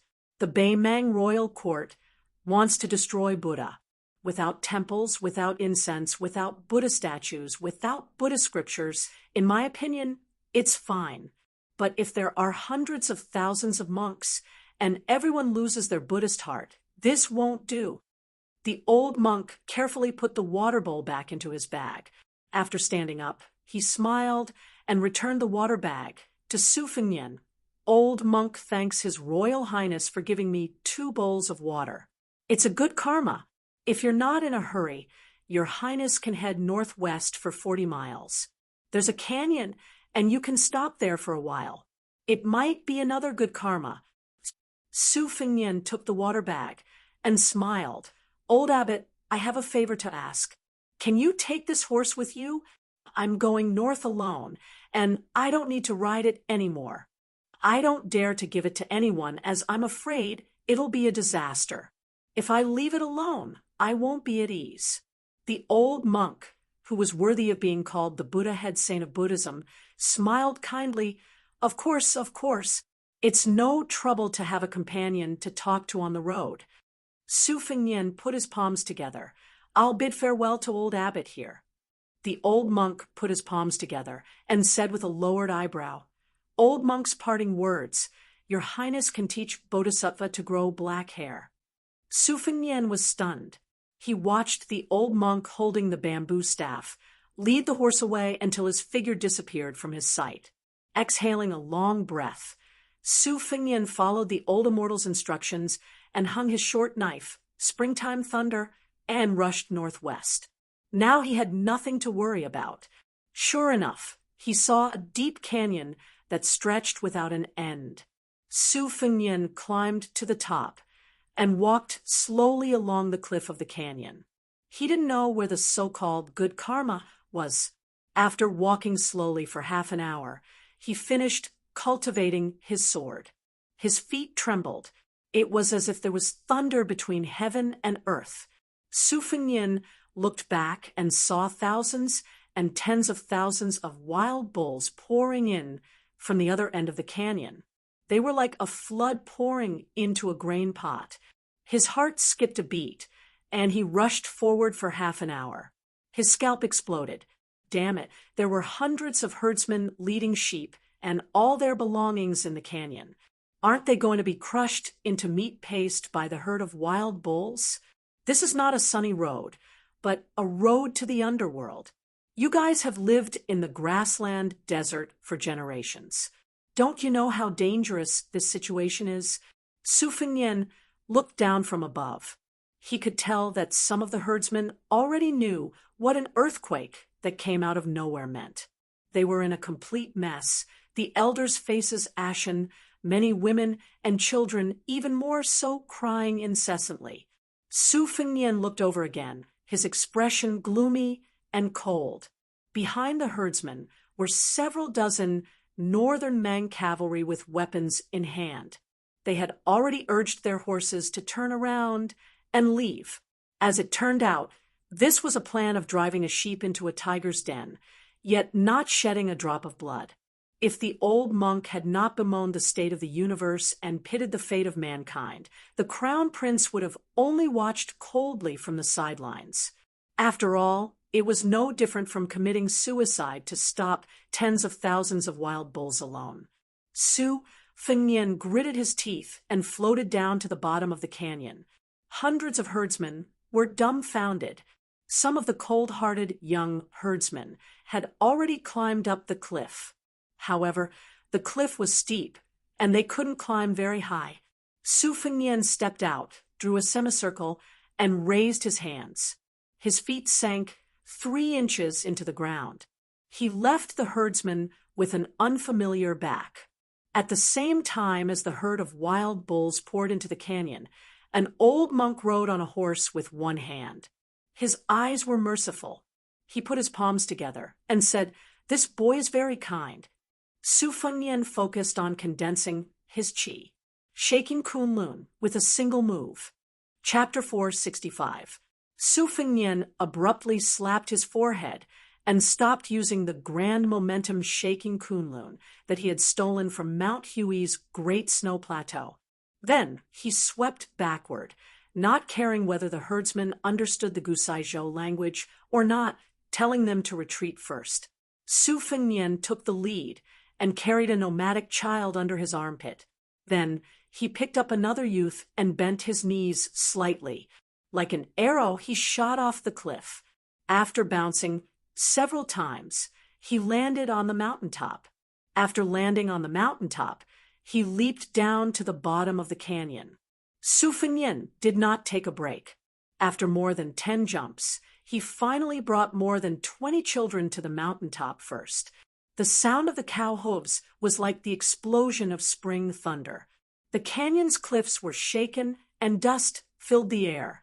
Around the corner, a herd of strong bison had already arrived like a tide. Su Fengnian did not pay attention to the young herdsmen who were pretending to stop. After a rise and a fall, he discovered a delicate figure bending down to support a child who had fallen down. Su Fengnian ran to her side and saw the side of her face from the corner of his eye. He was slightly startled, but he did not care about anything else. He casually picked up the 2 children and rushed to the mountaintop. After putting them down, he jumped down to the bottom of the canyon again. There were still more than 80 herdsmen who were desperately trying to escape in the canyon. He saw the young girl who could make His Royal Highness startled, pursed her lips and stood in place. Her face was filled with gratitude from the bottom of her heart. Her eyes were filled with the relief of life and death. Su Fengnian did not have the leisure to be unafraid of death like her. Facing the vast and mighty herd of bison, they descended to the bottom of the Kunlun Mountains together. The ground shook violently. The herdsmen were so scared that their legs went weak. The canyon's ground was originally uneven. The ground shook, making it harder to walk.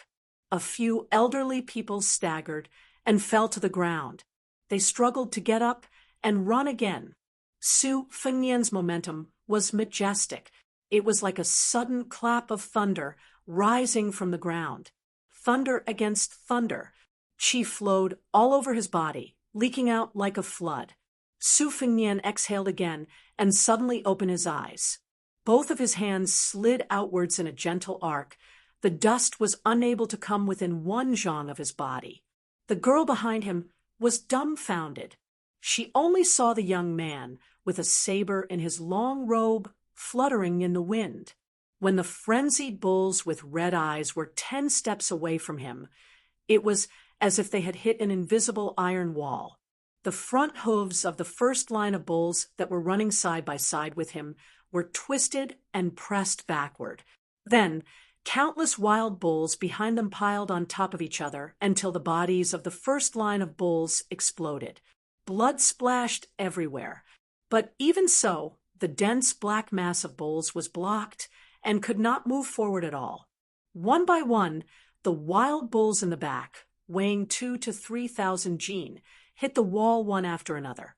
Their corpses and bones piled up. In an instant, a scarlet wall was erected. The thick and blurred blood was shocking.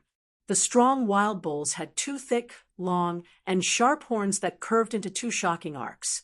Their 4 legs were white below the knees, and their shoulders and backs were like lumps. Any one of them alone would make people tremble with fear. There were many scenes of lions and wolves being overturned by the horns of adult wild bulls on the grassland, not to mention this flood of oxen that could topple mountains. In the narrow space of the canyon where there was no way to hide, it was like meeting enemies on a narrow road. There was no other way but to charge forward. The wild bulls were docile by nature. They just rushed into the canyon and ran wildly, gradually arousing their ferocious blood. Especially when they were blocked and stagnated by people, the saying of people going into a dead end really came true. Su Fengnian pressed down with his hands. More than 40 wild bull corpses suddenly fell down. His feet also slid back 2 steps on the ground.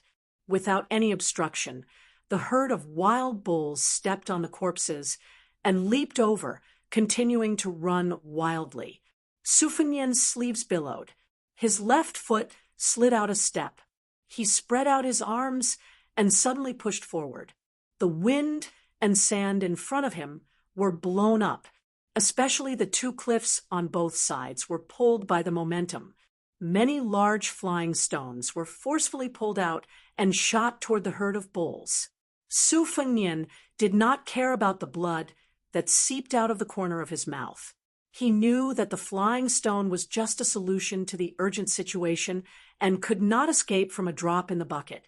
The previous block and the next block only reduced and compressed the gap between the bulls and their tails. It seemed to be effective now, but when the momentum contained in the torrent completely rebounded and exploded, it would be the real pain.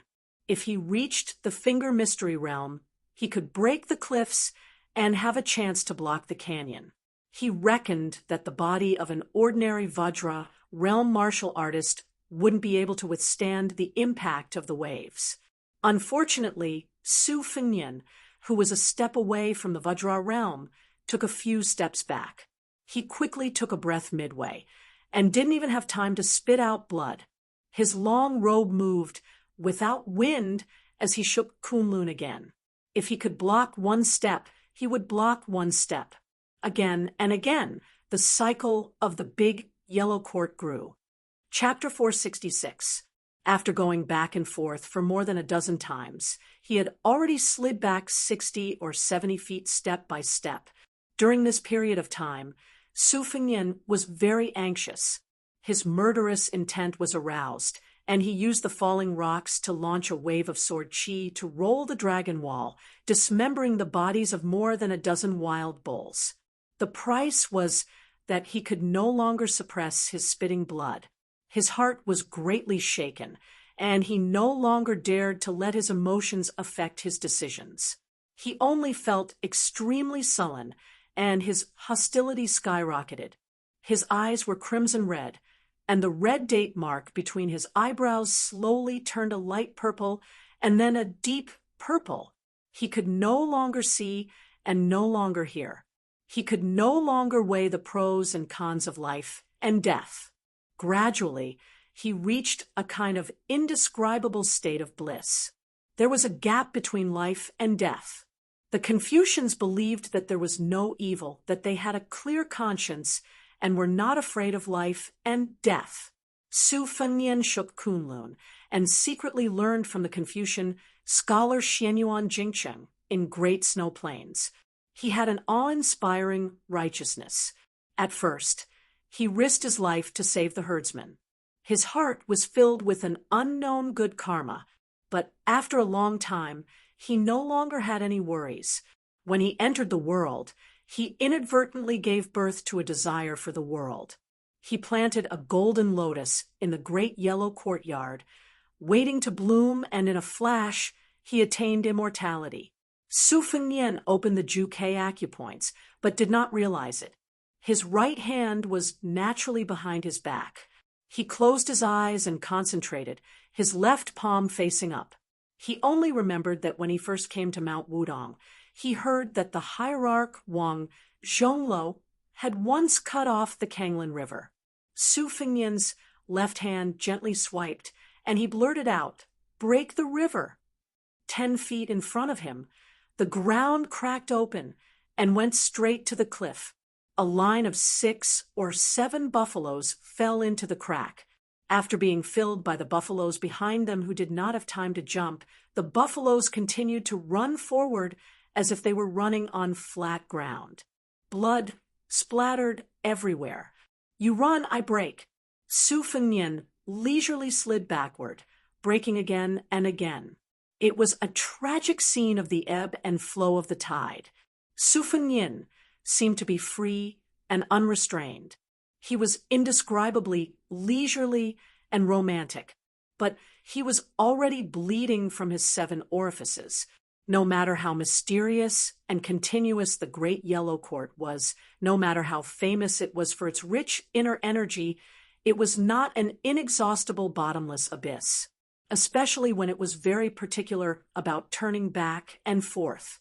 His Highness, the Crown Prince, forcefully raised his realm without any regard for his life and broke the river with 1 palm strike. He would eventually be exhausted. Su Fengnian swam like a fish among the green moss and green stones. He had no sword in his hand, but he had a clear idea of colliding with a flood of buffaloes. His intuition told him that he could comprehend the 6th page of the Bladesmanship Manual at the right time and place. Su Fengnian did not know how many times Su Fengnian had circulated his qi. Li Chungang once said that at the peak of the sword will, one could reach the 8 extremities and the pinnacle of swordsmanship. His qi could reach 800 miles in an instant. Su Fengnian did not dare to compare, but he was afraid that the boiling qi in his body could reach at least 100 miles in an instant. Su Fengnian smiled bitterly. Without turning his head, he grabbed her soft shoulder and threw her back. He closed the scabbard and cultivated his blade. Originally, he had to pull his body like a full moon and only stop when he pulled it to the extreme. This kind of narrow path of martial arts was the most dangerous thing to do. If it happened, it would not be a simple drop of 1 or 2 realms. It would most likely destroy the foundation that he had painstakingly built for enlightening the acupores. The great yellow courtyard's lotus was not the wild grass on the plains. It would wither and bloom with each passing year. It was as difficult as ascending to heaven to bloom again after it withered. He did not know how far those herdsmen had run, and whether they had left the canyon. Su Fengnian gritted his teeth. He thought to himself, "Damn it, I'll hold on a little longer. If I can't, I'll have to retreat. If I continue to hold on, I'll really die here. I'm afraid of death, but I'm not willing to give up."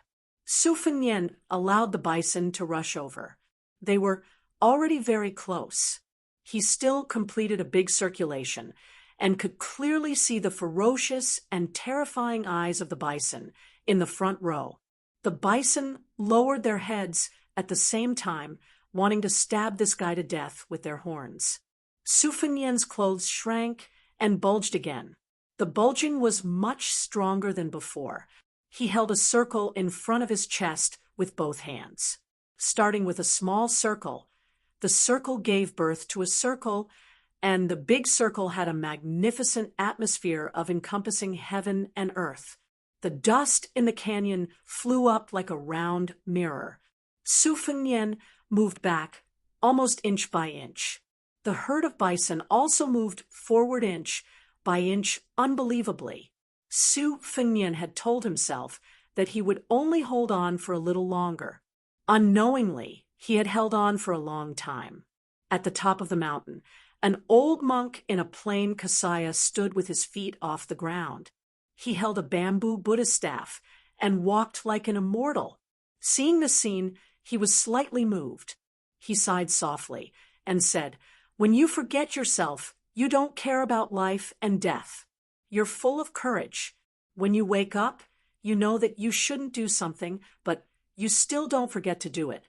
You know the nature of the root bone. A little selfishness is not enough to cover a good heart."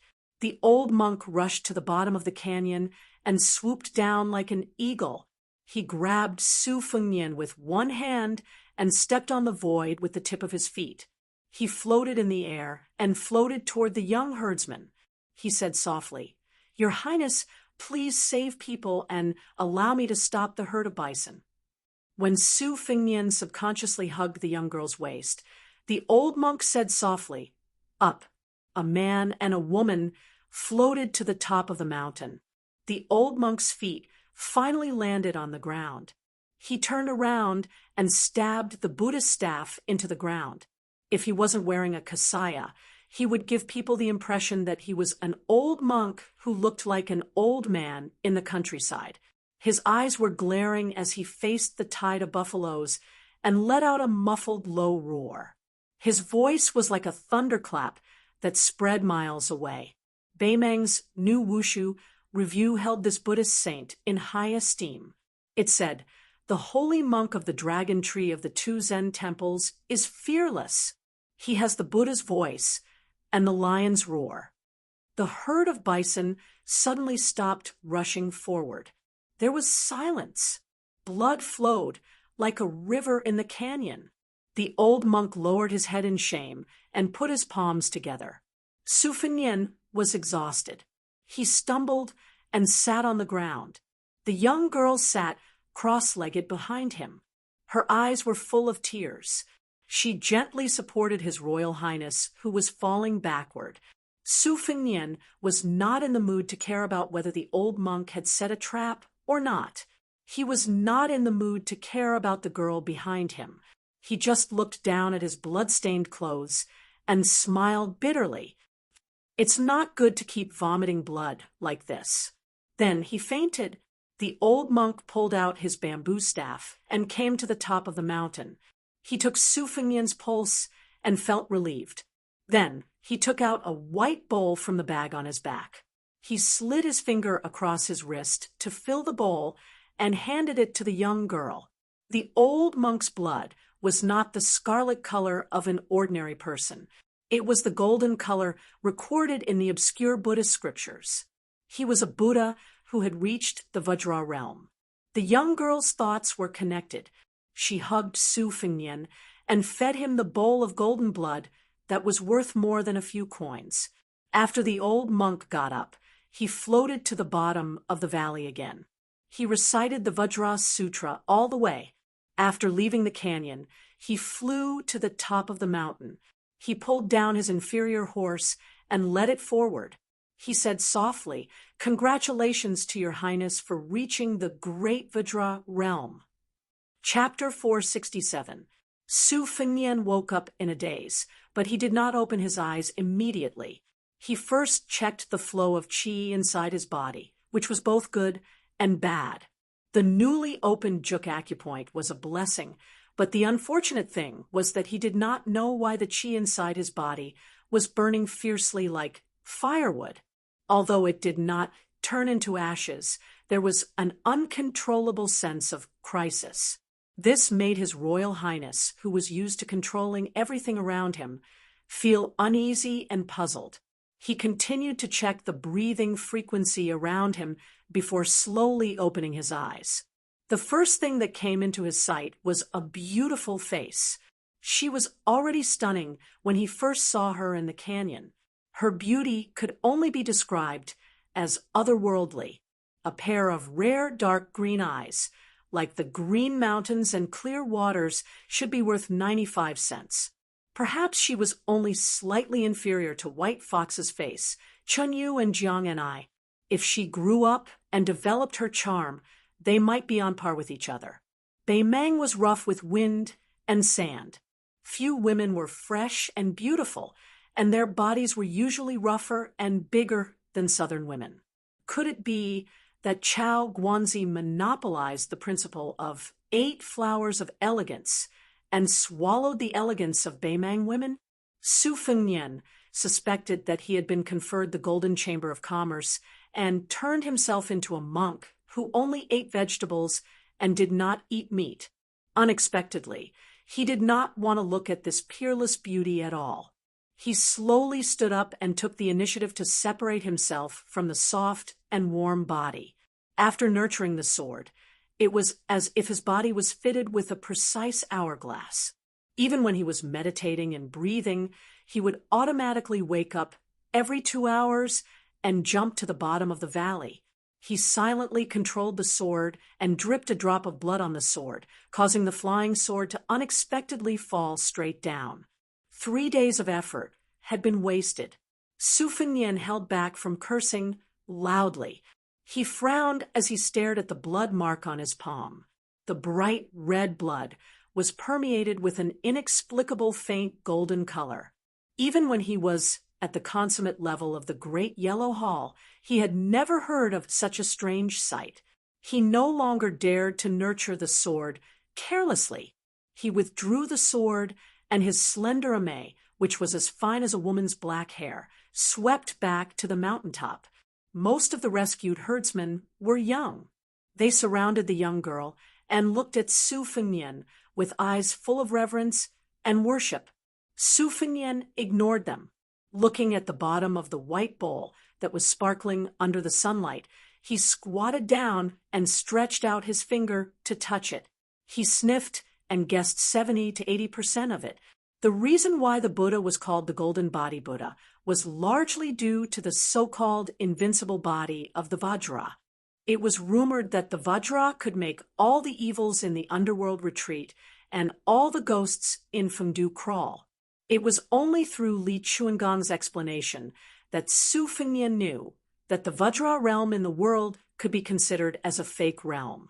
Only Li Dongxin of the 2 Zen temples and his younger brother Su Longxiang were the real Vajra.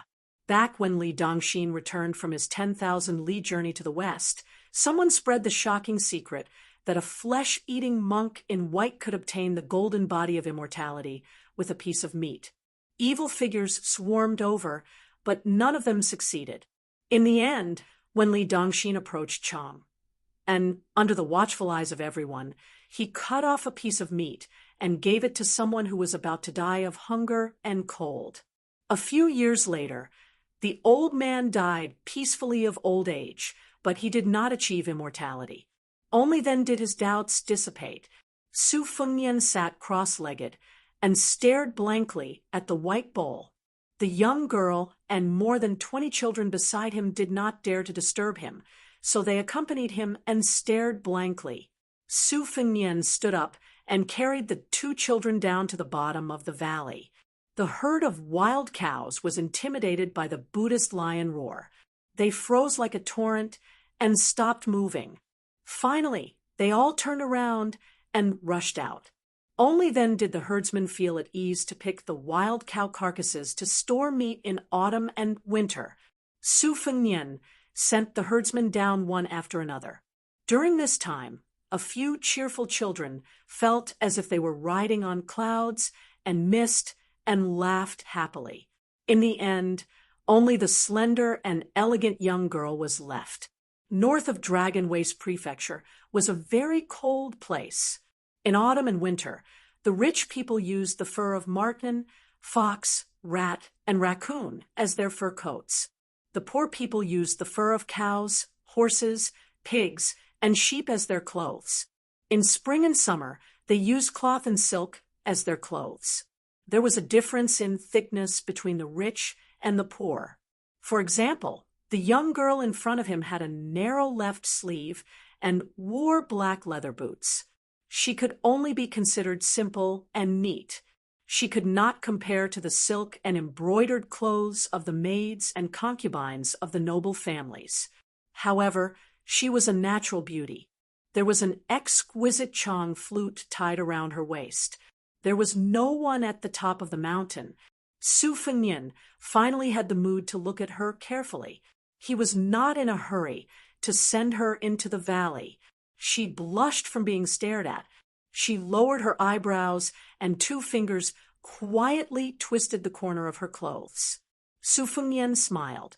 He walked closer and pinched her chin. He tilted it up and forced her to look at him.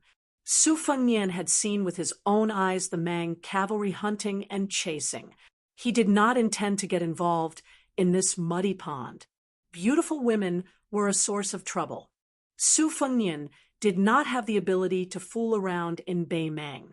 The sort of emotion hurt people. Wasn't someone as open-minded as Li Chungang also suffering in the same way? Su Fengnian's selfishness in stopping the herd of oxen this time was obvious. He only wanted to leave a good impression on the dragon tree monk, one of the 2 great saints of the world. If he expected His Royal Highness to help the Buddha to the west and save this group of herdsmen from the abyss of suffering, he really did not have this kind of compassion. Moreover, if they were involved with him, who could have a good ending? Su Fengnian picked her up and jumped down. He landed lightly on the ground. After letting her go, he did not say anything. He ignored the grateful herdsmen who were kneeling down and praying.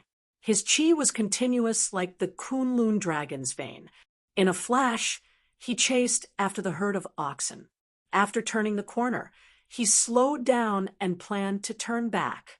He thought of a way to practice the swimming fish style on the 6th page of the knife manual. The Bei Mang cavalry had not seen the herd of oxen for a long time. Sensing that the situation was out of their expectations, they brandished their swords and rushed into the valley.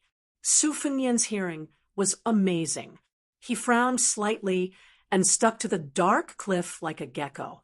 He originally wanted to chase after the herd of oxen on the top of the mountain. He caught a glimpse of the last rider turning around the corner of the valley. Then he heard a sneer that all men understood. Su Fengnian walked along the ridge of the cliff and saw more than 30 riders circling around the girl at the bottom of the valley. Those who were skilled in horsemanship leaned their bodies and reached out to touch the girl's clothes. Su Fengnian cursed as he fell back into the valley.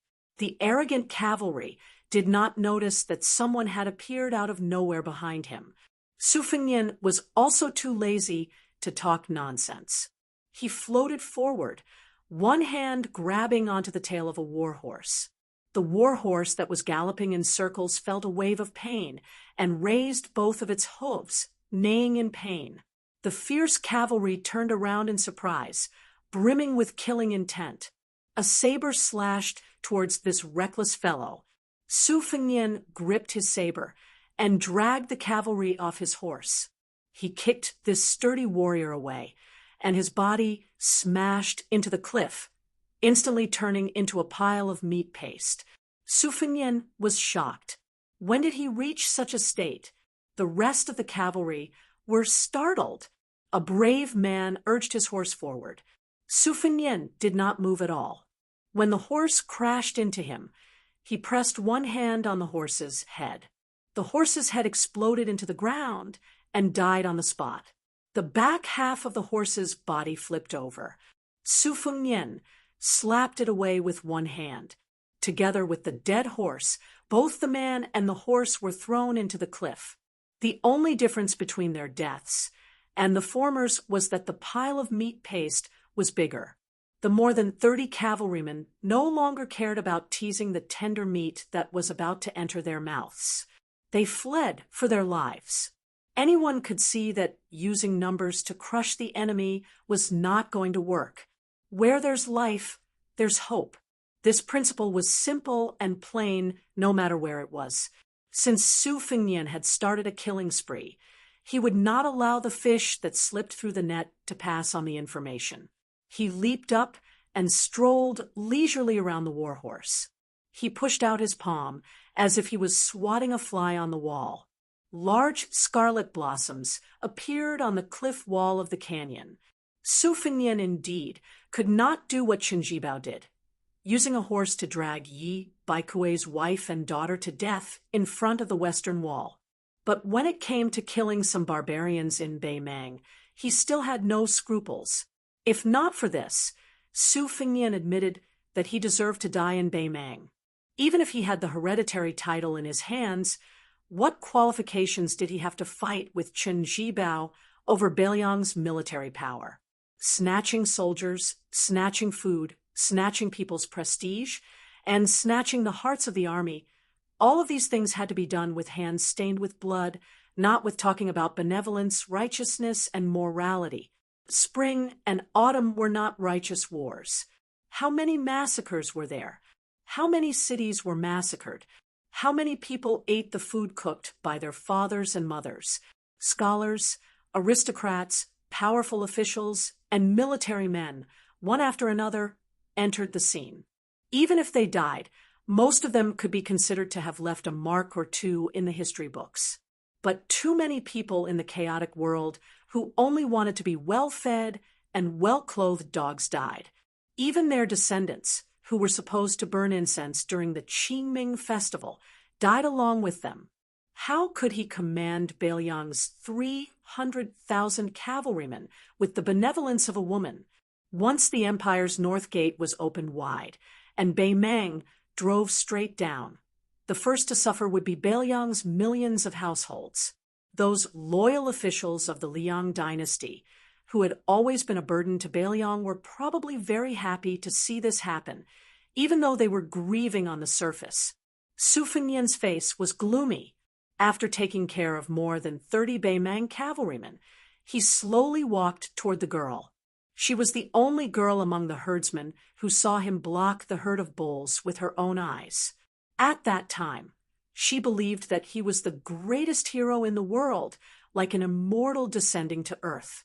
But when she saw him killing people, not just bulls, especially when she saw him slowly walking toward her, she subconsciously looked away and took 2 steps back. Su Fengnian sneered and rushed to the top of the mountain. He had done his duty and no longer cared about the herdsmen's lives. He chased after the powerful herd of bulls. The girl suddenly realized what she had done. She was so regretful that she wanted to die. She fell to the ground in a daze, her eyes empty. Su Fengnian came to the top of the mountain at the end of the valley and stopped to look into the distance. Saving one person, killing 10,000 people, killing one person, saving 10,000 people. Which was more important? Even though Su Fengnian believed in Buddhism, he didn't understand and didn't want to know. He remembered that when he was young, his second sister, Su Weisheng, was confused about whether the white horse was a horse or not. The rough Su Xiao joked that if father sat there and said it was a horse, then it was a horse. Who dared to say it wasn't? It was this unreasonable madam, Wu Hu said to His Royal Highness that night that there was no one in the world who deserved to die, especially no commoners who deserved to die. As long as I, Su Xiao, am alive, Liang Mang will not lose a single commoner. Su Fengnian jumped down the cliff and ran wildly, following the hoofprints to catch up with the herd of bulls. First, he swam into the lake like a fish, shuttling back and forth freely. Then, he jumped onto the backs of bulls. He walked on the tide. Finally, he stood on the back of a bull, standing at the head of the tide. Chapter 468. Su Fengnian relied on his new Vajra body to squeeze into the herd, but he still suffered a lot. If he was not careful, he would be hit by the strong bison and kicked around like a ball. With Su Fengnian's stubborn character and his reluctance to jump out of the tide, he was washed to the ground several times and was trampled by dozens of bison in an instant. These white-stocked bison easily weighed 2,000 to 3,000 pounds and could not bear it. Only then did he flip over the bison's hooves and jump onto the back of the bison. Fortunately, he had the protection of the mirage evolved from the big yellow court, or else he would have been in rags. He either lay down or sat on the back of the bison, rested or nurtured his sword, and then looked for his own suffering. He jumped into the narrow gaps of the herd and continued to slide like a fish. At first, he collided with the bison several times and was battered and exhausted. He was so angry that he could not wait to use the sword Chi-rolling dragon wall to smash hundreds of bison. However, he suppressed the irritation in his heart, and combined with the big yellow court heart sutra, he finally figured out a way to move with the flow. When the herd stopped to rest, he would stay away from the bison, sit alone, and concentrate on flying on his sword. Once there was a wolf pack that targeted the calf. Su Fengnian did not kill it. Instead, he stomped on the ground and frightened the wild wolves away. After a few days of ups and downs, Su Fengnian was full of the smell of bull, as if he had become a member of the herd and was accepted by many bison. When Su Fengnian passed through the entire herd from the end of the herd and finally took the lead to run, the herd actually followed him for more than 10 miles. Seeing a large patch of water grass, Su Fengnian lay down on the grass by the lake, panting and feeling satisfied. After obtaining the essence of the swimming fish style on the 6th page of the Bladesmanship Manual, he realized how short-sighted he was at first. If he merged it with the rolling knife technique, he would be like a fish in water, complementing each other. He turned to look at the spring thunder hanging on his waist and said self-mockingly, "Spring Thunder and Xiaodong are a pair of sisters. After we separated, you were unlucky to follow an idiot like me. Xiaodong stayed by White Fox's side, so I can't embarrass you too much." Su Fengnian took off his black gown and white coat and put them into the lake to wash, revealing the soft silk precious armor that Jianghu people dreamed of. The soft armor was once pierced by Miss Hehe's hand knife at the chest position. After returning to Bailiang, the Pivotal Pavilion's craftsman hurriedly repaired it. This secret organization must be busy now with the red armor that had lost its talisman generals. The Bailiang army's combat power was amazing, and the Pivotal Pavilion, led by the giant of the School of Mo, had made great contributions. The soft armor was woven with 12 sword pouches, which stored the flying swords separately. Before entering Beimang, Su Fengnian had reached his limit by riding the flying swords 4 or 5 times. After the battle with the Devil Xieling, he stayed in the city to watch the fierce woman Lotus slowly bloom. He occasionally had an epiphany and opened another acupoint. In the canyon, he fought with the wild bulls and broke through the juk, opening 3 new acupoints. Su Fengnian spread out his clothes and sat cross-legged on the grass. He rode the 9 flying swords in a dazzling manner. This was the reason why it was said that good techniques were beneficial to martial arts. Each flying sword had its own emphasis on the circulation of chi, thickness, and meridians. It required the sword owner to divide his mind into 9 parts. Of course, it was not to say that Su Fengnian was only 3 sword realms away from the previous sword owner, Dong Tai. Although there was only 1 word difference between riding a sword and controlling a sword, it was still an insurmountable heavenly gate. The 9 flying swords in the air were respectively the green plum blossom with a smooth sword arc, the bamboo horse with a segmented bamboo body, the morning dew with a dazzling radiance every time the sun shone on it, the peach blossom sword with a pink body, the amay sword with a slender black hair without a handle, the smallest but at the same time incomparably sharp swan and eye, the vermilion bird with a scarlet radiance lingering around it, and the last one was the Huang Tong with a wide and thick body. Each of the 9 flying swords had its own merits. His childhood sweetheart, Chao, Lu Chunshui, was like the girl next door, nurturing the sword smoothly. Peach Blossom Amay, Vermilion Bird Huang Tong was like a lady from a respectable family, progressing a little slower. The other 3 were like the beauties that could topple a city, unmoved by force or persuasion. Su Fengnian also served them diligently every day, but the formation of the embryo was extremely slow. However, that day when the golden blood of the Buddha was mixed in, Amay fell, and the rest of the swords were more or less the same.